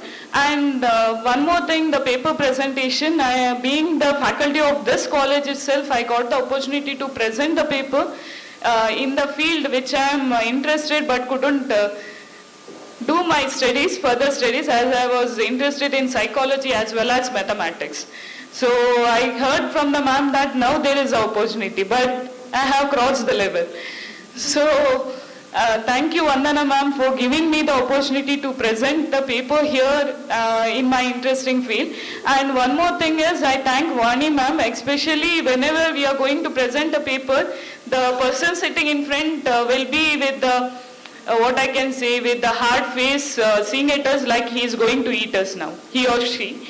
But Vani ma'am was fully smiling, so I felt many of the persons who are here to present the paper felt a bit relaxed and were able to present it to some extent. And being the first presenter, first time I am presenting the paper, that too the research paper. I am not a research student also, but being faculty presenting the paper for the first time, that too in front of Vani ma'am, was a great treat. Because she was, with a smiling face, she made me to feel relaxed, and I was able to communicate what I want to say about my study. Thank you so much, ma'am. And I thank Amrin also, because she was the one, when I came here, I was a bit tense. She was the one who said me, ma'am, you will do the best, ma'am, don't worry. So I also thank her, because she was the person who was saying, ma'am, you will do, ma'am, you will do. So thank you so much. And I thank all the persons who have worked for the great and systematic program here. So thank you everyone, and thank you for the opportunity. Thank you so much. Thank you, ma'am, and congratulations on your first presentation. Words are seeds that do more than that. They land in our hearts and not on the ground. I feel extremely honored to introduce Dr. Vani R. Ballal ma'am. Dr. Ballal is an assistant professor at Dr. G. Shankar Government Women's College and PG Studies Center, Ajjarkadu, Udupi, with a teaching experience of 20 years.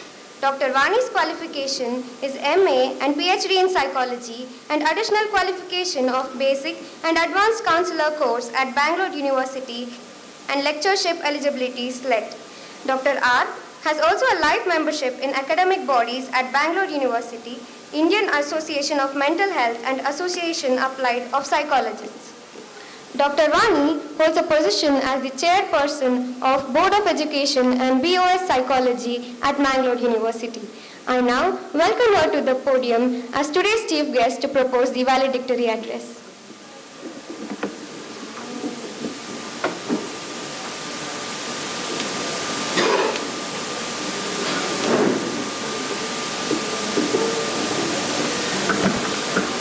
Good evening.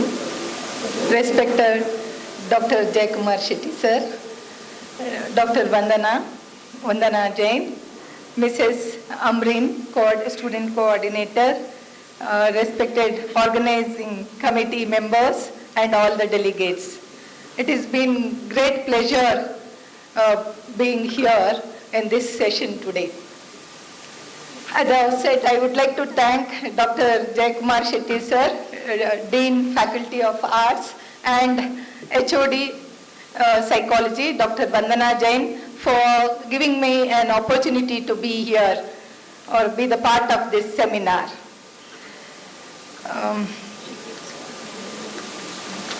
Yes,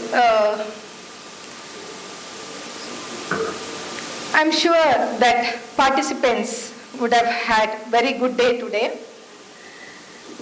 I must compliment the organizing committee for selecting the topic, that is impact of COVID-19 on cognitive abilities. COVID-19 caused extensive and far-reaching impact on our life, bringing dramatic changes in life and existential threat. I have observed many research studies. Most of the studies or majority of the studies in this field were focused on healthcare, economic and social domains. But this seminar focused their studies or directed their students to have studies on impact on cognitive abilities. Most of the studies, as I've told you, are not the need of our, because psychology, we know, is one of the part of our life without which we cannot survive, and in cognitive ability, especially executive abilities. We need to do research in these fields. So I am glad that many students have come forward with their studies and tried to throw light on these areas. But my observations and my suggestion here today is focus your studies on brain fog, which is the collective name recently given to problem concentrating, disorientation, and difficulty finding the right words, low energy, and then brain stroke, etc. Especially psychopathology and neuroscience are some of the fields where we, being psychologists, and most of us are into academic field where we are interacting with the students.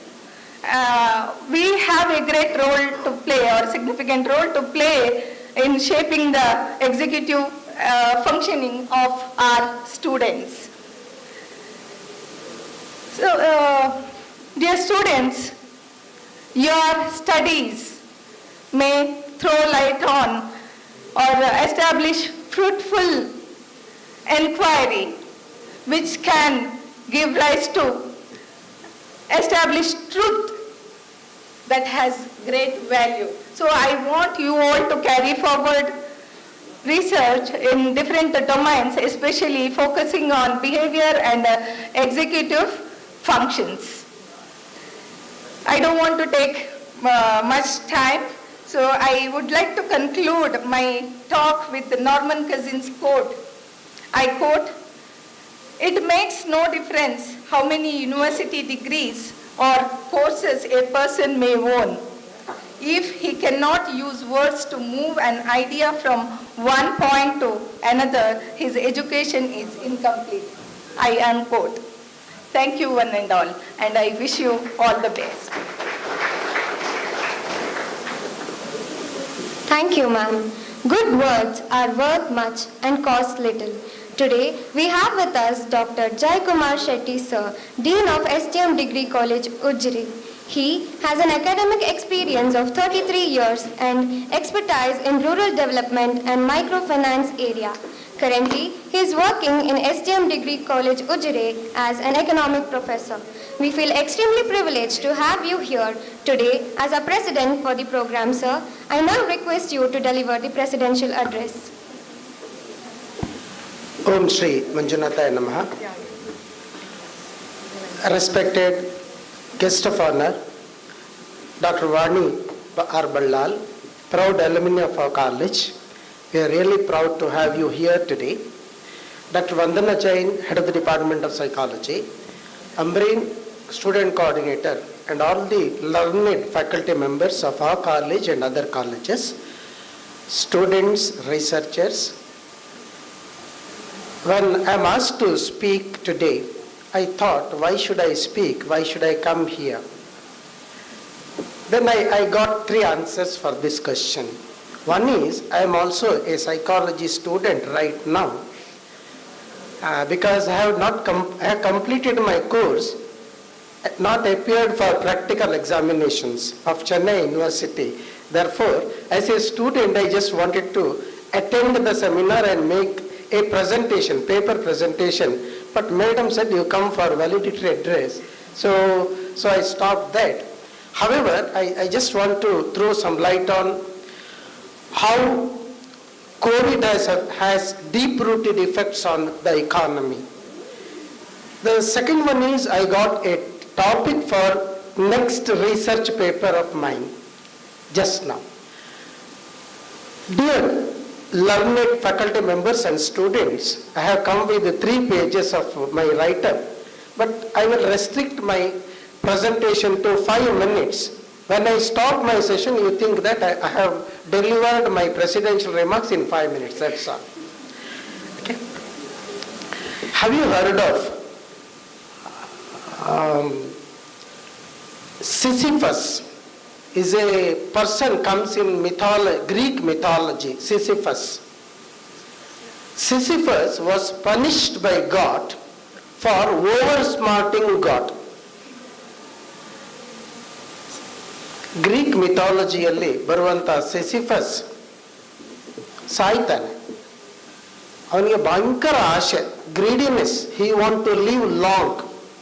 So one day he died. So ಚಿತ್ರಗುಪ್ತರು ಅವನನ್ನು ಕರ್ಕೊಂಡು ಬಂದು ನಿಲ್ಲಿಸ್ತಾರೆ ಯಮಧರ್ಮರಾಯನ ಎದುರು. ಸಿಸಿಫಸ್ ಹೇಳ್ತಾನೆ, ಸ್ವಾಮಿ, ನನ್ನ ಹೆಂಡತಿ ನನ್ನ ಜೀವಮಾನ ಪರ್ಯಂತ ನನಗೆ ಜೀವನ ಮಾಡ್ಲಿಕ್ಕೆ ಬಿಡಲಿಲ್ಲ, ಬಹಳ ತೊಂದರೆ ಕೊಟ್ಟಿದ್ದಾಳೆ. ನೋಡಿ, ಈಗ ನಾನು ಸತ್ತಿದ್ದೇನೆ, ನನ್ನ ಹೆಣವನ್ನು ಅಲ್ಲೇ ಇಟ್ಟಿದ್ದಾಳೆ, ಹೆಣ ಸುಡ್ಲೇ ಇಲ್ಲ. ಪಾಪ ಹೆಂಡತಿಗೆ ಸಮಸ್ಯೆ ಏನಂದ್ರೆ ಹೇಳಿದ್ದಾನೆ, ನಾನು ಸತ್ರು ಹಿಂದೆ ಬರ್ತೇನೆ, ನನ್ನ ಹೆಣ ಹಾಗೆ ಇಡು ಬರ್ತೇನೆ ಅಂತ. ಯಮನ ಹತ್ರ ಹೀಗೆ ಹೇಳ್ತಾನೆ.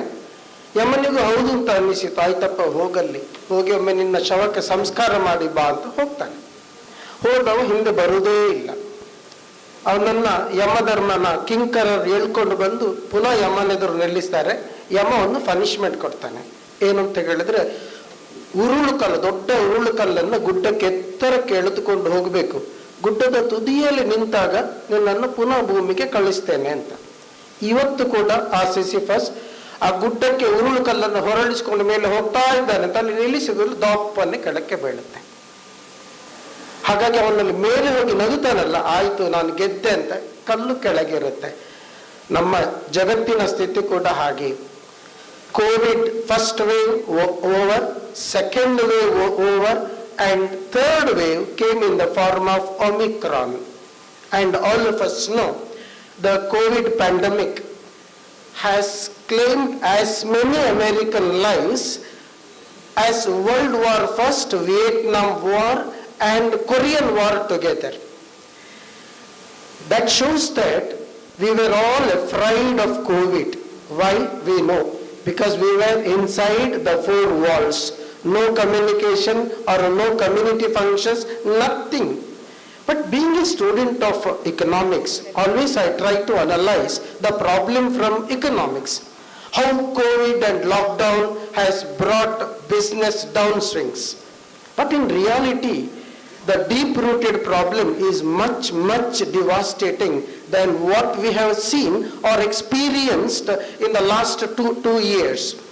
Always we say COVID means lockdown. So business failures, it is not like that. It is lockdown of the mind.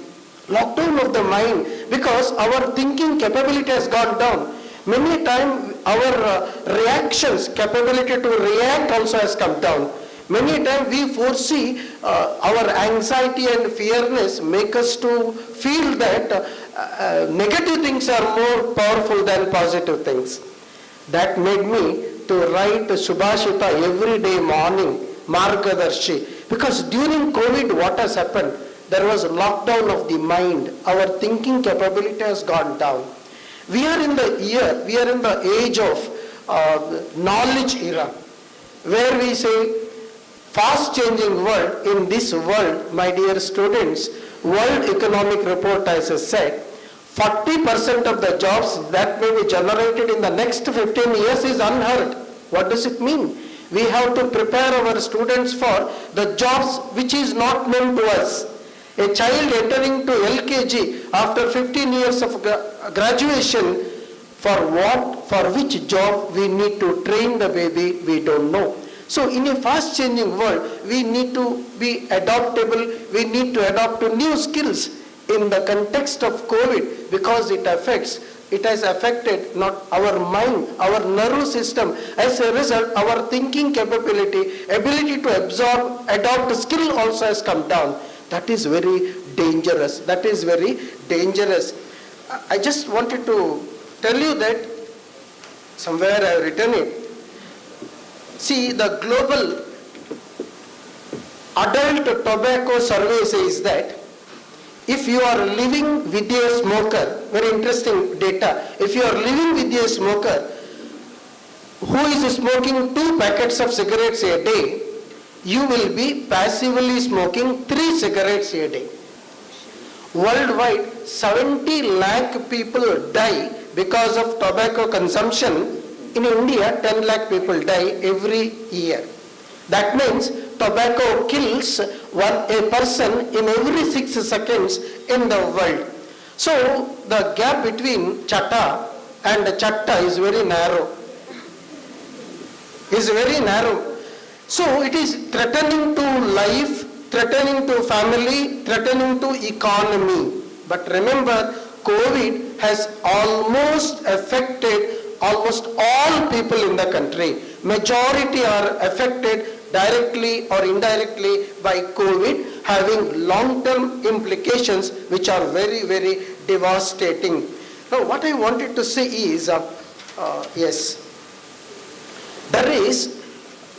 we generally say development depends upon progressive behavior adaptation.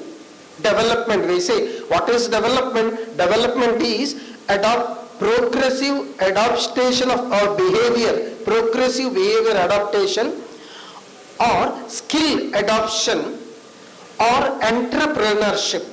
But this COVID affecting nervous system, you know that it also affects our thinking capability. Many times we are made to think very negatively. Scientists say it is also one effect of COVID. So I feel that COVID has not only led to lockdown of the market, it has led to lockdown of the mind, our thinking capability, our risk-taking attitude has come down, our anxious mind leading to devastating negative outcomes. We overestimate negative outcomes. You know that all decisions are to be taken under uncertain situation.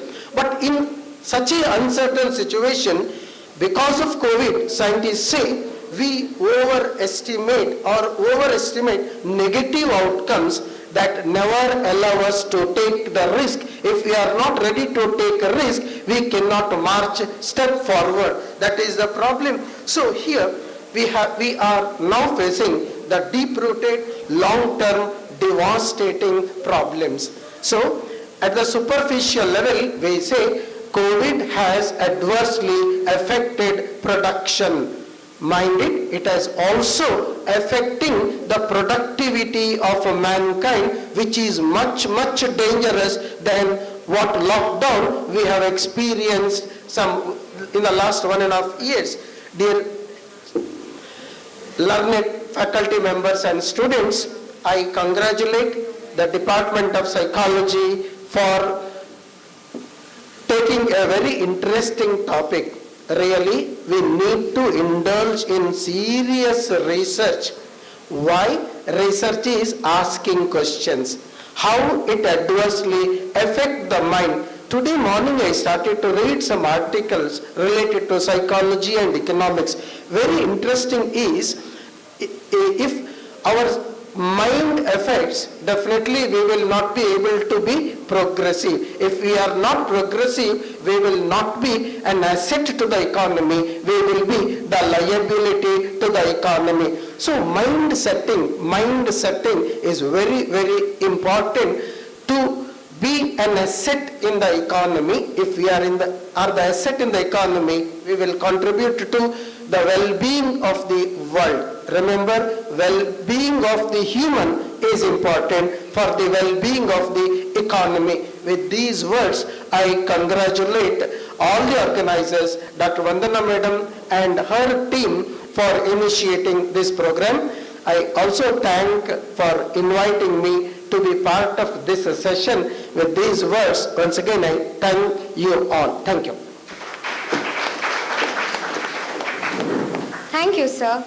Ralph Emerson believed that the reward of a thing well done is having done it. However, we would be falling short of our duty if we do not recognize a thing well done and encourage it. May I now request Amreen, the President of Psychology Department, to render the acknowledgements, please.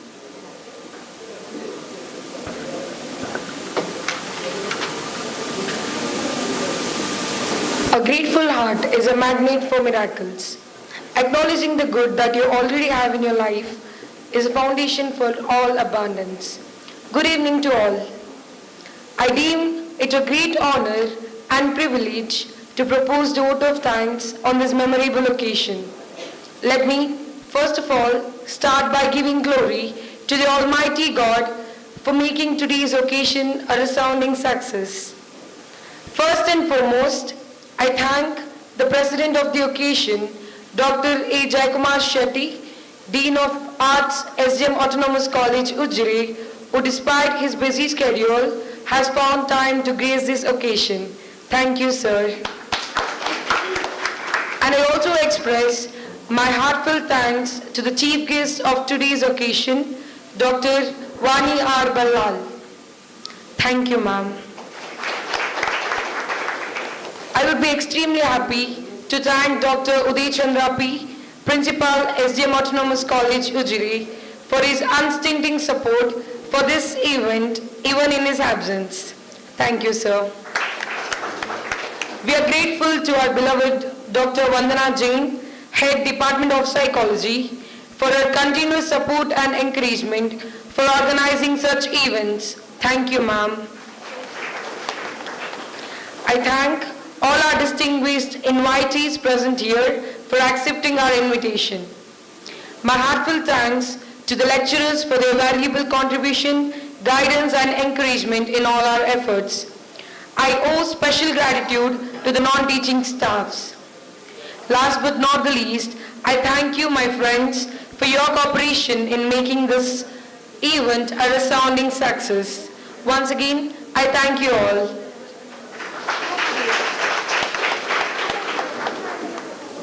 Thank you, Amreen. I now request everybody to stand up for the national anthem.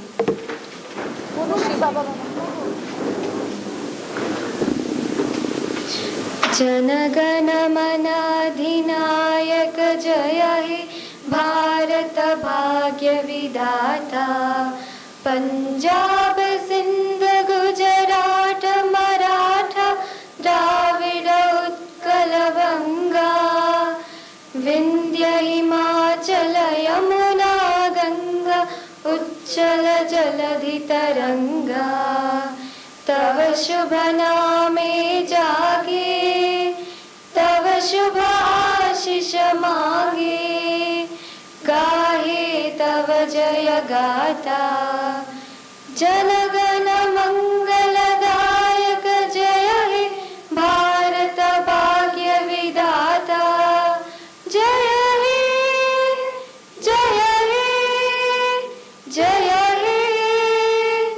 जय हे जय जय जय जय हे. The beautiful thing about learning is that no one can take it away from you. We have now reached the end of the valedictory function. On behalf of the institution, we sincerely thank the dignitaries for being with us this evening and enlightening us with their enthusiastic remarks. I shower my heartfelt gratitude to the professors and everyone of the Psychology Department, SDM Degree College, Ujire. Gratitude is not only the greatest of virtues, but the parent of all others. I extend gratitude to our sponsorer, Karnataka Science and Technology Academy, Bengaluru. E-certificates will be mailed to all the presenters as well as the participants. On this note, let's conclude a remarkable, memorable and knowledgeable valedictory session. There is an end to everything, but we believe there is never an end, but always a beginning. Everyone has talent. What's rare is the courage to follow. Thank you all.